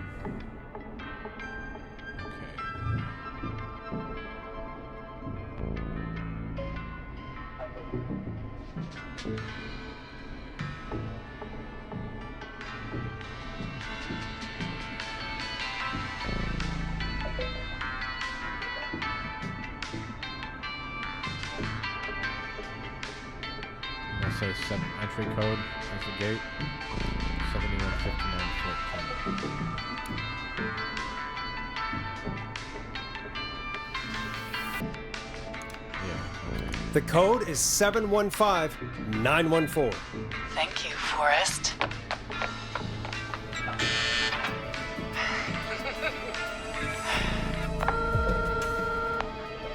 Forrest, what did we do?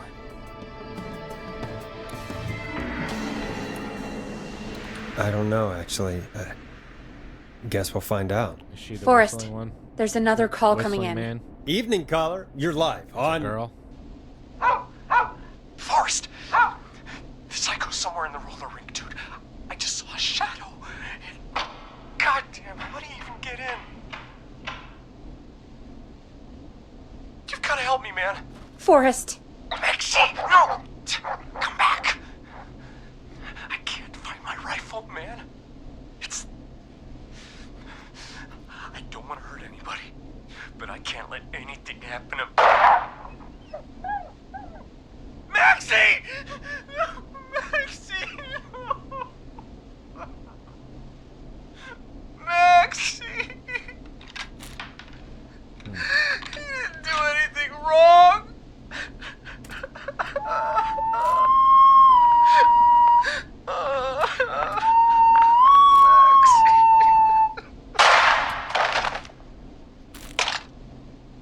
Thanks again, Forrest.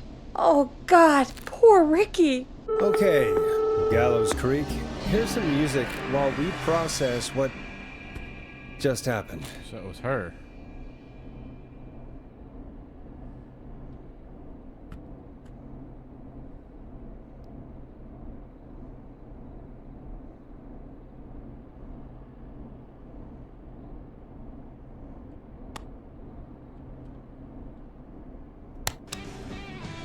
So, the whistling man is a woman?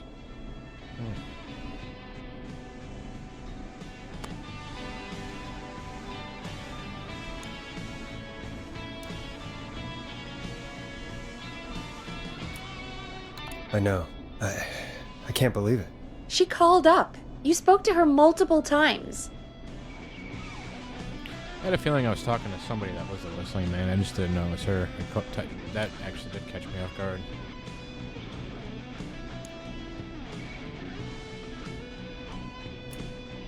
I thought she was just regular Gallows Creek Strange. Really, Forrest?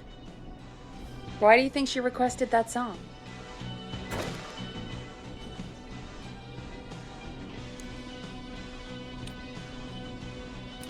To get me outside?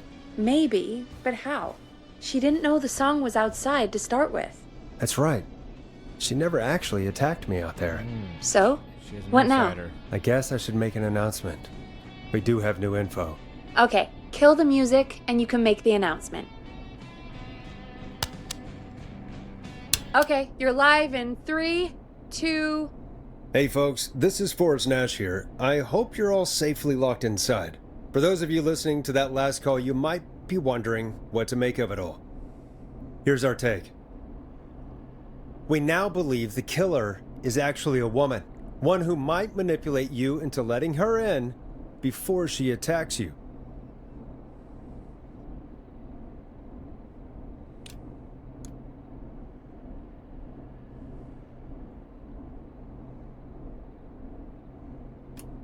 We're neighbors.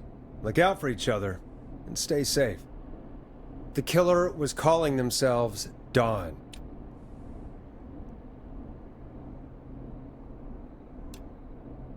This could be a fake name. If anyone needs help or you have info on the killer, please call in. You folks have my new number, right? It's 911. Hopefully, our next caller can help shed some light on our killer. Hey, we had a call come in. Okay, folks, time to take a call. This is Forrest Nash, and you're listening. Please help me. My name is Casey Moore. I'm at 25 Nancy Drive. My best friend's been stabbed. He's bleeding everywhere. I don't know what to do. Please help me. What do you want me to do? Somebody's been stabbed? Can you tell me what happened? We'd been out at the reservoir. We were heading back to his place when we heard this whistling all of a sudden. He just started freaking out. He screamed at me, told me to hide. I'd never seen him like that, and I just panicked and ran and hid in a bush. Oh no. Forrest. Then what happened? He went up the road and talked to someone. I couldn't really hear or see anything. It sounded like he might have known the person, and they just stabbed him. Casey, was he talking to a woman? I don't know. They had a mask and wore all black. That's all I know. Please, we need help here. I'll get you help, but I need to know. Where did the masked person go? They left. They left him to bleed out. I waited until they were gone, then dragged him into the garage and called 911. Wait, why didn't she make sure he was dead? I don't know. I think I heard them say something like, "It's not so funny now, is it?" before they left, but please, he needs to get to the hospital. I can't drive, so we need an ambulance. Forrest, the ambulance was destroyed in the explosion at the gas station. You should get all the info you can.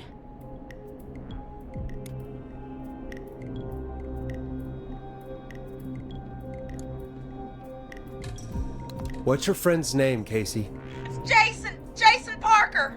Can you tell us where Jason was stabbed? They stabbed him in the stomach, and then stabbed him again in his leg when he was on the ground, and it's... Oh, the knife is still there in his leg! We'll be right back. Peggy, patch us through to the hospital. On it. Phoning St. Gabriel's now. Switch to line 2. Hello, St. Gabriel's Hospital. How can I help you? Hi, this is Forrest Nash from 189.16. We have a stab victim at 25 Nancy Drive named Jason Parker. He's been stabbed in the stomach and the leg. He's bleeding heavily. Oh God, I'm sorry. But the ambulance is, well, you know. I know, but please, we need something or he's going to die. Forrest, listen, you're going to have to get him here. We need to see him and we can't get there ourselves right now. We don't have any way to drive him right now. And even if we did, he's bleeding out fast. Alright, listen. We need to buy him time to get here. That means stopping the blood first, and then finding someone to stabilize him. To stabilize him, you really need someone with first aid training. Do either of you have any? No. Me neither. Damn it. I'm really sorry about this, but I have other patients who can't wait. All I can do is talk you through the procedure as quick as I can, and then leave the rest to you. You think you can handle that?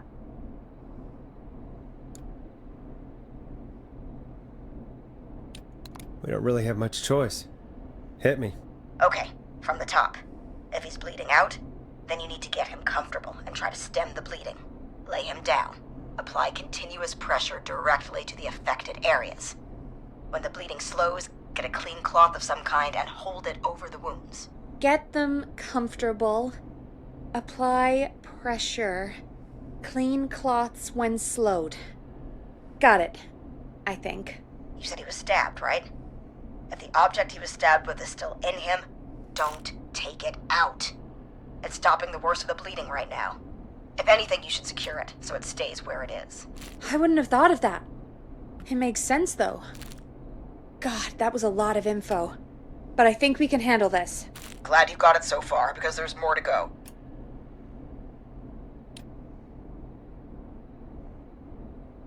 This is a lot to remember. Are you sure you can't stay on the line? We're wasting time. Please, just let me continue. If he's lost a lot of blood, he may enter shock. If he does, act fast. If you applied a cloth and it's bleeding through, don't remove it. Just apply another on top of it. If it's safe, elevate his legs to get blood circulating to his vital organs. Try to keep him warm. Get him to rest and reassure him. We need the patient to stay calm. All right, don't replace bandages, elevate his legs, keep him warm and calm. This is a lot. I'm really sorry. That's as much as I can give you right now. Try to stop the bleeding, find someone to get him stabilized, and get him here as quick as you can. Good luck. All right, Forrest. Casey's still on line 1. Hello?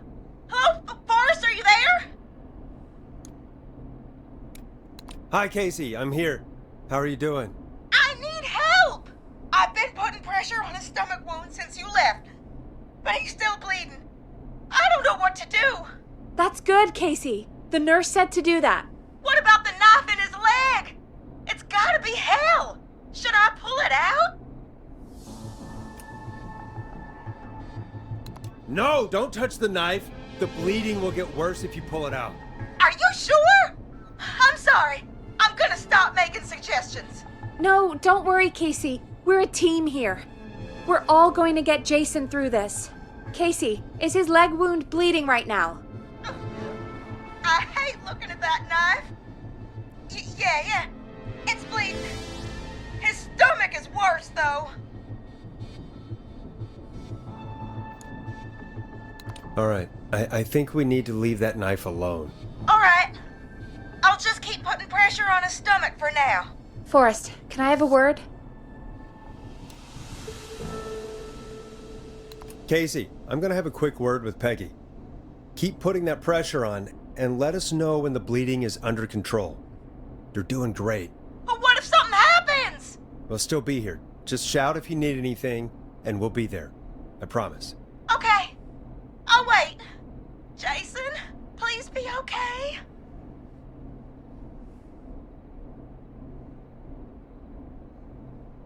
What's up, Peggy? We can't stay on the line with her all night. Dawn is still out there. What if other people need us? You're right. She's probably on her way to her next target right now. Exactly. And you heard the nurse. We need someone there with training who can stabilize him. He's got to get to the hospital somehow.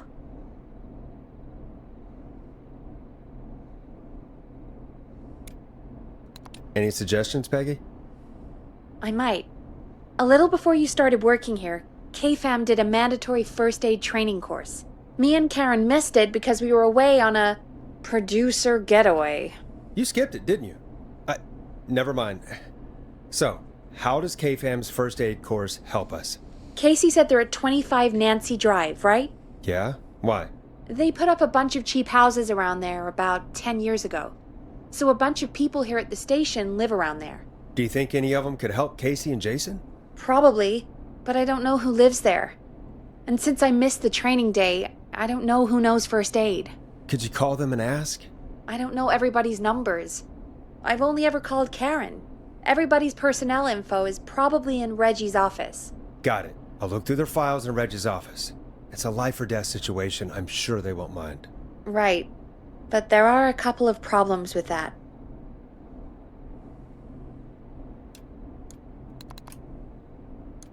Go on. It's sensitive information, so Reggie probably locked it in his safe. Great. Do you have any idea what the combo for the safe could be? Not a clue. Reggie's a serial note taker, though. Maybe something in his office will give it away. Right.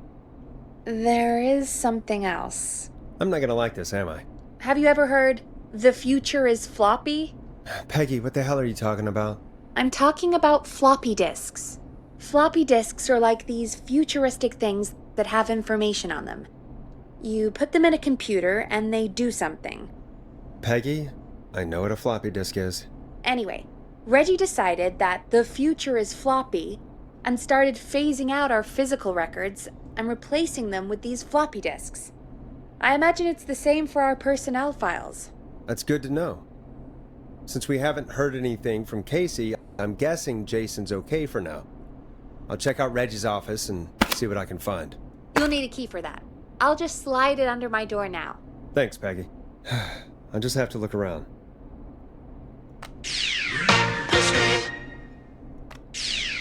Good. I'll patch my mic down to the office, so you'll hear me over the intercom. scream.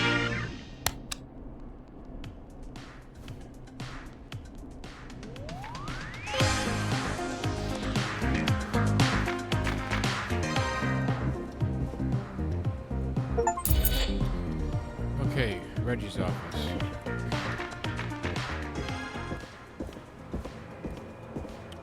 Check the room. It's downstairs behind the front desk.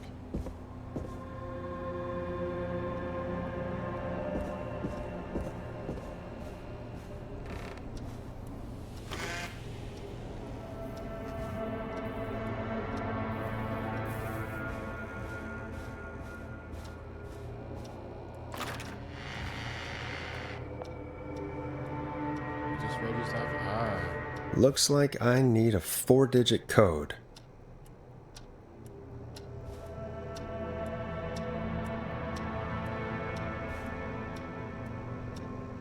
Some floppy disks.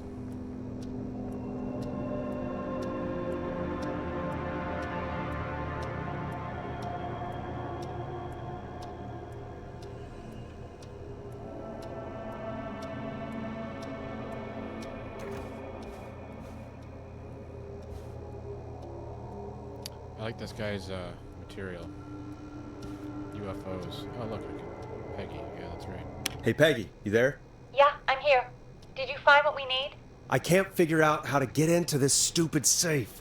No worries. We still have a little time. Reggie writes almost everything down somewhere. I'd recommend you start reading. I'll have a look around. You're probably right. I'll let you know when I find something, or don't.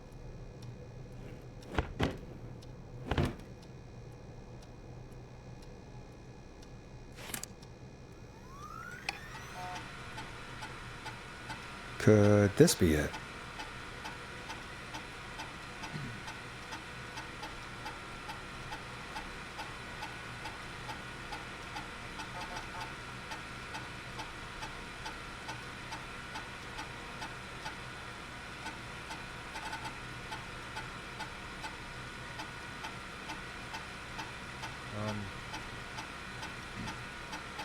Pizza delivery. Deliveries.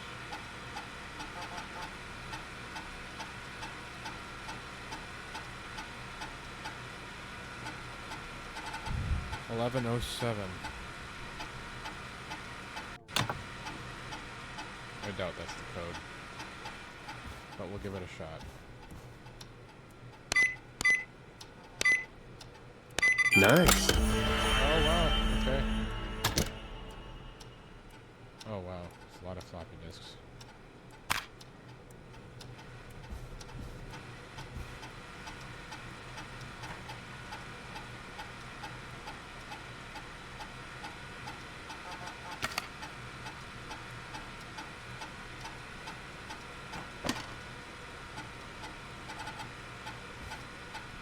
Take it back out.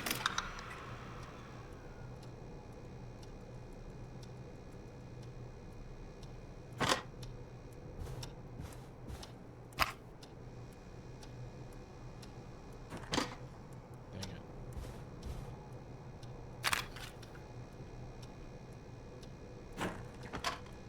Alright. I was gonna bring all the floppy disks to the desk, but not if I'm just gonna throw them around like that. What do we got in this one?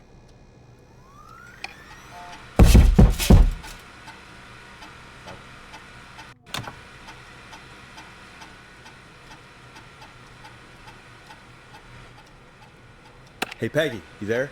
Yeah, I'm here. Did you find what we need?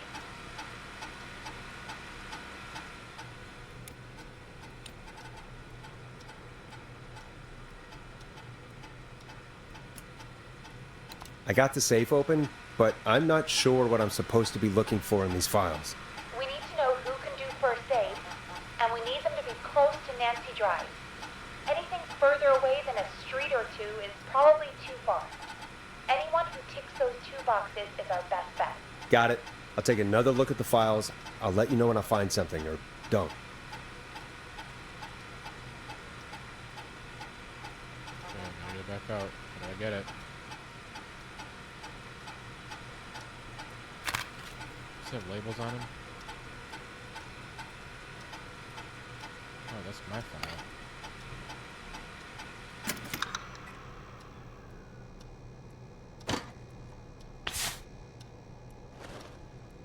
Somebody slammed on that door. You guys heard that, right? I definitely did. I'm kind of ignoring it.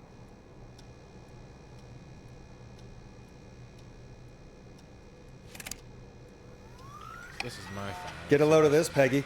Apparently, I'm a lone wolf type. Forrest, what are you doing? We don't have time for this. We have a man literally dying on the line, and we're more interested in you. You're right, I'm sorry. I need to focus on possible candidates. I can read the rest of this later. Peggy. I don't think it'd be Peggy. You know what? I'm gonna read about Peggy. You can't ever be too careful.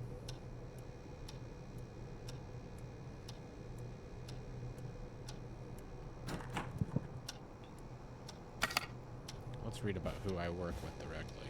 I feel like that would be a good idea. Maybe. For a murder mystery game, I feel like Hey, Peggy. I think Reggie's on to you and Karen. Maybe don't bring those little drink umbrellas into work for a while. What? Why are you reading my file? You need to find someone who can help Casey. We already know I can't. Don't waste time. You're right. I'm sorry. I need to focus on possible candidates. I really shouldn't have read both. We're in a hurry.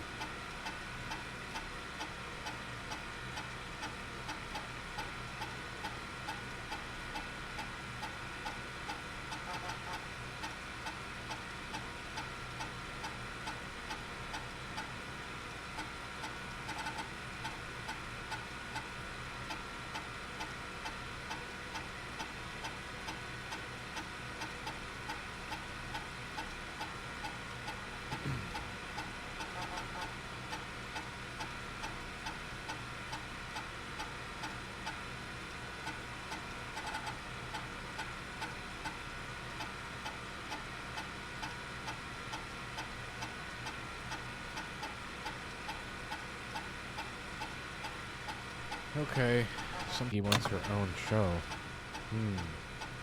Could she be possibly trying to get rid of me?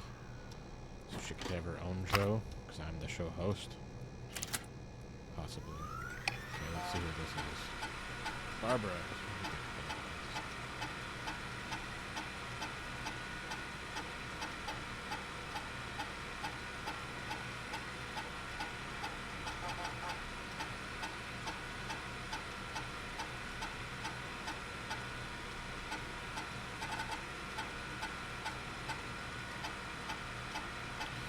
Barbara's a receptionist, so I don't need that.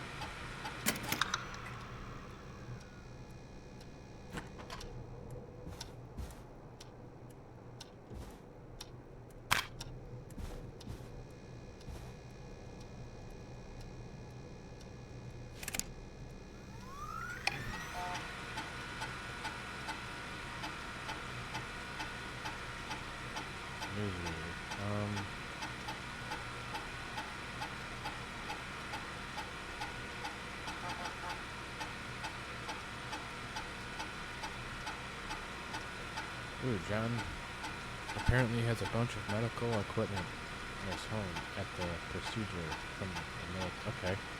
So we're going to put John aside. That's a good sign so far.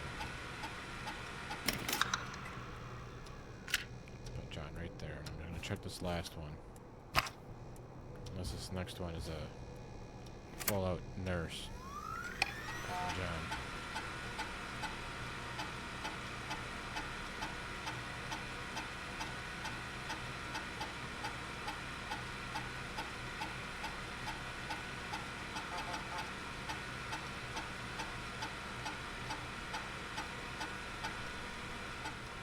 Okay. I'm picking John. Hey, Peggy, you there? Yeah, I'm here. Did you find what we need?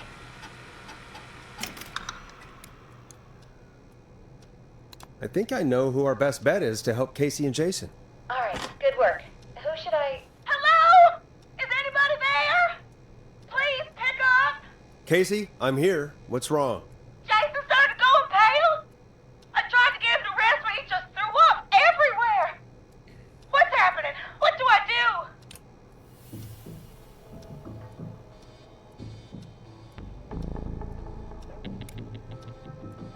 Peggy? I'm drawing a bit of a blank here. Forrest, I think he's going into shock. But the bleeding seems to slow down. Did I mess up? Jason, I'm sorry. Casey, calm down. You've done everything right. I need you to listen to me, okay? For Jason. What did the nurse say to do about shock?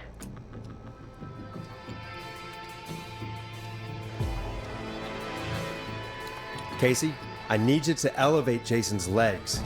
We need to get the blood flowing to his vital organs. Got it. Jason, stay with me. I'm just gonna move you. This might hurt. Okay. I propped his legs up on some boxes. I'm looking at my notes. We need to get Jason as warm and comfortable as possible.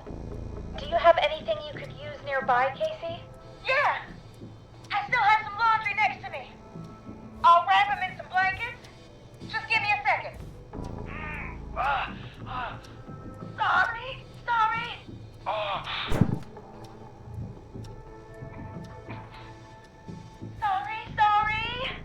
I'm done.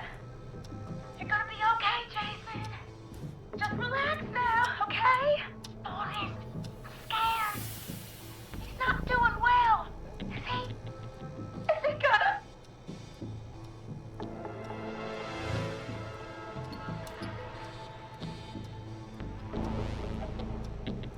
Jason is going to be fine. Just make sure he knows he's going to be okay, okay? Okay. Please. I can't give him what he needs. Please send help. I can't lose him. All right, Forrest, we need to hurry. Jason doesn't sound like he's doing too well. You said you knew who to call earlier? Who was it?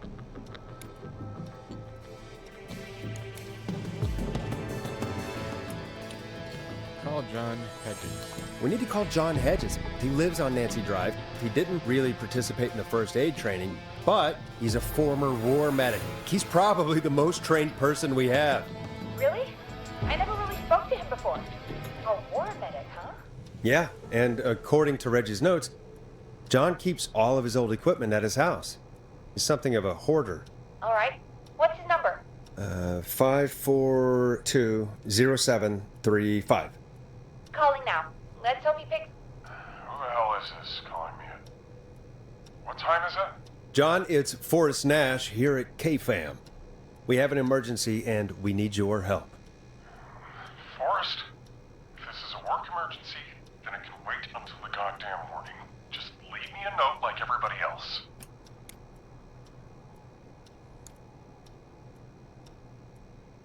John, no, this is a medical emergency.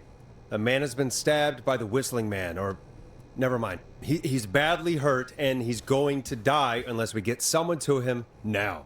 The Whistling Man? What kind of joke is this? John, we're not kidding. A man is gonna die if we don't help him right now. Seriously? I haven't been called on for over 10 years. Where's the patient? What's his condition? He's at 25 Nancy Drive. I think we got his friend to stem the bleeding, but he's gone into shock. He's passed out right now. You say he was stabbed? Do you know the extent of his injuries? From what we were told, he has 2 major stab wounds. One to the stomach and one to the leg. The knife is still in his leg, and the stomach wound is open. Understood. Let me grab a few supplies and I'll head right over. Damned if he dies on my watch. Thank you, John. We'll let him know you're on your way. Good luck. Hello, Casey. Are you there? How are we doing? Bad. Jason seemed really weak and then just started thrashing.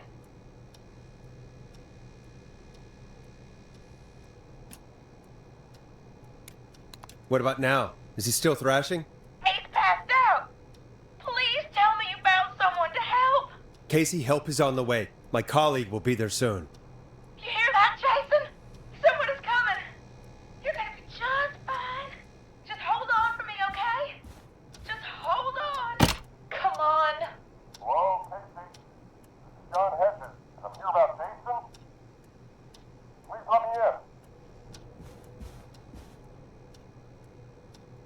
I'm guessing that's Jason there. Casey, I'm gonna need your help. Forrest, Peggy, don't you two worry. We've got this from here. Okay. Forrest, we'll call you back later. I have to go now. Good luck, everyone. God, she's gonna be alright. Me too. And with that, the show moves on. We're sending our best wishes to Jason. Well, after all that excitement, I think we could use some music. Come back upstairs when you're ready.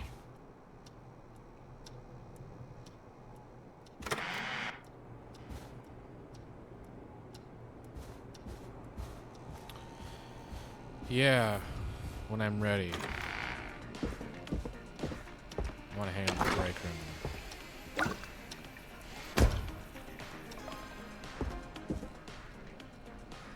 Have a beer.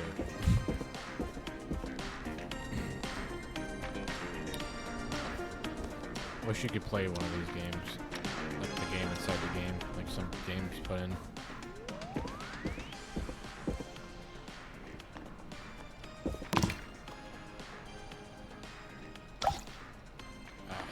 Can't get it. Alright. Let's go back to work.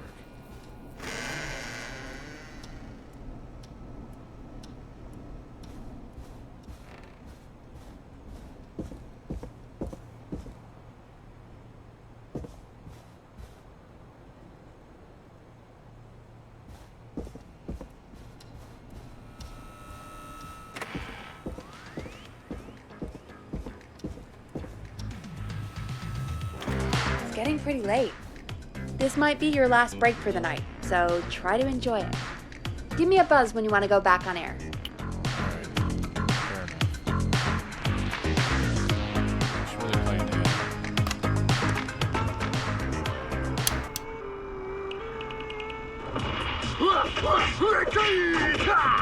Do you seek Right ancient back. I'm gonna grab a wisdom? water Do real you want to double your power? Are you ready to unlock your inner warrior for only $24.99?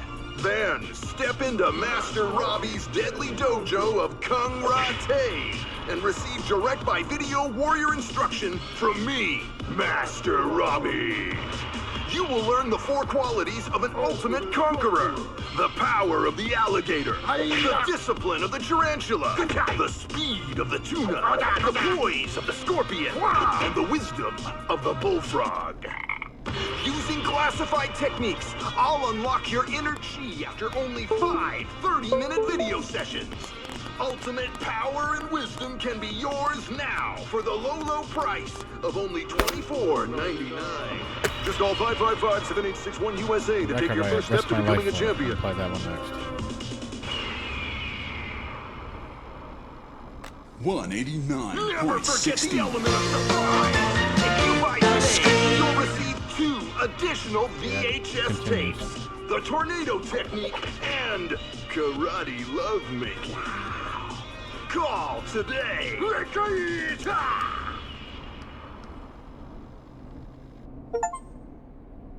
189.16.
Yeah, pretty cool radio station.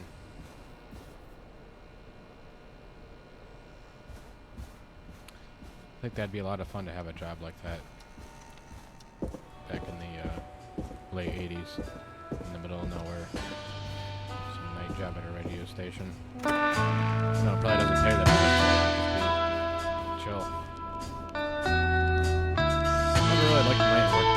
used to work a night job, and I was never really a big fan of it, so I guess I kind of get that aspect.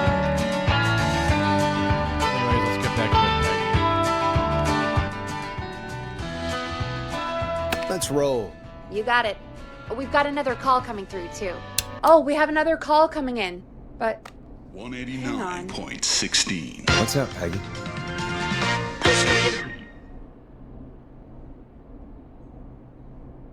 Peggy? You're gonna want to take this call off the air. Who is it? Just do it. All right, folks, it's time for another track. Here's one to help you sit back and relax. We'll be right back after this.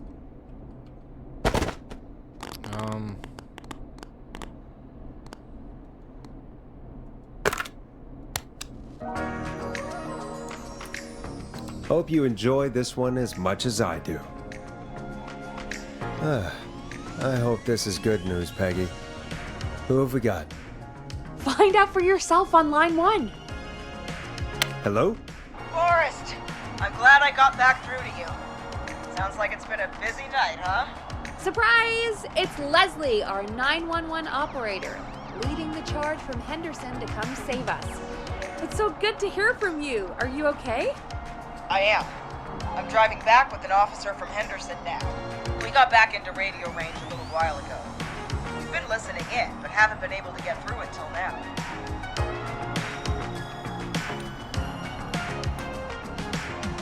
It's been a long night. Ever since you found Sheriff Matthews, it's only gotten worse. It's been a long night. Well, it shouldn't be too much longer now. I'm glad I got through to you. I wanted to let you all know what's going on. I made it to Henderson. Turns out somebody had cut the phone lines, and they had no idea what was happening. After I told them, well, their sheriff sent a goddamn squad back with me to stop this. That's great news! That's crazy about the phone lines, though. Do you think the whistling man cut them? I'm guessing so. I don't know how the whistling man did it. But that doesn't matter right now. Listen, we're coming in hot, but we need your help. I know Gallows Creek isn't a big town, but if we don't know where the whistling man is, we can't get him. Her. That's where you come in.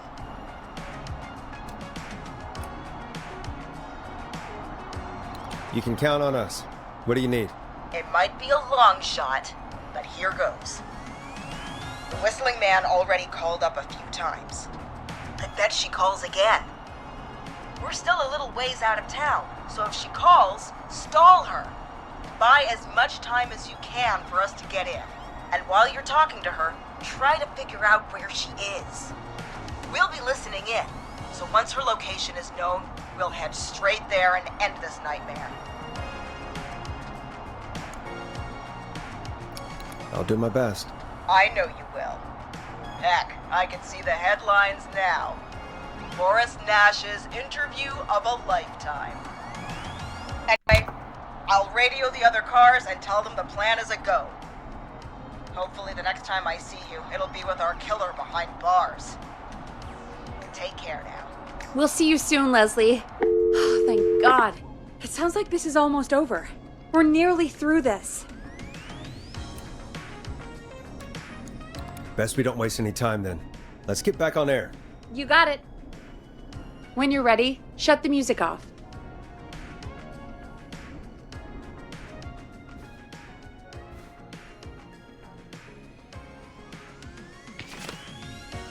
Okay, Forrest, shut the music off.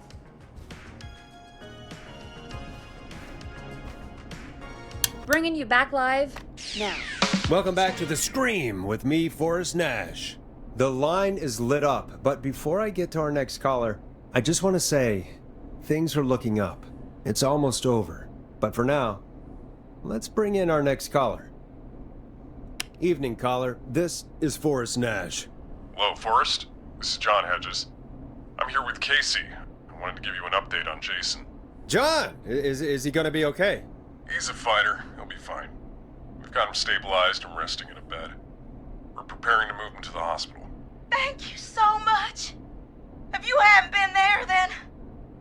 God, I don't even want to think about what would have happened. Of course, Casey. We're just happy he's okay. John, Casey, you two did all the work.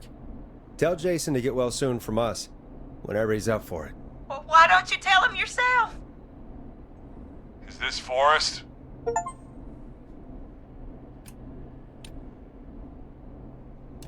The one and only. I hope you're feeling better.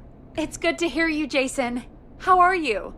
Oh, well, I've got a hole in my stomach, and there's a knife in my leg, but John gave me something to take the edge off. So, I might feel even better than either of you.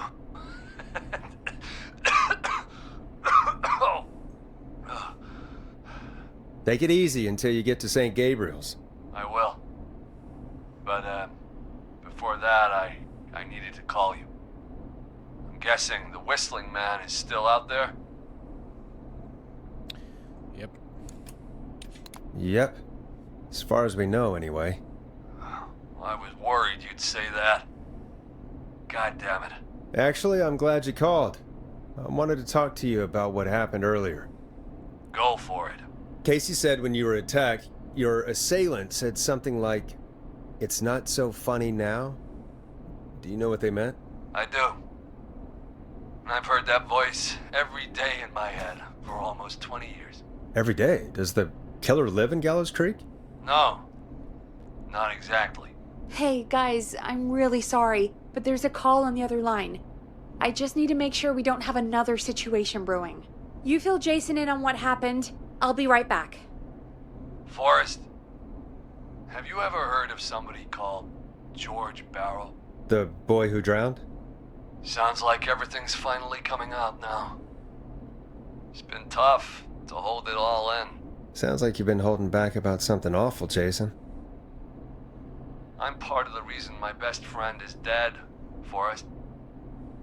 And the few who knew about it said if I ever said anything, I'd find myself in jail. For a long time. It was hell. And then the town just moved on. Like he'd never existed.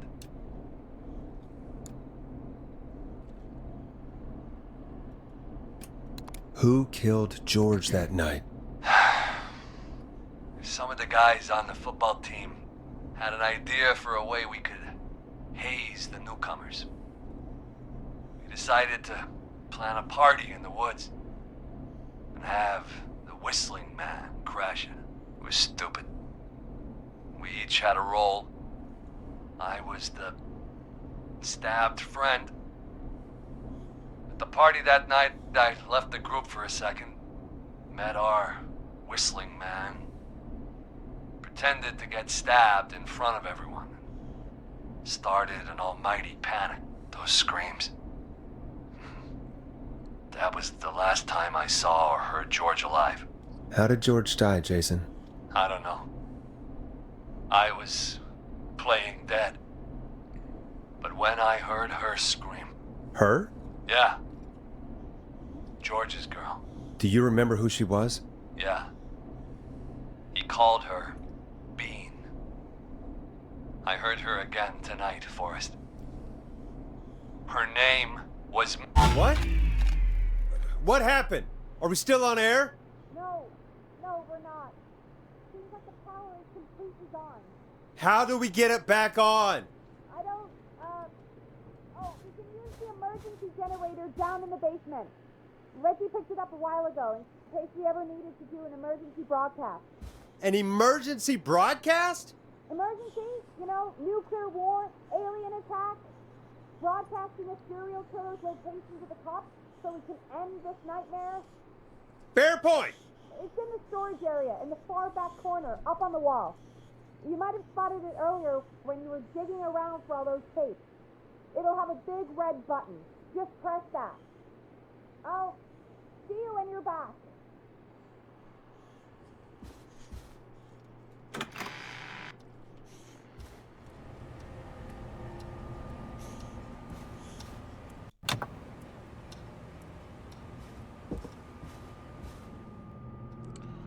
Okay.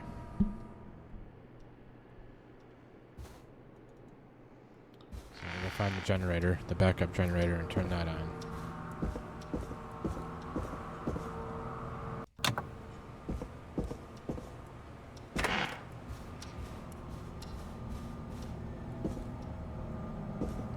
Oh, it's so creepy out here with no power.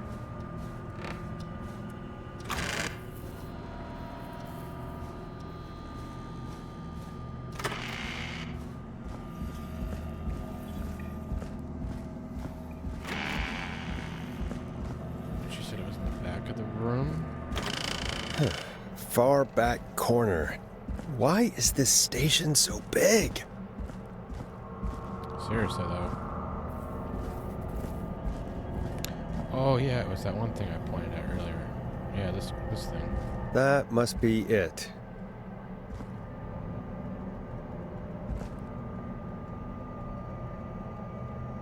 Boom!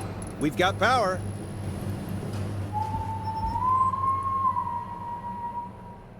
The whistling man. I need to warn Peggy.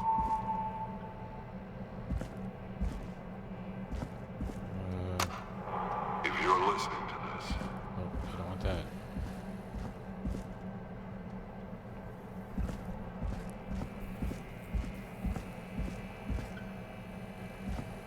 So the whistling man is here now.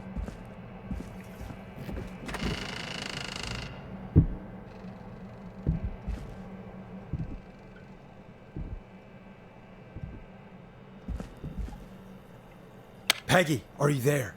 Are you... Peggy! I need to get back upstairs.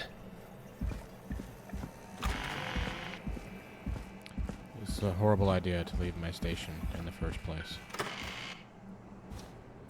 I'm the host of a radio show. I can't just walk out. And Peggy thinks she's the host, but she's not. What the hell? Heck.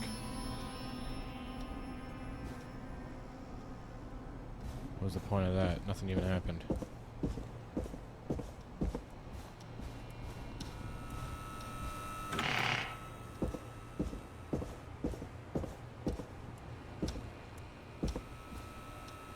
Oh no. What? Why is it locked? What? Why is it locked? What? Why is it locked? What? Why is it locked? Oh no. Peggy! Where'd you go? Oh jeez. What the... No way. This can't be happening.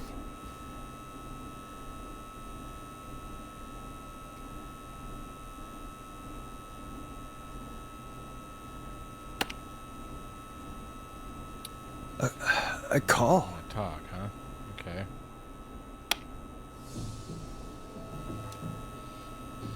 Where's Peggy, Don?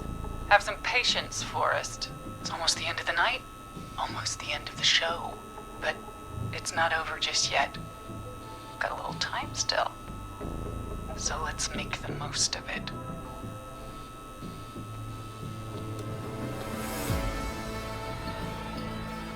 What do you mean? Make the most of it how? Well, Huh? I thought we'd end tonight's Whistling Man special with a special guest. The one who started it all. Let me take that out of your mouth and... You crazy bitch! Let me go! Welcome to the air, Mr. Teddy Gallows Jr. Wait. It's all gonna come out tonight, Teddy. Your daddy and his money saved you 20 years ago. But even you crawled out of his coffin with all the money in the world. Wait. Where the hell is Teddy? How are you talking to him if you're here with me? Because I'm not there with you, Forrest. I'm here with Teddy. And if he says where that is, well, he knows he'll get it. I can see you. You're standing right in front of me. Oh, I get it. You're wondering who's there at the station with you. Forrest Nash, let me introduce you and all of Gallows Creek to my boy, Henry Barrow. Okay, I'm gonna turn this sound off. Or not sound, the music. Because it's like overpowering. I'm having a hard time hearing what she's saying. I'm sorry. This is a lot to take in. You've got no idea. So there were 2 whistling men tonight. Of course. That explains how you were always able to get around town so quickly. And that's how you escaped the secret archives in the newspaper office. Don't think I've forgotten about that, Forrest. Locking my sweet boy away like an animal. Hang on. Did you say Barrow? Then are you... Let me just get this mask off. Damn uncomfortable thing. No wonder Mooney went crazy wearing this. There we go. Marie? Marie Campbell? George's old girl. Oh, well, it sure has been years since I last saw. Oh, God damn it.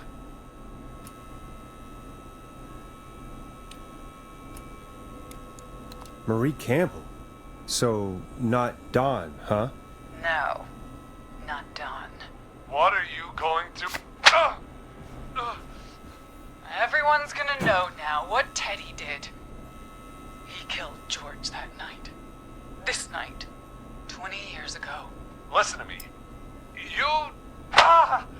You're gonna talk when I talk to you. And not a moment before. Meanwhile, Forrest, I'm gonna give you the chance to talk. You're gonna help me reveal what really happened to George all those years ago.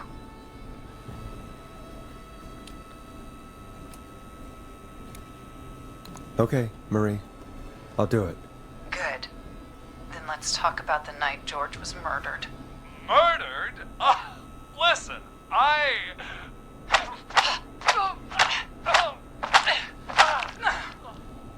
said you speak when you're spoken to. Now, I know you've done some good work tonight in piecing together what happened to George 20 years ago, and that's why I want you to interview us. Interview you? All right. I can do that. Thank you. I want you to help me and Teddy tell the story, Forrest. Do a good job. And hell, you might be the only one to leave here alive.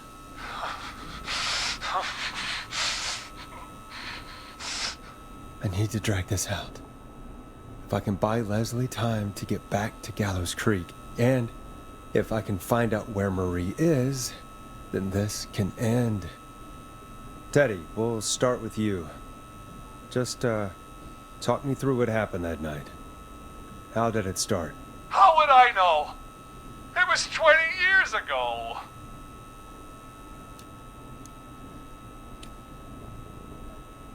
Hit him again, Marie. Oh, what the hell? God damn it. Okay. Our first team party was coming up. And when I saw the date it was scheduled for, I had an idea for a way we could prank the new guys.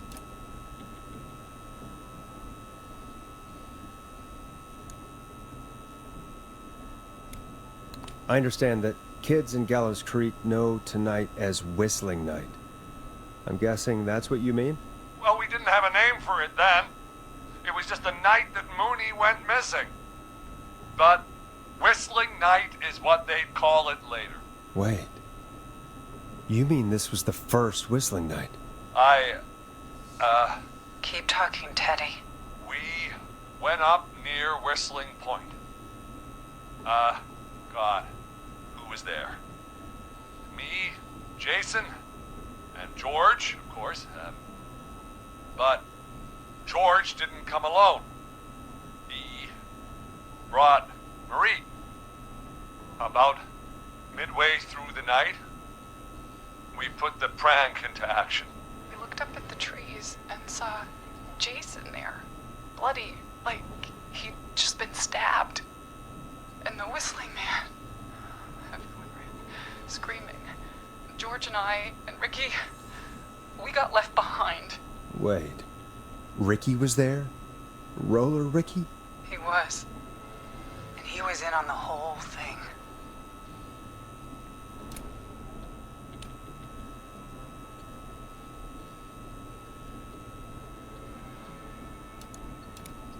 And so he had to die? Yes. You psycho! close as anybody. I don't believe for a second you didn't tell him. If Ricky had told us, if he just told us, he and George would both be alive still. Well, if Ricky weren't dead, we could have heard his side of the story. It was just a stupid prank.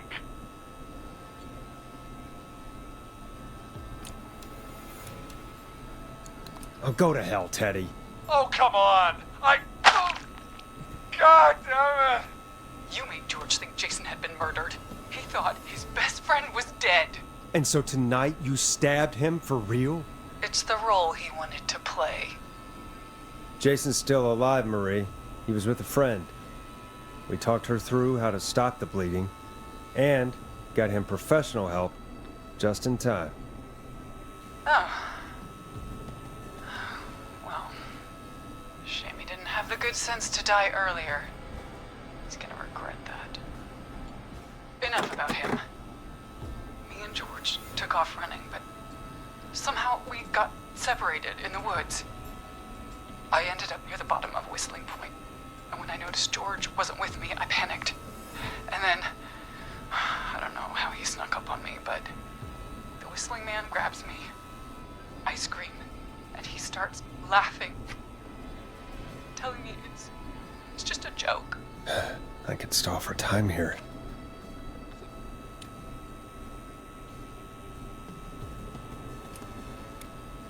How did you feel in that moment? I felt like nothing was real. I felt small and confused and...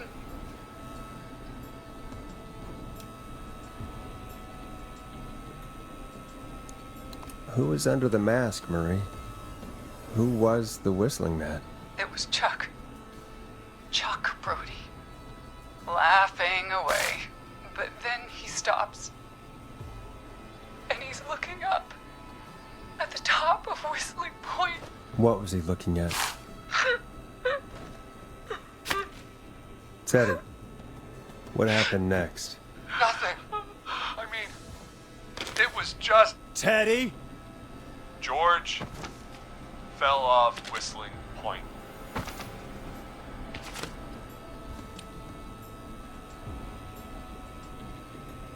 Why'd he fall, Teddy? He just... You pushed him. You were up there. You were dressed as the Whistling Man too, and... I didn't push him, God damn it! I just chased him up there, and he kept backing up. When I saw he was about to go over, I reached out.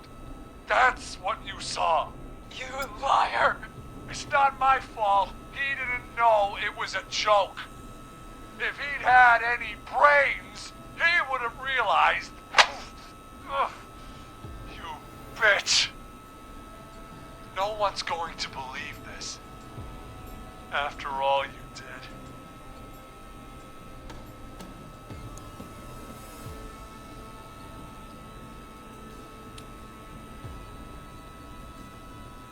I believe her. You... What?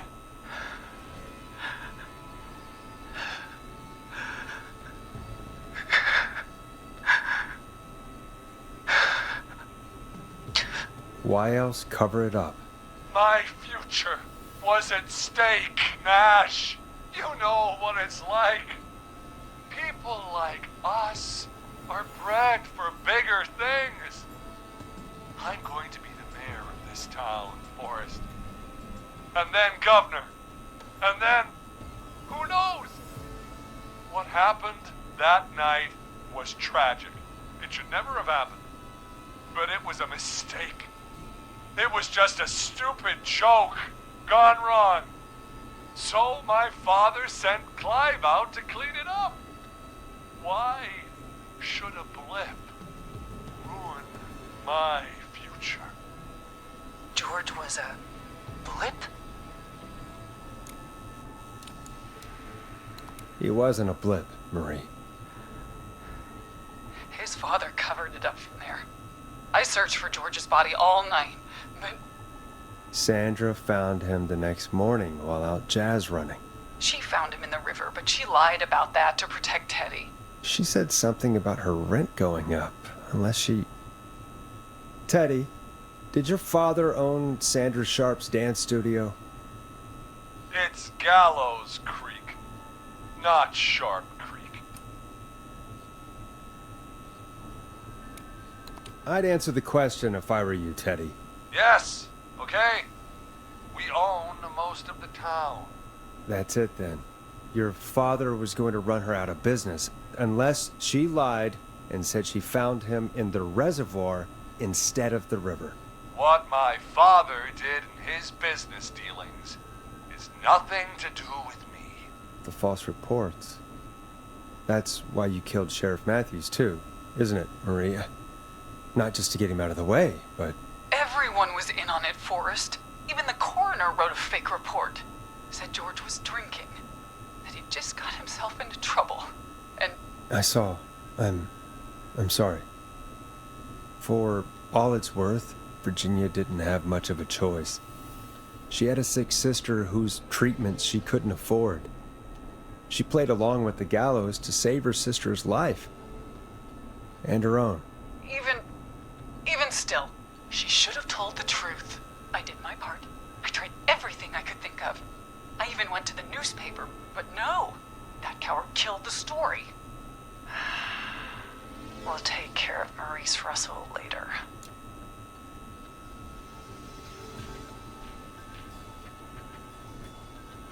When will the killing end, Marie?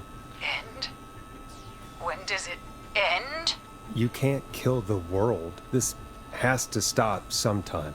It has to. It never should have started. He shouldn't have pushed Mike George off a cliff. He should have been punished. But it's coming to a stop. At least for now. Here, where George and I first met, before he joined your football team. It was right after he shot the winning throw. Wait a sec.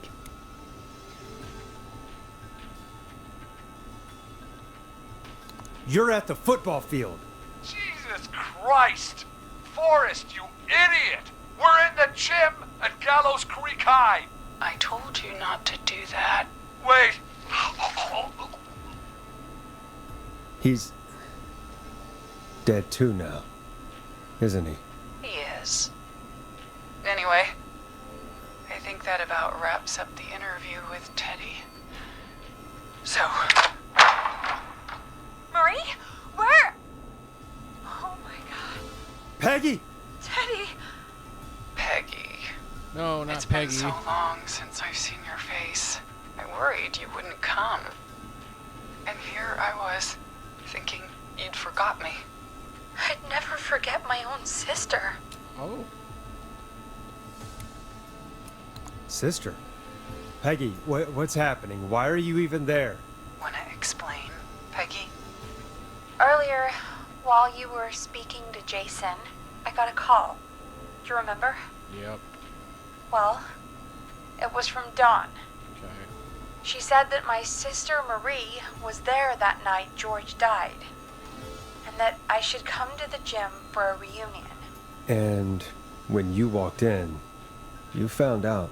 That my sister is the Whistling Man. Good to see you too, Peggy. Why didn't you tell me any of this?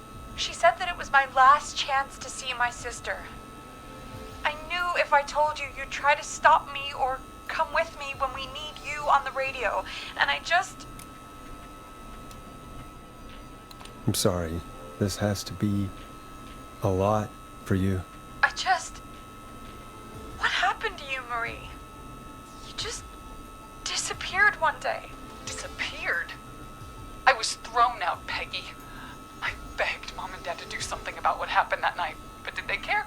No. They told me to stay quiet. They only cared when they learned I'd been with George, and... Marie, I'm so sorry.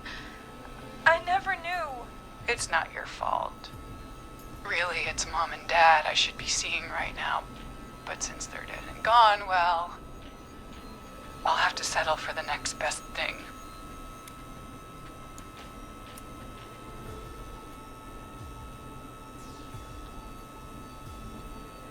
Next best thing? Do you mean... Someone has to pay for what they did. Marie, please. Mom and Dad are gone, Peggy. Besides, you forgot me. Just like the rest. You forgot. Marie, Peggy never forgot about you. Keep your mouth shut. She kept a card from you. She kept it here on her desk. What card? The card you made me for my 8th birthday. What does it say then? Happy birthday, Peg. Now you're great and 8. Love, M.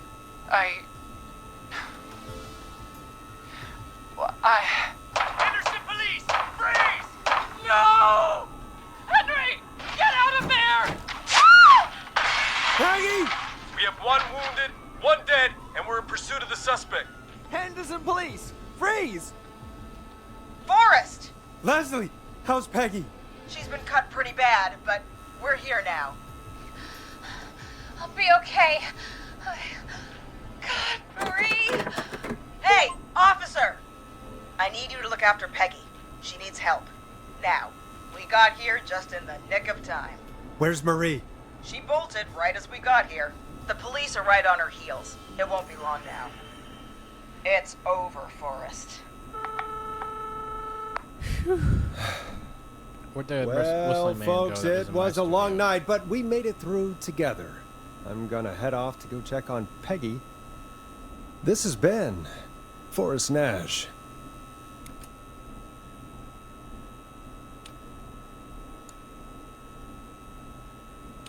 And it's been a scream.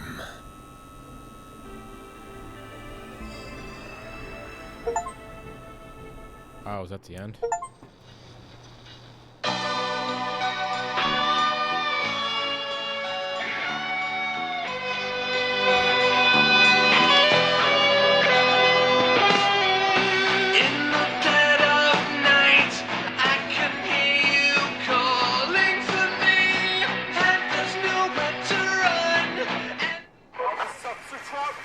Come in. One suspect is in custody. Trail the other suspect into the nearby woods.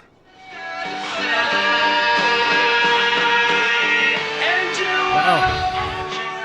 I think that was the end of the game.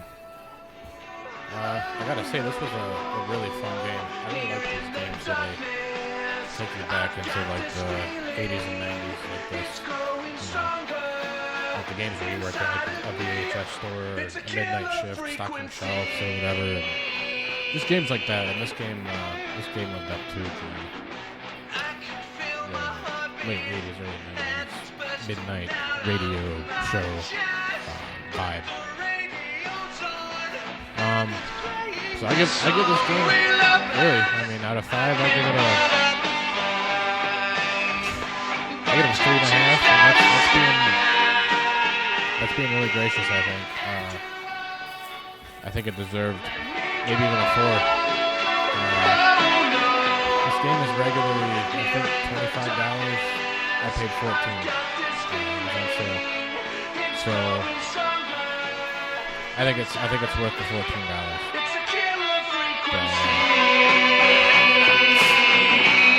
Oh, it's a killer frequency! I think once I walk out that exit door, that's it.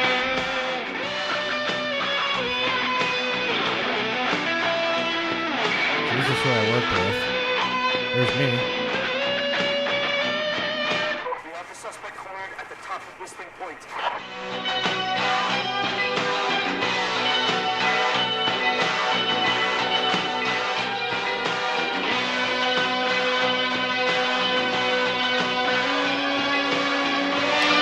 All right, let's walk out this door and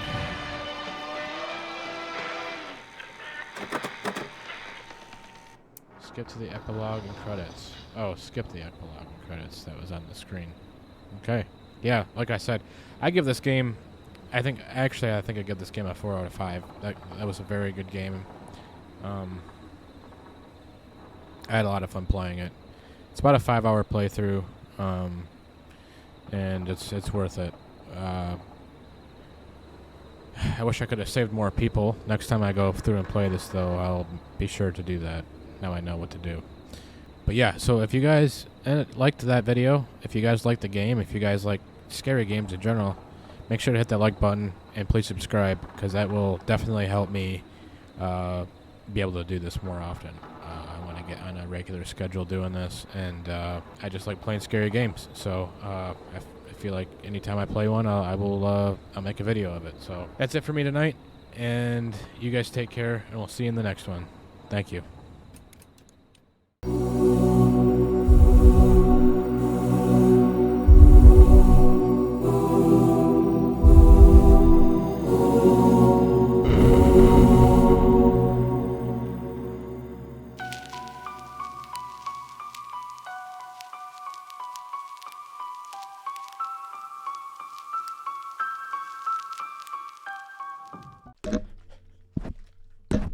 Ouch. Fucker.